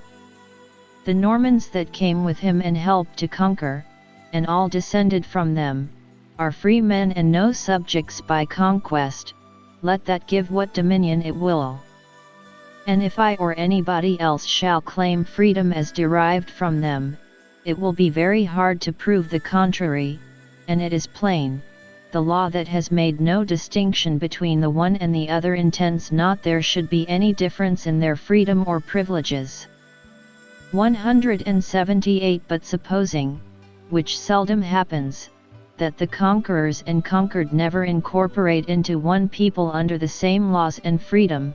let us see next what power a lawful conqueror has over the subdued, and that I say is purely despotical. He has an absolute power over the lives of those who, by an unjust war, have forfeited them, but not over the lives or fortunes of those who engaged not in the war, nor over the possessions even of those who were actually engaged in it. 179. Secondly, I say, then, the conqueror gets no power but only over those who have actually assisted, concurred, or consented to that unjust force that is used against him. For the people having given to their governors no power to do an unjust thing, such as is to make an unjust war, for they never had such a power in themselves, they ought not to be charged as guilty of the violence and injustice that is committed in an unjust war any farther than they actually abet it, no more than they are to be thought guilty of any violence or oppression their governors should use upon the people themselves or any part of their fellow subjects, they having empowered them no more to the one than to the other. Conquerors, it is true, seldom trouble themselves to make the distinction, but they willingly permit the confusion of war to sweep all together, but yet this alters not the right, for the conqueror's power over the lives of the conquered being only because they have used force to do or maintain an injustice, he can have that power only over those who have concurred in that force, all the rest are innocent, and he has no more title over the people of that country who have done him no injury, and so have made no forfeiture of their lives, than he has over any other who, without any injuries or provocations, have lived upon fair terms with him. 183. The power a conqueror gets over those he overcomes in a just war is perfectly despotical. He has an absolute power over the lives of those who, by putting themselves in a state of war, have forfeited them, but he has not thereby a right and title to their possessions. This I doubt not, but at first sight will seem a strange doctrine, it being so quite contrary to the practice of the world, there being nothing more familiar in speaking of the dominion of countries than to say such an one conquered it, as if conquest, without any more ado, conveyed a right of possession. But when we consider that the practice of the strong and powerful, how universal soever it may be, is seldom the rule of right, however it be one part of the subjection of the conquered not to argue against the conditions cut out to them by the conquering swords. 181. Though in all war there be usually a complication of force and damage, and the aggressor seldom fails to harm the estate when he uses force against the persons of those he makes war upon, yet it is the use of force only that puts a man into the state of war. For whether by force he begins the injury, or else having quietly and by fraud done the injury, he refuses to make reparation, and by force maintains it, which is the same thing as at first to have done it by force, it is the unjust use of force that makes the war. For he that breaks open my house and violently turns me out of doors, or having peaceably got in, by force keeps me out, does, in effect, the same thing, supposing we are in such a state that we have no common judge on earth whom I may appeal to, and to whom we are both obliged to submit, for of such I am now speaking. It is the unjust use of force, then, that puts a man into the state of war with another, and thereby he that is guilty of it makes a forfeiture of his life. For quitting reason, which is the rule given between man, and using force, the way of beasts, he becomes liable to be destroyed by him he uses force against, as any savage ravenous beast that is dangerous to his being. 182. But because the miscarriages of the father are no faults of the children, who may be rational and peaceable, notwithstanding the brutishness and injustice of the father, by his miscarriages and violence, can forfeit but his own life, and involves not his children in his guilt or destruction. His goods which nature, that willeth the preservation of all mankind as much as is possible, hath made to belong to the children to keep them from perishing, do still continue to belong to his children. For supposing them not to have joined in the war either through infancy or choice, they have done nothing to forfeit them, nor has the conqueror any right to take them away by the bare right of having subdued him that by force attempted his destruction, though, perhaps, he may have some right to them to repair the damages he has sustained by the war, and the defense of his own right, which how far it reaches to the possessions of the conquered we shall see by and by, so that he that by conquest has a right over a man's person, to destroy him if he pleases, has not thereby a right over his estate to possess and enjoy it. For it is the brutal force the aggressor has used that gives his adversary a right to take away his life and destroy him, if he pleases, as a noxious creature, but it is damage sustained that alone gives him title to another man's goods. For though I may kill a thief that sets on me in the highway, yet I may not, which seems less, take away his money and let him go, this would be robbery on my side. His force, and the state of war he put himself in, made him forfeit his life, but gave me no title to his goods. The right, then, of conquest extends only to the lives of those who joined in the war, but not to their estates, but only in order to make reparation for the damages received and the charges of the war, and that, too, with reservation of the right of the innocent wife and children. 183 Let the conqueror have as much justice on his side as could be supposed. He has no right to seize more than the vanquished could forfeit. His life is at the victor's mercy, and his service and goods he may appropriate to make himself reparation, but he cannot take the goods of his wife and children. They too had a title to the goods he enjoyed, and their shares in the estate he possessed. For example, I in the state of nature, and all commonwealths are in the state of nature one with another, have injured another man, and refusing to give satisfaction, it is come to a state of war wherein my defending by force what I had gotten unjustly makes me the aggressor. I am conquered, my life, it is true, as forfeit, is at mercy, but not my wife's and children's. They made not the war, nor assisted in it. I could not forfeit their lives, they were not mine to forfeit. My wife had a share in my estate, that neither could I forfeit. And my children also, being born of me, had a right to be maintained out of my labor or substance. Here then is the case, the conqueror has a title to reparation for damages received, and the children have a title to their father's estate for their subsistence. For as to the wife's share, whether her own labor or compact gave her a title to it, it is plain her husband could not forfeit what was hers. What must be done in the case?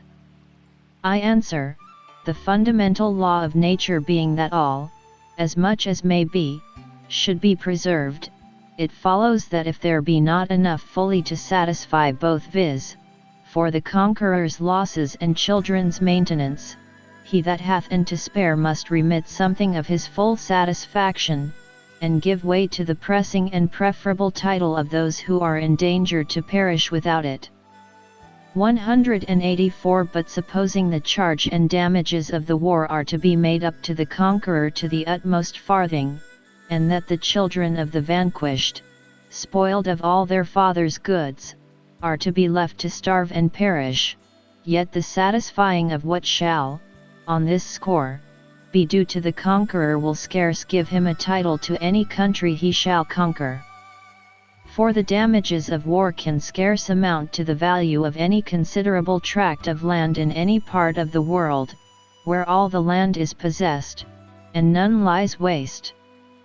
And if I have not taken away the conqueror's land which, being vanquished, it is impossible I should, scarce any other spoil I have done him can amount to the value of mine, supposing it of an extent any way coming near what I had overrun of his, and equally cultivated too. The destruction of a year's product or two, for it seldom reaches 4 or 5, is the utmost spoil that usually can be done. For as to money, and such riches and treasure taken away, these are none of nature's goods, they have but a fantastical imaginary value, nature has put no such upon them. They are of no more account by her standard than the wampum peak of the Americans to an European prince, or the silver money of Europe would have been formerly to an American. And 5 years' product is not worth the perpetual inheritance of land, where all is possessed and none remains waste, to be taken up by him that is diseased,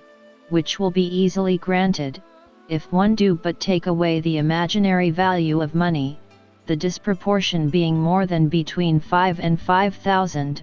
though, at the same time, half a year's product is more worth than the inheritance where, there being more land than the inhabitants possess and make use of,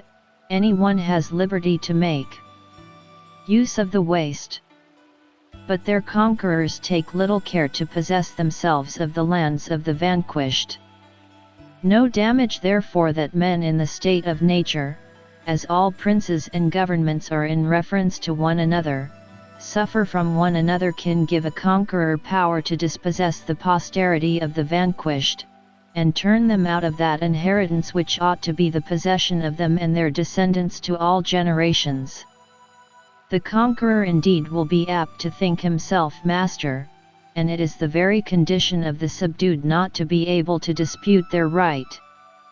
But, if that be all, it gives no other title than what bare force gives to the stronger over the weaker, and, by this reason, he that is strongest will have a right to whatever he pleases to seize on. 185 Over those, then, that joined with him in the war, and over those of the subdued country that opposed him not, and the posterity even of those that did, the conqueror, even in a just war, hath, by his conquest, no right of dominion. They are free from any subjection to him, and if their former government be dissolved, they are at liberty to begin and erect another to themselves. 186 The conqueror, it is true, usually by the force he has over them, compels them, with the sword at their breasts, to stoop to his conditions, and submit to such a government as he pleases to afford them, but the inquiry is, what right he has to do so. If it be said they submit by their own consent, then this allows their own consent to be necessary to give the conqueror a title to rule over them. It remains only to be considered whether promises, extorted by force, without right, can be thought consent, and how far they bind. To which I shall say, they bind not at all, because whatsoever another gets from me by force, I still retain the right of, and he is obliged presently to restore. He that forces my horse from me ought presently to restore him, and I have still a right to retake him. By the same reason, he that forced a promise from me ought presently to restore it, i.e., quit me of the obligation of it, or I may resume it myself, i.e., choose whether I will perform it. For the law of nature laying an obligation on me, only by the rules she prescribes, cannot oblige me by the violation of her rules, such as the extorting anything from me by force. Nor does it at all alter the case, to say I gave my promise, no more than it excuses the force, and passes the right, when I put my hand in my pocket and deliver my purse myself to a thief who demands it with a pistol at my breast. 187 From all which it follows that the government of a conqueror, imposed by force on the subdued, against whom he had no right of war, or who joined not in the war against him, where he had right, has no obligation upon them. 188 But let us suppose that all the men of that community, being all members of the same body politic, may be taken to have joined in that unjust war, wherein they are subdued, and so their lives are at the mercy of the conqueror. 189 I say this concerns not their children who are in their minority. For since a father hath not, in himself, a power over the life or liberty of his child, no act of his can possibly forfeit it, so that the children, whatever may have happened to the fathers, are free men, and the absolute power of the conqueror reaches no farther than the persons of the men that were subdued by him, and dies with them, and should he govern them as slaves, subjected to his absolute, arbitrary power, he has no such right of dominion over their children. He can have no power over them but by their own consent, whatever he may drive them to say or do, and he has no lawful authority, whilst force, and not choice, compels them to submission. 190 Every man is born with a double right. First, a right of freedom to his person, which no other man has a power over, but the free disposal of it lies in himself. Secondly, a right before any other man, to inherit, with his brethren, his father's goods. 191 By the first of these, a man is naturally free from subjection to any government, though he be born in a place under its jurisdiction. But if he disclaim the lawful government of the country he was born in, he must also quit the right that belonged to him, by the laws of it, and the possessions there descending to him from his ancestors, if it were a government made by their consent. 192. By the second, the inhabitants of any country, who are descended and derive a title to their estates from those who are subdued, and had a government forced upon them, against their free consents, retain a right to the possession of their ancestors, though they consent not freely to the government, whose hard conditions were, by force, imposed on the possessors of that country. For the first conqueror never having had a title to the land of that country, the people, who are the descendants of, or claim under those who were forced to submit to the yoke of a government by constraint, have always a right to shake it off, and free themselves from the usurpation or tyranny the sword hath brought in upon them, till their rulers put them under such a frame of government as they willingly and of choice consent to, which they can never be supposed to do,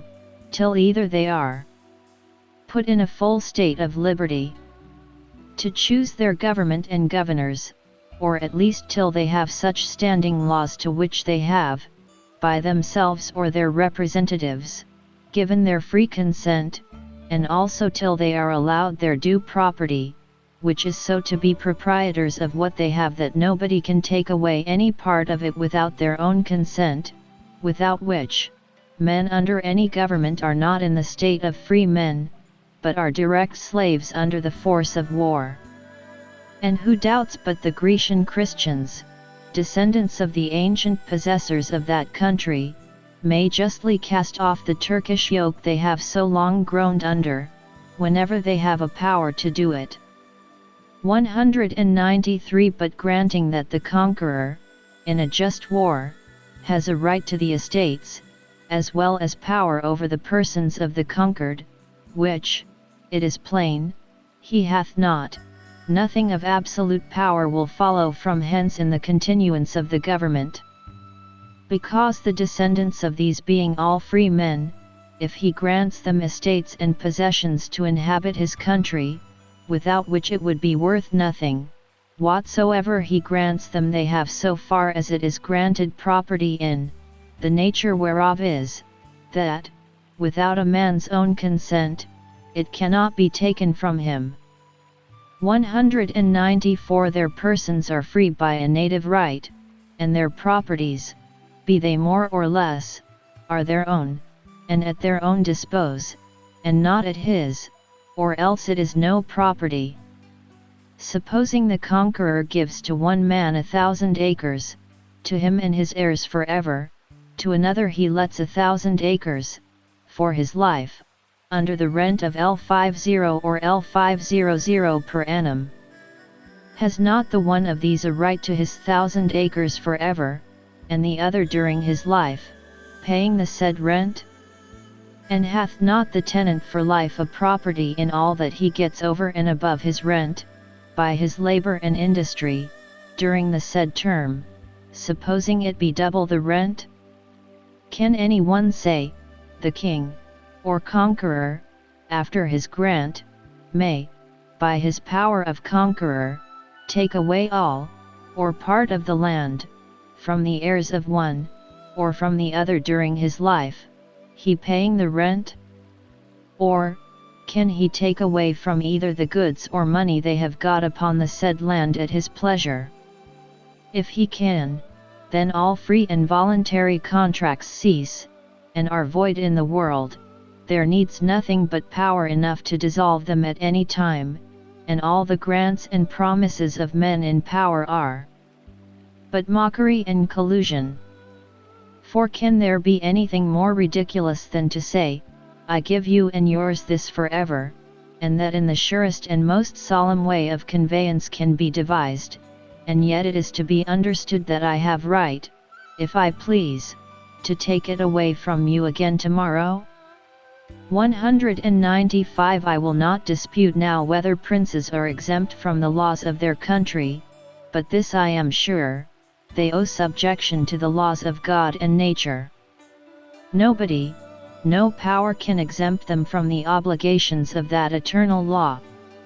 Those are so great and so strong in the case of promises, that omnipotency itself can be tied by them. Grants, promises, and oaths are bonds that hold the Almighty, whatever some flatterers say to princes of the world, who, all together, with all their people joined to them, are, in comparison of the great God, but as a drop of the bucket, or a dust on the balance inconsiderable, nothing. 196. The short of the case in conquest, is this: the conqueror, if he have a just cause, has a despotical right over the persons of all that actually aided and concurred in the war against him, and a right to make up his damage and cost out of their labor and estates, so he injure not the right of any other. Over the rest of the people, if there were any that consented not to the war, and over the children of the captives themselves or the possessions of either he has no power, and so can have, by virtue of conquest, no lawful title himself to dominion over them, or derive it to his posterity, but is an aggressor, and puts himself in a state of war against them, and has no better a right of principality, he, nor any of his successors, than Hingar or Hubba, the Danes, had here in England, or Spartacus, had be conquered Italy, which is to have their yoke cast off as soon as God shall give those under their subjection courage and opportunity to do it. Thus, notwithstanding whatever title the kings of Assyria had over Judah, by the sword, God assisted Hezekiah to throw off the dominion of that conquering empire.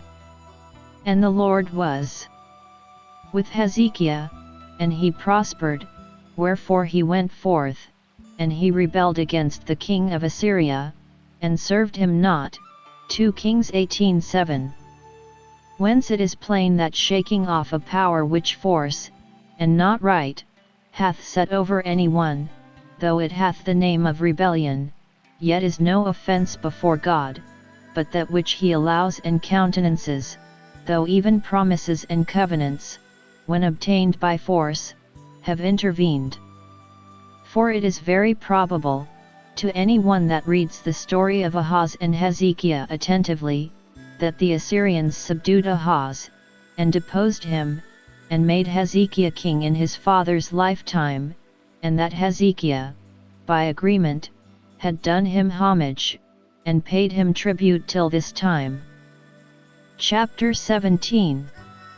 Of Usurpation. 197. As conquest may be called a foreign usurpation, so usurpation is a kind of domestic conquest, with this difference that an usurper can never have right on his side, it being no usurpation but where one is got into the possession of what another has right to. This, so far as it is usurpation, is a change only of persons, but not of the forms and rules of the government, for if the usurper extend his power beyond what, of right, belonged to the lawful princes or governors of the commonwealth, it is tyranny added to usurpation. 198. In all lawful governments the designation of the persons who are to bear rule being as natural and necessary a part as the form of the government itself, and that which had its establishment originally from the people, the anarchy being much alike, to have no form of government at all, or to agree that it shall be monarchical, yet appoint no way to design the person that shall have the power and be the monarch all commonwealths, therefore, with the form of government established, have rules also of appointing and conveying the right to those who are to have any share in the public authority, and whoever gets into the exercise of any part of the power by other ways than what the laws of the community have prescribed hath no right to be obeyed, though the form of the commonwealth be still preserved, since he is not the person the laws have appointed, and, consequently, not the person the people have consented to. Nor can such an usurper, or any deriving from him, ever have a title till the people are both at liberty to consent, and have actually consented to allow and confirm in him the power he hath till then usurped. Chapter 18. Of Tyranny. 199. As usurpation is the exercise of power which another hath a right to, so tyranny is the exercise of power beyond right, which nobody can have a right to, and this is making use of the power any one has in his hands, not for the good of those who are under it, but for his own private, separate advantage. When the governor, however entitled, makes not the law, but his will, the rule, and his commands and actions are not directed to the preservation of the properties of his people, but the satisfaction of his own ambition, revenge, covetousness, or any other irregular passion. 200. If one can doubt this to be truth or reason because it comes from the obscure hand of a subject, I hope the authority of a king will make it pass with him. King James, in his speech to the Parliament, 1603, tells them thus: I will ever prefer the weal of the public and of the whole commonwealth, in making of good laws and constitutions, to any particular and private ends of mine, thinking ever the wealth and weal of the commonwealth to be my greatest weal and worldly felicity, a point wherein a lawful king doth directly differ from a tyrant, for I do acknowledge that the special and greatest point of difference that is between a rightful king and an usurping tyrant is this, that whereas the proud and ambitious tyrant doth think his kingdom and people are only ordained for satisfaction of his desires and unreasonable appetites, the righteous and just king doth, by the contrary, acknowledge himself to be ordained for the procuring of the wealth and property of his people. And again, in his speech to the Parliament, 1609, he hath these words: the king binds himself, by a double oath, to the observation of the fundamental laws of his kingdom tacitly, as by being a king, and so bound to protect, as well the people as the laws of his kingdom,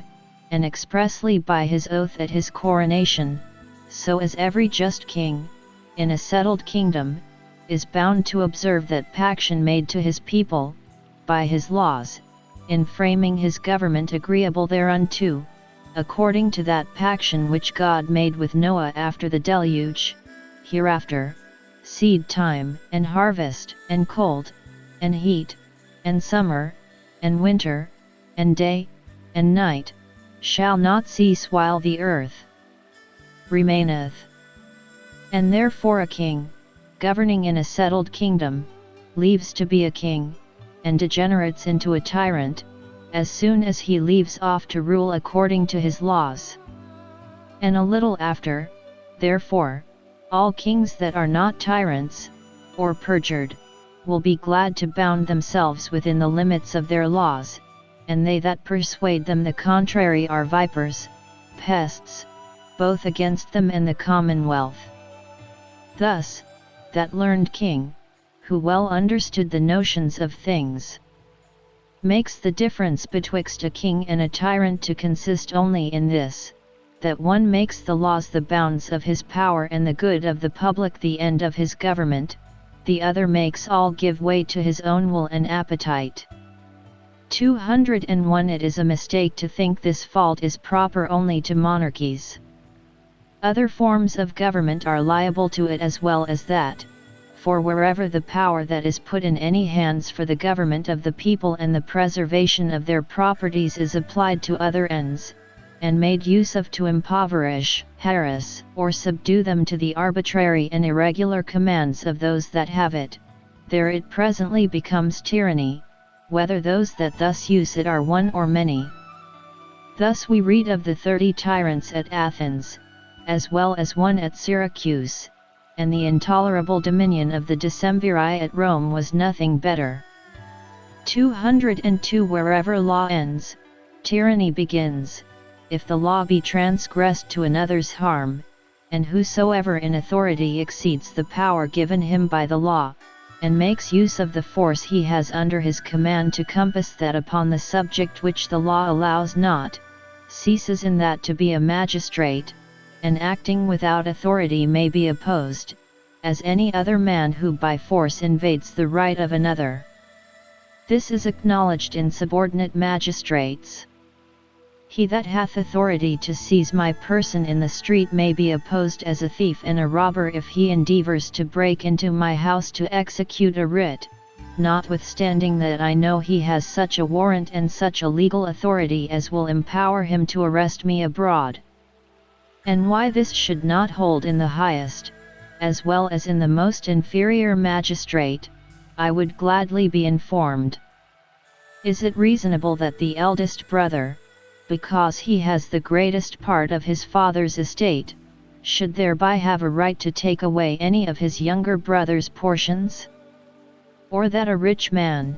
who possessed a whole country, should from thence have a right to seize, when he pleased, the cottage and garden of his poor neighbor? The being rightfully possessed of great power and riches, exceedingly beyond the greatest part of the sons of Adam, is so far from being an excuse, much less a reason for rapine and oppression, which the end imaging another without authority is, that it is a great aggravation of it. For exceeding the bounds of authority is no more a right in a great than a petty officer, no more justifiable in a king than a constable. But so much the worse in him as that he has more trust put in him, is supposed, from the advantage of education and counsellors, to have better knowledge and less reason to do it, having already a greater share than the rest of his brethren. 203 May the commands, then, of a prince be opposed? May he be resisted, as often as any one shall find himself aggrieved, and but imagine he has not right done him? This will unhinge and overturn all polities, and instead of government and order, leave nothing but anarchy and confusion. 204 To this I answer, that force is to be opposed to nothing but to unjust and unlawful force. Whoever makes any opposition in any other case draws on himself a just condemnation, both from God and man, and so no such danger or confusion will follow, as is often suggested. 4. 205 First.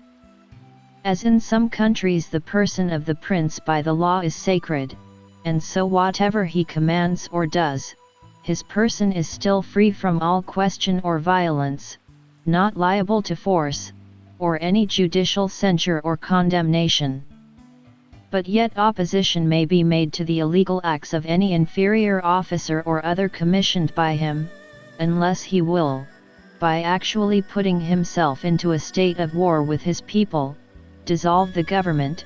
and leave them to that defense, which belongs to every one in the state of nature. For of such things, who can tell what the end will be? And a neighbor kingdom has showed the world an odd example.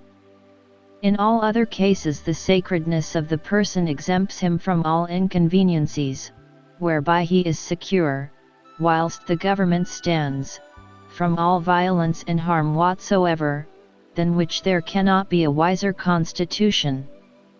For the harm he can do in his own person not being likely to happen often, nor to extend itself far, nor being able by his single strength to subvert the laws nor oppress the body of the people, should any prince have so much weakness and ill nature as to be willing to do it. The inconveniency of some particular mischiefs that may happen sometimes when a heady prince comes to the throne are well recompensed by the peace of the public and security of the government in the person of the chief magistrate, thus set out of the reach of danger, it being safer for the body that some few private men should be sometimes in danger to suffer than that the head of the republic should be easily and upon slight occasions exposed. 206 Secondly. But this privilege, belonging only to the king's person, hinders not but they may be questioned, opposed, and resisted, who use unjust force, though they pretend a commission from him which the law authorizes not, as is plain in the case of him that has the king's writ to arrest a man, which is a full commission from the king, and yet he that has it cannot break open a man's house to do it, nor execute this command of the king upon certain days nor in certain places, though this commission have no such exception in it, but they are the limitations of the law, which, if any one transgress, the king's commission excuses him not. For the king's authority being given him only by the law, he cannot empower any one to act against the law, or justify him by his commission in so doing. The commission or command of any magistrate where he has no authority, being as void and insignificant as that of any private man, the difference between the one and the other being that the magistrate has some authority so far and to such ends, and the private man has none at all, for it is not the commission but the authority that gives the right of acting, and against the laws there can be no authority. But notwithstanding such resistance, the king's person and authority are still both secured, and so no danger to governor or government. 207 Thirdly,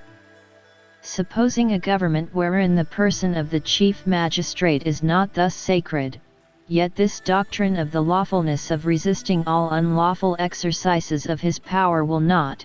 upon every slight occasion, endanger him or embroil the government, for where the injured party may be relieved and his damages repaired by appeal to the law,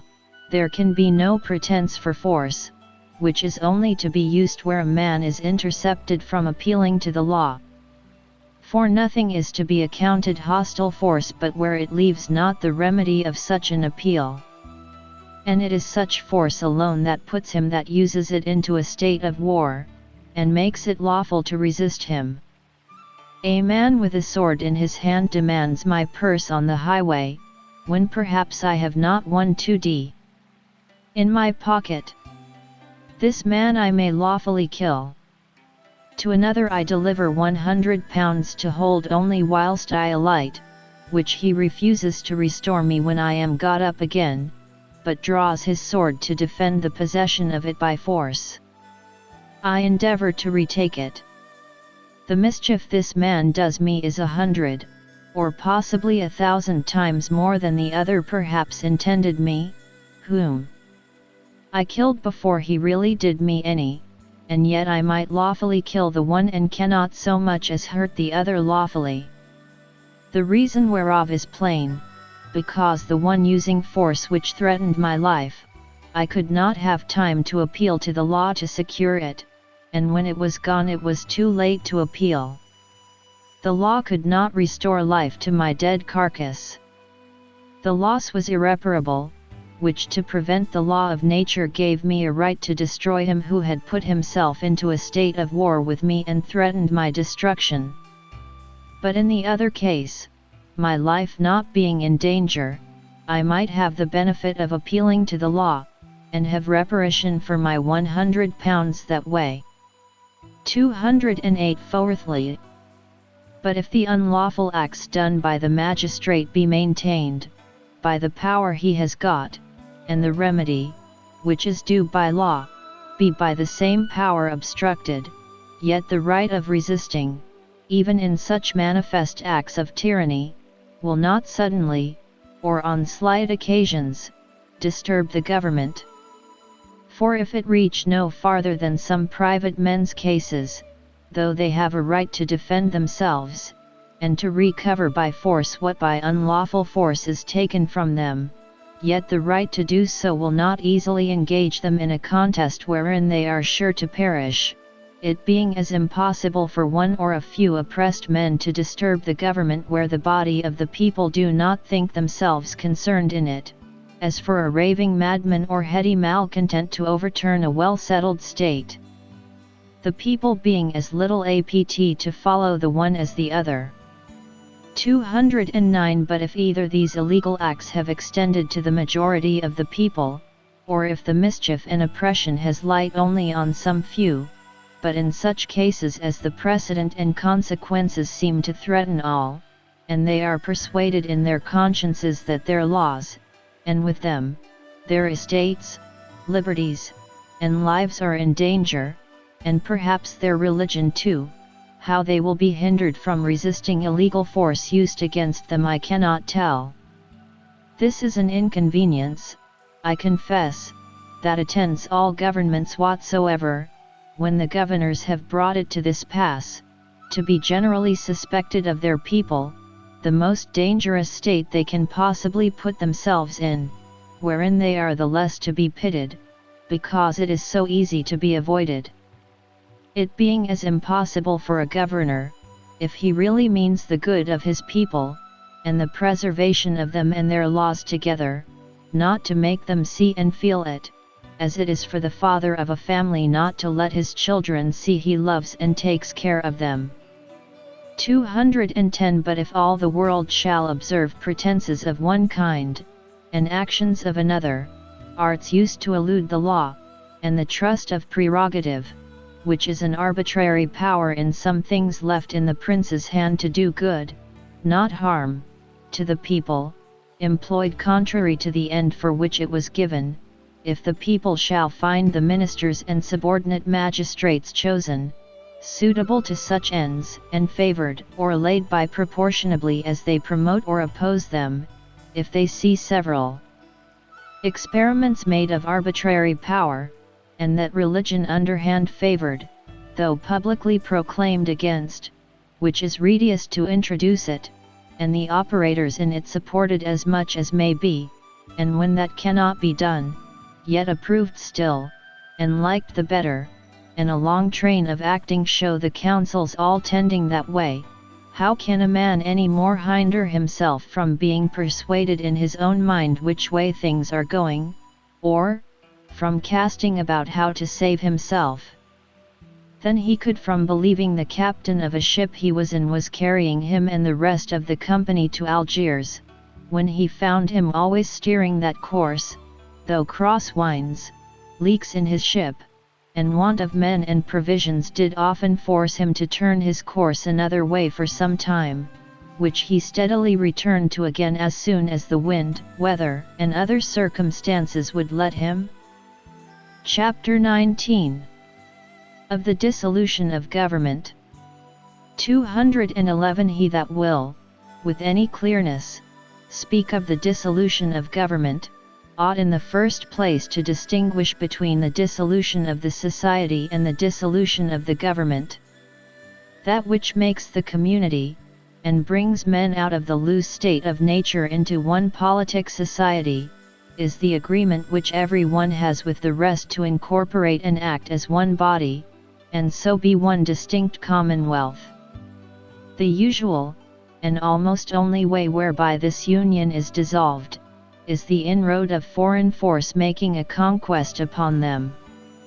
For in that case, not being able to maintain and support themselves as one entire and independent body, the union belonging to that body, which consisted therein, must necessarily cease, and so every one return to the state he was in before, with a liberty to shift for himself and provide for his own safety, as he thinks fit, in some other society. Whenever the society is dissolved, it is certain the government of that society cannot remain. Thus conquerors' swords often cut up governments by the roots, and mangle societies to pieces, separating the subdued or scattered multitude from the protection of independence on that society which ought to have preserved them from violence. The world is too well instructed in, and too forward to allow of this way of dissolving of governments, to need any more to be said of it, and there wants not much argument to prove that where the society is dissolved, the government cannot remain, that being as impossible as for the frame of a house to subsist when the materials of it are scattered and displaced by a whirlwind, or jumbled into a confused heap by an earthquake. 212 Besides this overturning from without, governments are dissolved from within. First, when the legislative is altered, civil society being a state of peace amongst those who are of it,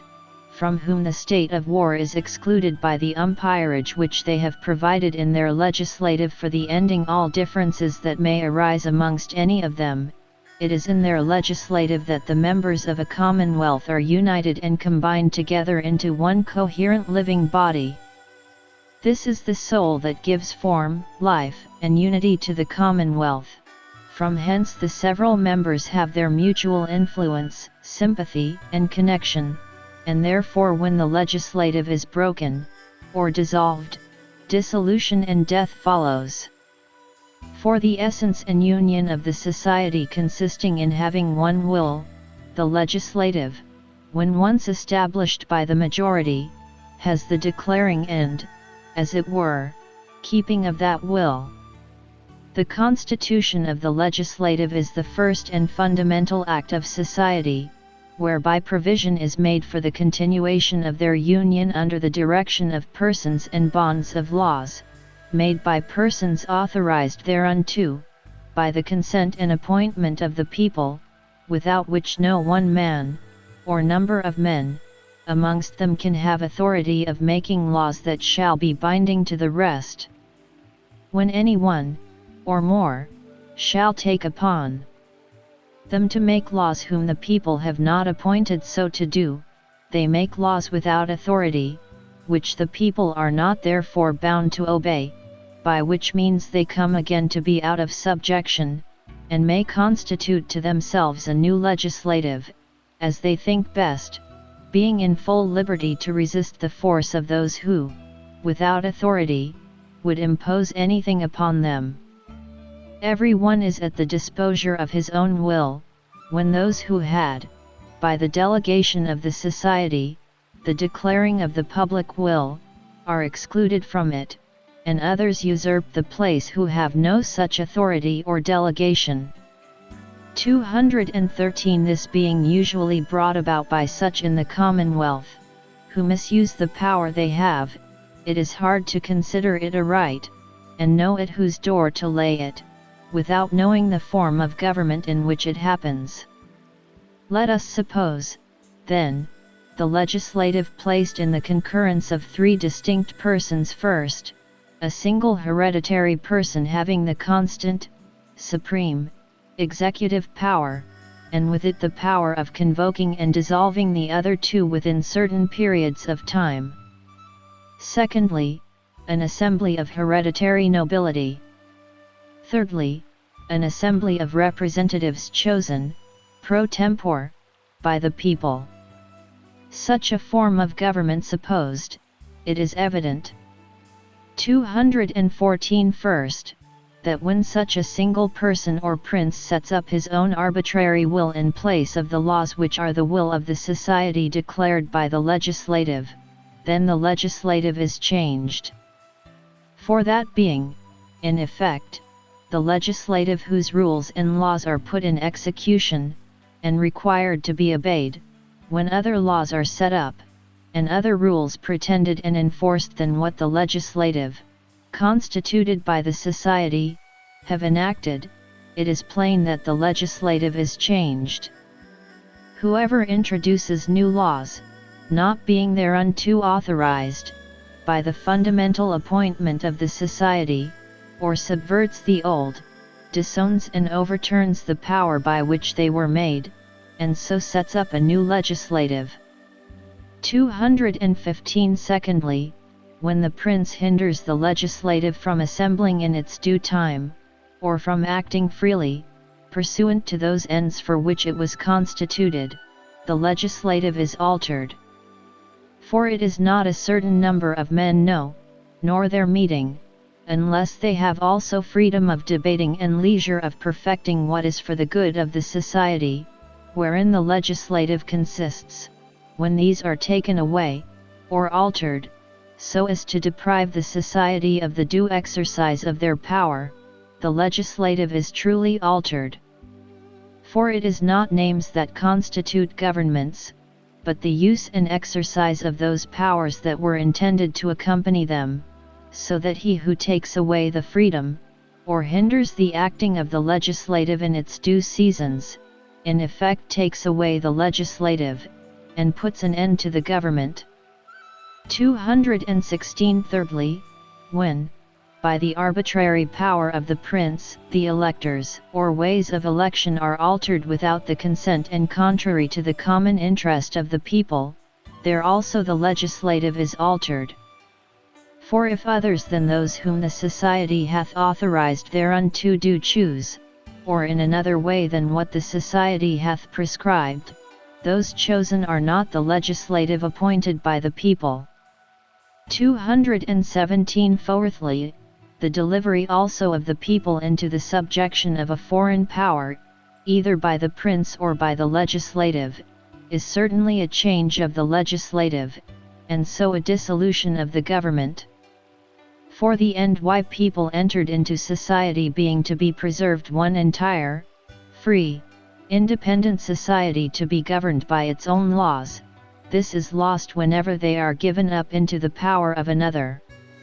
218. Why, in such a constitution as this, the dissolution of the government in these cases is to be imputed to the prince is evident, because he, having the force, treasure, and offices of the state to employ, and often persuading himself or being flattered by others, that, as supreme magistrate, he is incapable of control, he alone is in a condition to make great advances towards such changes under pretense of lawful authority, and has it in his hands to terrify or suppress opposers as factious, seditious, and enemies to the government, whereas no other part of the legislative, or people, is capable by themselves to attempt any alteration of the legislative without open and visible rebellion, apt enough to be taken notice of, which, when it prevails, produces effects very little different from foreign conquest. Besides, the prince, in such a form of government, having the power of dissolving the other parts of the legislative, and thereby rendering them private persons, they can never, in opposition to him, or without his concurrence, alter the legislative by a law, his consent being necessary to give any of their decrees that sanction. But yet so far as the other parts of the legislative any way contribute to any attempt upon the government, and do either promote, or not, what lies in them, hinder such designs, they are guilty, and partake in this, which is certainly the greatest crime men can be guilty of one towards another. 219. There is one way more whereby such a government may be dissolved, and that is, when he who has the supreme executive power neglects and abandons that charge, so that the laws already made can no longer be put in execution. This is demonstratively to reduce all to anarchy, and so effectively to dissolve the government. For laws not being made for themselves, but to be, by their execution, the bonds of the society to keep every part of the body politic in its due place and function. When that totally ceases, the government visibly ceases, and the people become a confused multitude without order or connection. Where there is no longer the administration of justice for the securing of men's rights, nor any remaining power within the community to direct the force, or provide for the necessities of the public, there certainly is no government left. Where the laws cannot be executed, it is all one as if there were no laws, and a government without laws is, I suppose, a mystery in politics inconceivable to human capacity, and inconsistent with human society. 220. In these, and the like cases, when the government is dissolved, the people are at liberty to provide for themselves by erecting a new legislative differing from the other by the change of persons, or form, or both, as they shall find it most for their safety and good. For the society can never, by the fault of another, lose the native and original right it has to preserve itself, which can only be done by a settled legislative and a fair and impartial execution of the laws made by it. But the state of mankind is not so miserable that they are not capable of using this remedy till it be too late to look for any. To tell people they may provide for themselves by erecting a new legislative, when, by oppression, artifice, or being delivered over to a foreign power, their old one is gone, is only to tell them they may expect relief when it is too late, and the evil is past cure. This is, in effect, no more than to bid them first be slaves, and then to take care of their liberty, and, when their chains are on, tell them they may act like free men. This, if barely so, is rather mockery than relief, and men can never be secure from tyranny if there be no means to escape it till they are perfectly under it, and, therefore, it is that they have not only a right to get out of it, but to prevent it. 221 There is, therefore, secondly, another way whereby governments are dissolved, and that is, when the legislative, or the prince, either of them act contrary to their trust. For the legislative acts against the trust reposed in them when they endeavor to invade the property of the subject, and to make themselves, or any part of the community, masters or arbitrary disposers of the lives, liberties, or fortunes of the people. 222 The reason why men enter into society is the preservation of their property, and the end while they choose and authorize a legislative is that there may be laws made, and rules set, as guards and fences to the properties of all the society, to limit the power and moderate the dominion of every part and member of the society.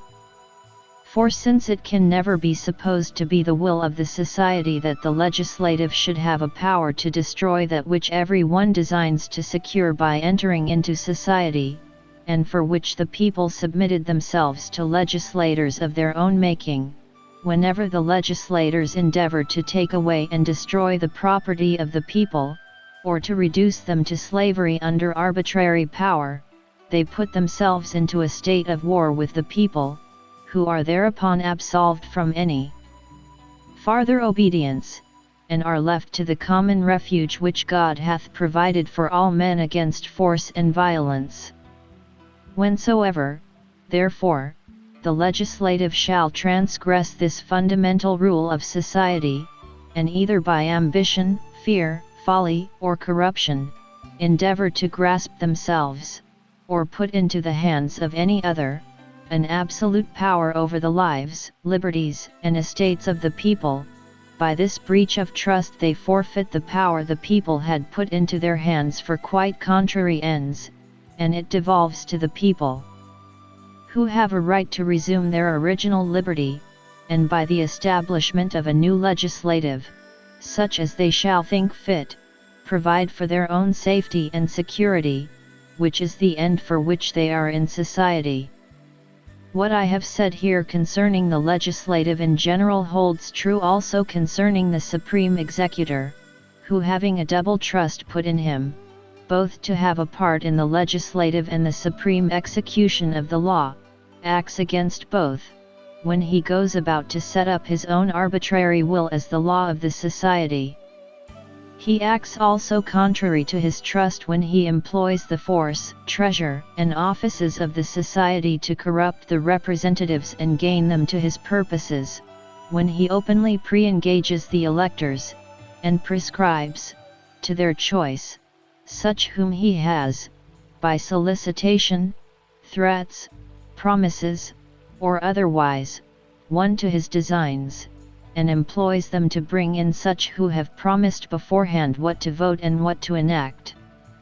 Thus to regulate candidates and electors, and new model the ways of election, what is it but to cut up the government by the roots, and poison the very fountain of public security? For the people having reserved to themselves the choice of their representatives as the fence to their properties, could do it for no other end but that they might always be freely chosen, and so chosen, freely act and advise as the necessity of the commonwealth and the public good should, upon examination and mature debate, be judged to require. This, those who give their votes before they hear the debate, and have weighed the reasons on all sides, are not capable of doing. To prepare such an assembly as this, and endeavor to set up the declared abettors of his own will, for the true representatives of the people, and the lawmakers of the society, is certainly as great a breach of trust, and as perfect a declaration of a design to subvert the government, as is possible to be met with. To which, if one shall add rewards and punishments visibly employed to the same end, and all the arts of perverted law made use of to take off and destroy all that stand in the way of such a design, and will not comply and consent to betray the liberties of their country, it will be past doubt what is doing. What power they ought to have in the society who thus employ it contrary to the trust that along with it in its first institution, is easy to determine, and one cannot but see that he who has once attempted any such thing as this cannot any longer be trusted. 223. To this, perhaps, it will be said that the people being ignorant and always discontented, to lay the foundation of government in the unsteady opinion and uncertain humor of the people, is to expose it to certain ruin, and no government will be able long to subsist if the people may set up a new legislative whenever they take offense at the old one. To this I answer, quite the contrary. People are not so easily got out of their old forms as some are apt to suggest. They are hardly to be prevailed with to amend the acknowledged faults in the frame they have been accustomed to. And if there be any original defects, or adventitious ones introduced by time or corruption, it is not an easy thing to get them changed, even when all the world sees there is an opportunity for it. This slowness and aversion in the people to quit their old constitutions has in the many revolutions that have been seen in this kingdom, in this and former ages, still kept us to, or after some interval of fruitless attempts, still brought us back again to, our old legislative of king, lords and commons, and whatever provocations have made the crown be taken from some of our princes' heads, they never carried the people so far as to place it in another line. 224. But it will be said this hypothesis lays a ferment for frequent rebellion. To which I answer, first, no more than any other hypothesis. For when the people are made miserable, and find themselves exposed to the ill usage of arbitrary power, cry up their governors as much as you will for sons of Jupiter, let them be sacred and divine, descended or authorized from heaven, give them out for whom or what you please, the same will happen. The people generally ill-treated, and contrary to right, will be ready upon any occasion to ease themselves of a burden that sits heavy upon them. They will wish and seek for the opportunity, which in the change, weakness, and accidents of human affairs, seldom delays long to offer itself. He must have lived but a little while in the world, who has not seen examples of this in his time, and he must have read very little who cannot produce examples of it in all sorts of governments in the world. 225. Secondly, I answer, such revolutions happen not upon every little mismanagement in public affairs. Great mistakes in the ruling part, many wrong and inconvenient laws, and all the slips of human frailty will be borne by the people without mutiny or murmur. But if a long train of abuses, prevarications, and artifices, all tending the same way, make the design visible to the people, and they cannot but feel what they lie under, and see whither they are going, it is not to be wondered that they should then rouse themselves, and endeavor to put the rule into such hands which may secure to them the ends for which government was at first erected, and without which, ancient names and specious forms are so far from being better, that they are much worse than the state of nature or pure anarchy, the inconveniencies being all as great and as near, but the remedy farther off and more difficult. 226. Thirdly, I answer, that this power in the people of providing for their safety anew by a new legislative when their legislators have acted contrary to their trust by invading their property, is the best fence against rebellion, and the probable means to hinder it. For rebellion being in opposition, not to persons, but authority, which is founded only in the constitutions and laws of the government, those, whoever they be, who, by force, break through, and,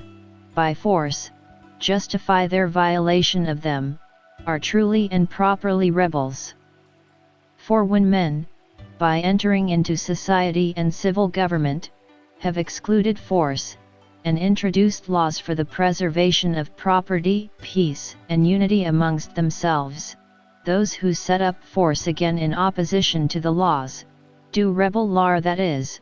bring back again the state of war, and are properly rebels, which they who are in power,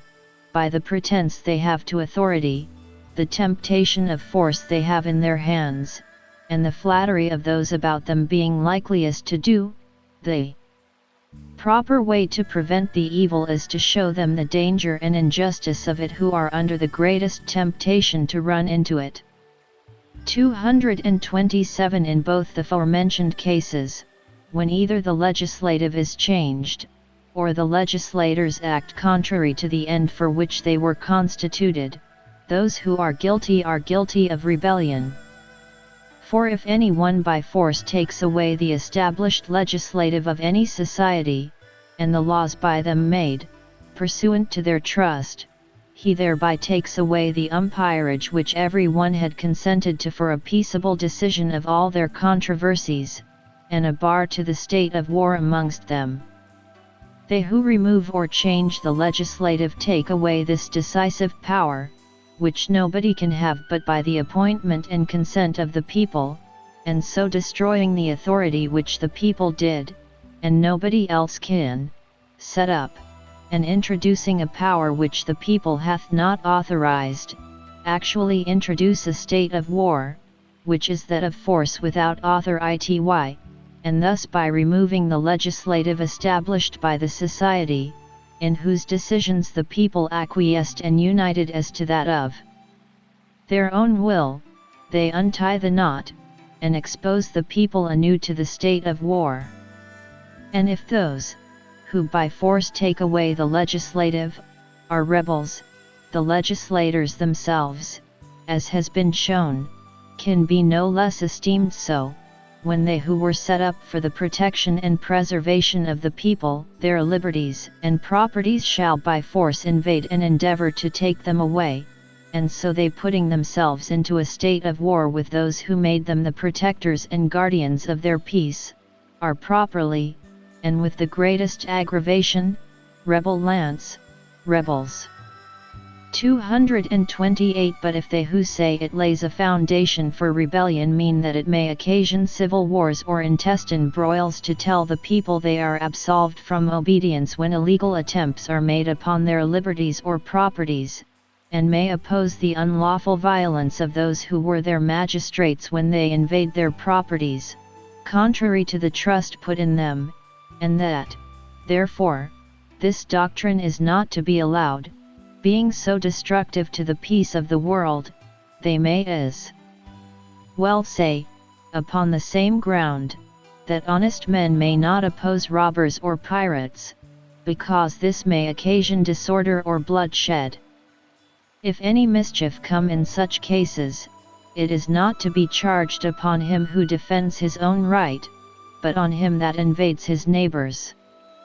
If the innocent honest man must quietly quit all he has for peace sake to him who will lay violent hands upon it,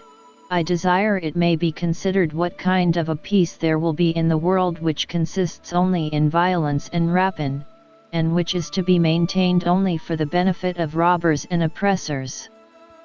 Who would not think it an admirable peace betwixt the mighty and the mean, when the lamb, without resistance, yielded his throat to be torn by the imperious wolf? Polyphemus's Den gives us a perfect pattern of such a peace.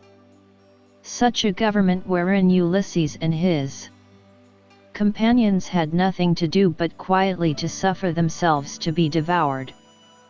And no doubt Ulysses, who was a prudent man, preached up passive obedience, and exhorted them to a quiet submission by representing to them of what concernment peace was to mankind, and by showing what inconveniencies might happen if they should offer to resist Polyphemus, who had now the power over them. 229 The end of government is the good of mankind, and which is best for mankind, that the people should be always exposed to the boundless will of tyranny,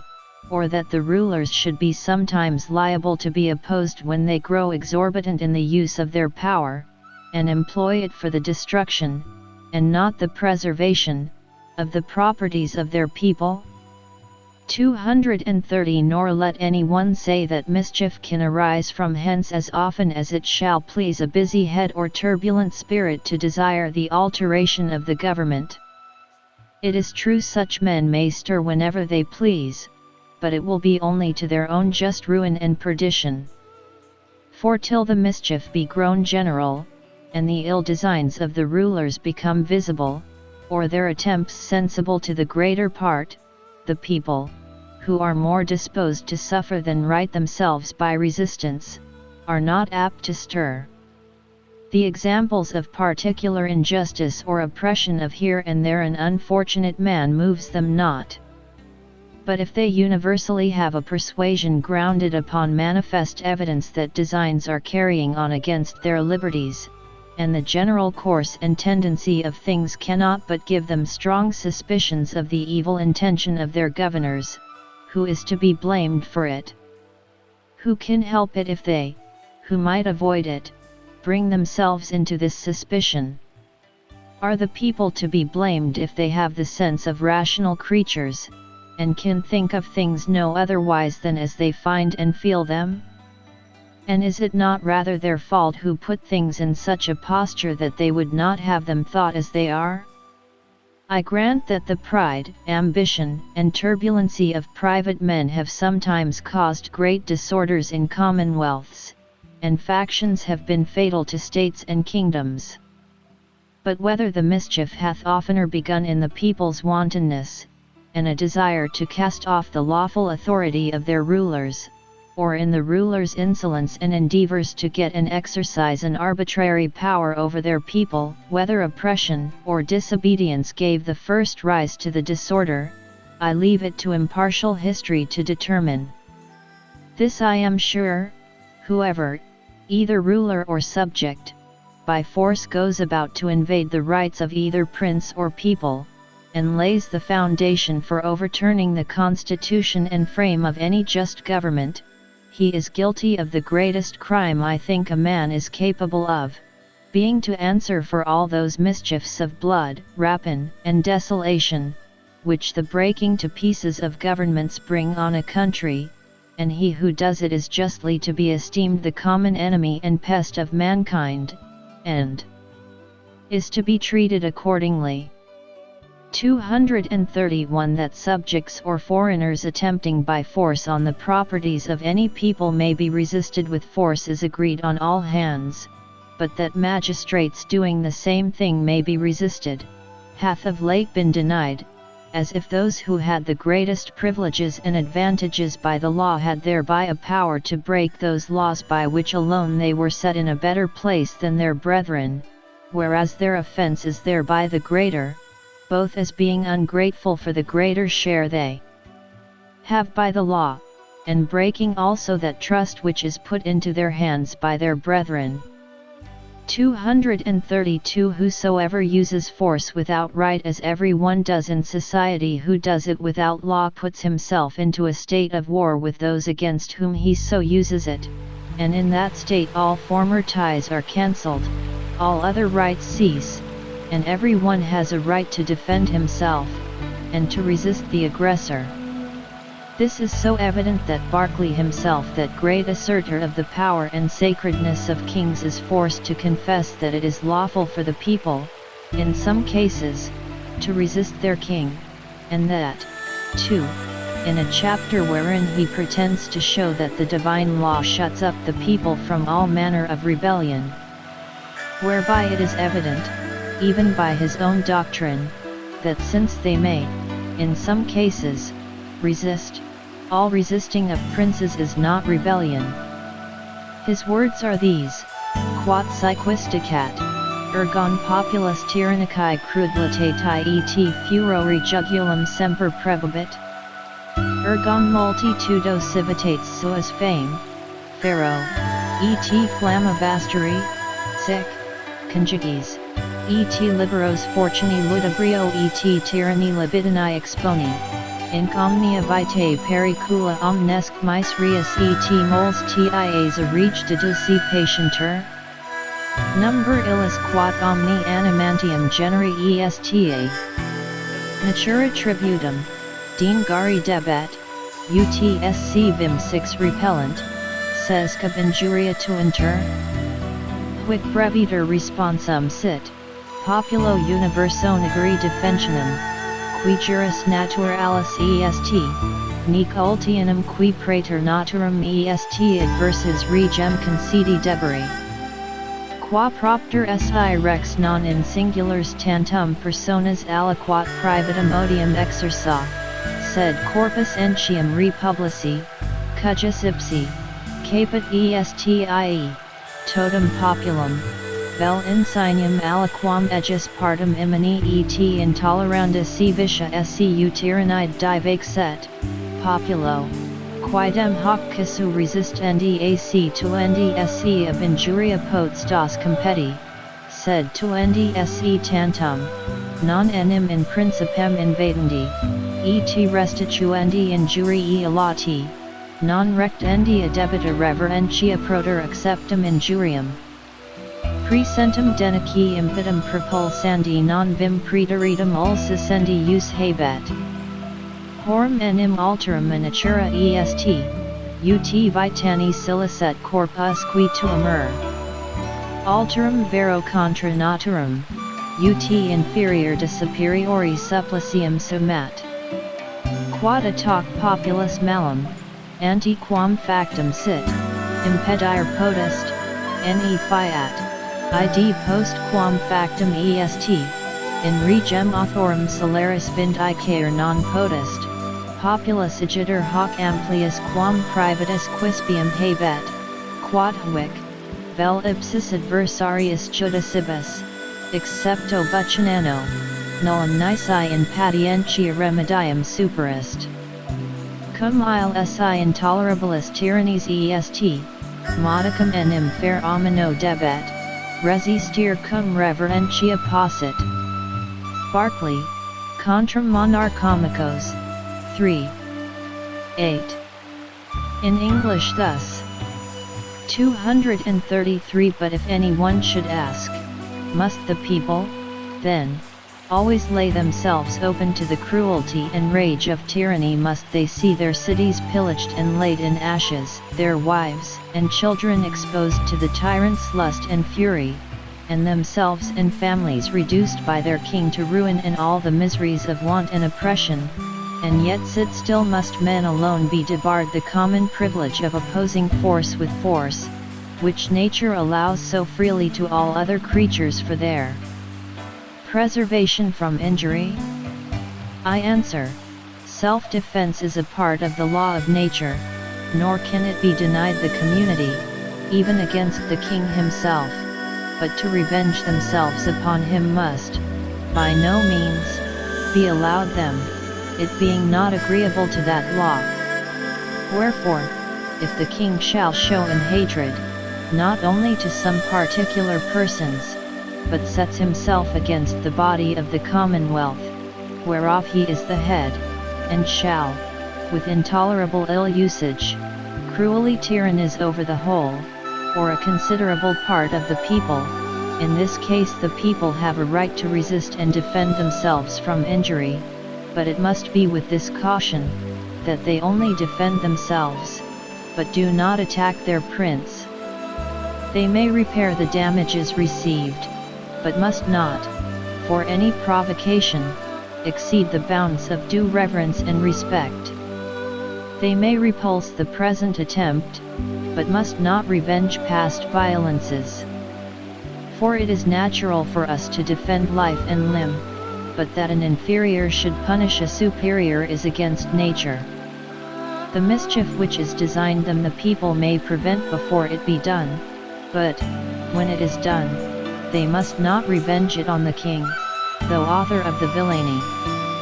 This, therefore, is the privilege of the people in general above what any private person hath, that particular men are allowed, by our adversaries themselves, Buchanan only excepted, to have no other remedy but patience, but the body of the people may, with respect, resist intolerable tyranny, for when it is but moderate they ought to endure it. 234 Thus far that great advocate of monarchical power allows of resistance. 235 It is true, he has annexed two limitations to it, to no purpose. First, he says it must be with reverence. Secondly, it must be without retribution or punishment, and the reason he gives is, because an inferior cannot punish a superior. First, how to resist force without striking again, or how to strike with reverence, will need some skill to make intelligible. He that shall oppose an assault only with a shield to receive the blows, or in any more respectful posture, without a sword in his hand to abate the confidence and force of the assailant, will quickly be at an end of his resistance, and will find such a defense serve only to draw on himself the worse usage. This is as ridiculous a way of resisting as Juvenal thought it of fighting, ubit tu pulses, ego vapulo tantum.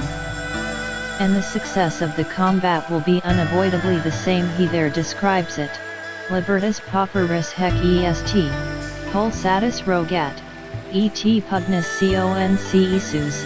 adora, utiliciat paucis cum dentibus in reverti.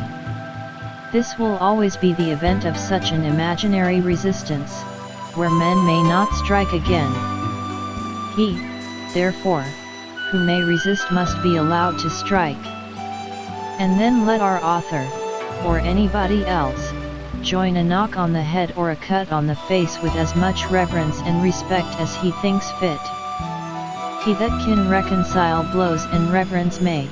for aught I know, deserve for his pains a civil, respectful cudgeling wherever he can meet with it. Secondly, as to his second, an inferior cannot punish a superior, that is true, generally speaking, whilst he is his superior. But to resist force with force, being the state of war that levels the parties, cancels all former relation of reverence, respect, and superiority, and then the odds that remains is that he who opposes the unjust aggressor has this superiority over him, that he has a right, when he prevails, to punish the offender, both for the breach of the peace and all the evils that followed upon it. Berkeley, therefore, in another place, more coherently to himself, denies it to be lawful to resist a king in any case. But he there assigns two cases whereby a king may unking himself. His words are, quid ergo, nullum casus incidere possunt quibus populo cc erigerit can regem impotentius dominantum arma capere et invadere jure suo qui authoritate liceat. Nulli cert quam diu rex mane. Semper enim ex divinis id obstat, regem honorificato, et qui potstation resisti, dei ordinationae resisti, non alias agitur in eum populo potstas est quam siid commitat proter quod ipso jure rex se desinit. Tunc enim se ipsi principatu exudat can privatis constituit liber, hoc modo populus et superior officitor, reverso ad eum silicet jure illo quod ante regem inauguratum in interregno habet. Et sunt pocarum generum comm issa ejus modi qui hunc affectum periunt. Et ego cum plurima animo pro lustrum, duo tantum invenio, duos, in quam casus quibus rex ipso facto ex reg non regem se facit et omni honor et dignitate regaliat can subditos pot state destituit, quorum entium eminit Windsorus. Horum unis est, si regnum disperdat, quam ad magem denerum furter, quod is nempsinatum populum grominum et adeo urbum ipsum ferro flammac vaster, ac novus sibi seds quirere decrevisit. Et de Caligula, quod palam denunciarit se nec civem nec principem senatui amplius for, in animo habuerit, interempto utrius qui ordinis electissimo, quoque Alexandrium comiquer, acut populum uno ictu interim merit, anam ei servicem optavit. Talia cum rex aliquis meditator et multer serio, amam reg andi curam et animum illico abjicit, ac. Proinda imperium in subditos emittit, ut dominus servi pro derelicto habiti, dominium.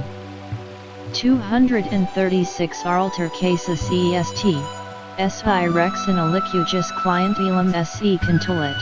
ac regnum quod liberum a majoribus et populo traditum accepit, alieni ditioni emancipavit.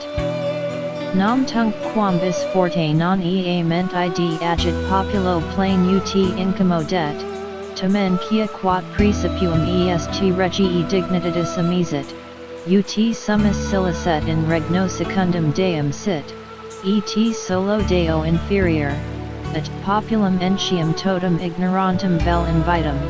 cujus libertatem sartum et tectam conserverdebit, in alterius gentis ditionum et potestatem dedidit,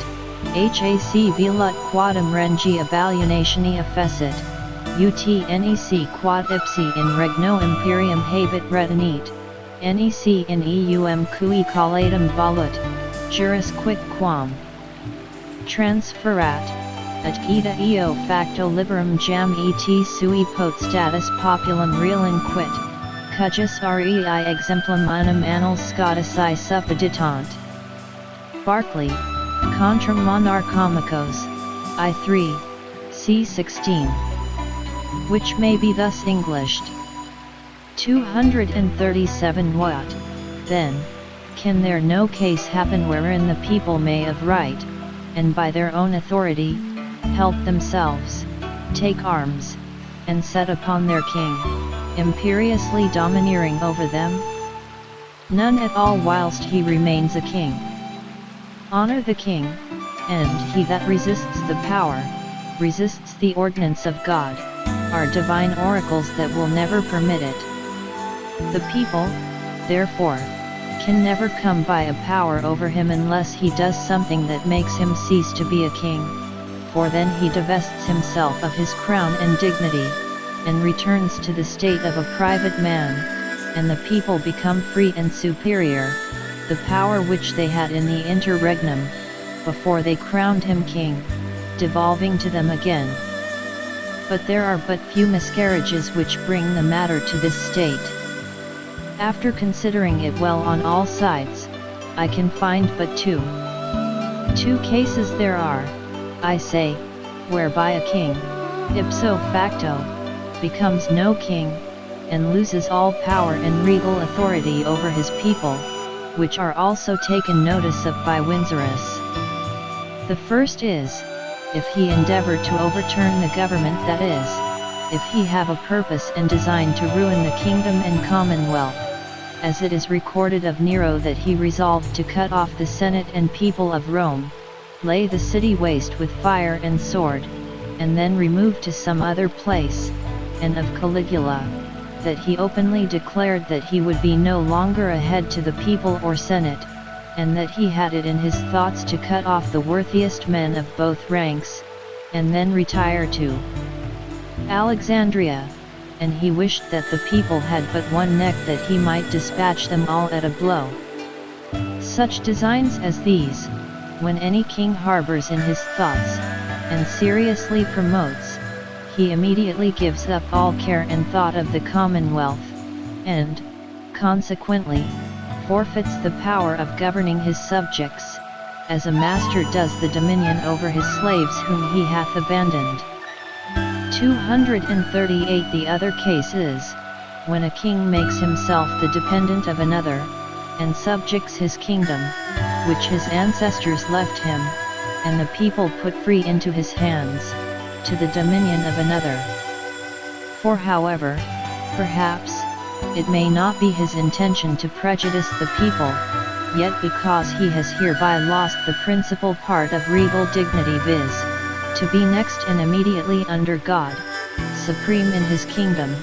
and also because he betrayed or forced his people, whose liberty he ought to have carefully preserved, into the power and dominion of a foreign nation. By this, as it were, alienation of his kingdom, he himself loses the power he had in it before, without transferring any the least right to those on whom he would have bestowed it, and so by this act sets the people free, and leaves them at their own disposal. One example of this is to be found in the Scotch Annals. 239. In these cases Berkeley, the great champion of absolute monarchy, is forced to allow that a king may be resisted, and ceases to be a king. That is in short not to multiply cases in whatsoever he has no authority, there he is no king, and may be resisted, for wheresoever the authority ceases, the king ceases too, and becomes like other men who have no authority. And these two cases that he instances differ little from those above mentioned, to be destructive to governments, only that he has omitted the principle from which his doctrine flows, and that is the breach of trust in not preserving the form of government agreed on,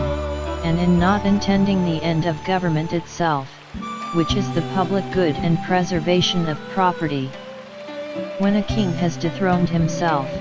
and put himself in a state of war with his people, what shall hinder them from prosecuting him who is no king, as they would any other man, who has put himself into a state of war with them? Berkeley, and those of his opinion, would do well to tell us. Bilson, a bishop of our church, and a great stickler for the power and prerogative of princes, does, if I mistake not, in his Treatise of Christian Subjection, acknowledge that princes may forfeit their power and their title to the obedience of their subjects, and if there needed authority in a case where reason is so plain, I could send my reader to Bracton, Fortescue, and the author of the Mirror, and others, writers that cannot be suspected to be ignorant of our government, or enemies to it. But I thought Hooker alone might be enough to satisfy those men who, relying on him for their ecclesiastical polity, are by a strange fate carried to deny those principles upon which he builds it. Whether they are herein made the tools of cunning workmen, to pull down their own fabric, they were best look. This I am sure, their civil policy is so new, so dangerous, and so destructive to both rulers and people, that as former ages never could bear the broaching of it, so it may be hoped those to come, redeemed from the impositions of these Egyptian under-taskmasters, will abhor the memory of such servile flatterers, who, whilst it seemed to serve their turn, resolved all government into absolute tyranny, and would have all men born to what their mean souls fitted them slavery. 240. Here it is like the common question will be made, who shall be judge whether the prince or legislative act contrary to their trust? This, perhaps, ill-affected and factious men may spread amongst the people, when the prince only makes use of his due prerogative. To this I reply, the people shall be judge. For who shall be judge whether his trustee or deputy acts well and according to the trust reposed in him, but he who deputes him and must, by having deputed him, have still a power to discard him when he fails in his trust? If this be reasonable in particular cases of private men, why should it be otherwise in that of the greatest moment, where the welfare of millions is concerned and also where the evil, if not prevented, is greater, and the redress very difficult, dear, and dangerous? 241. But, farther, this question, who shall be judge, cannot mean that there is no judge at all. For where there is no judicature on earth to decide controversies amongst men, God in heaven is judge. He alone, it is true, is judge of the right. But every man is judge for himself, as in all other cases so in this,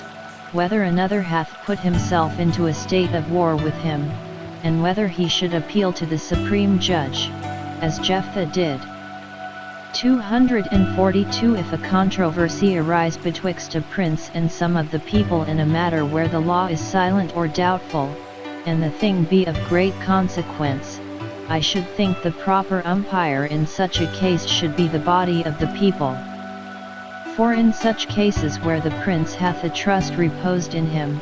and is dispensed from the common, ordinary rules of the law, there, if any men find themselves aggrieved, and think the prince acts contrary to, or beyond that trust, who's so proper to judge as the body of the people, who at first lodged that trust in him, how far they meant it should extend. But if the prince, or whoever they be in the administration, decline that way of determination, the appeal then lies nowhere but to heaven. Force between either persons who have no known superior on earth or, which permits no appeal to a judge on earth, being properly a state of war, wherein the appeal lies only to heaven, and in that state the injured party must judge for himself when he will think fit to make use of that appeal and put himself upon it. 243. To conclude, the power that every individual gave the society when he entered into it can never revert to the individuals again, as long as the society lasts, but will always remain in the community, because without this there can be no community, no commonwealth, which is contrary to the original agreement. So also when the society hath placed the legislative in any assembly of men, to continue in them and their successors, with direction and authority for providing such successors, the legislative can never revert to the people whilst that government lasts, because, having provided a legislative with power to continue forever, they have given up their political power to the legislative, and cannot resume it. But if they have set limits to the duration of their legislative, and made this supreme power in any person or assembly only temporary, or else when, by the miscarriages of those in authority, it is forfeited, upon the forfeiture of their rulers, or at the determination of the time set, it reverts to the society, and the people have a right to act as supreme, and continue the legislative in themselves or place it in a new form, or new hands, as they think good. The end. Our book is finished. Thank you for listening. We look forward to your support so that we can offer you better content. Don't forget to subscribe to our channel, turn on notifications, like the video, and share your opinions and suggestions in the comments. Continue to follow us. With the hope of a more just world, goodbye.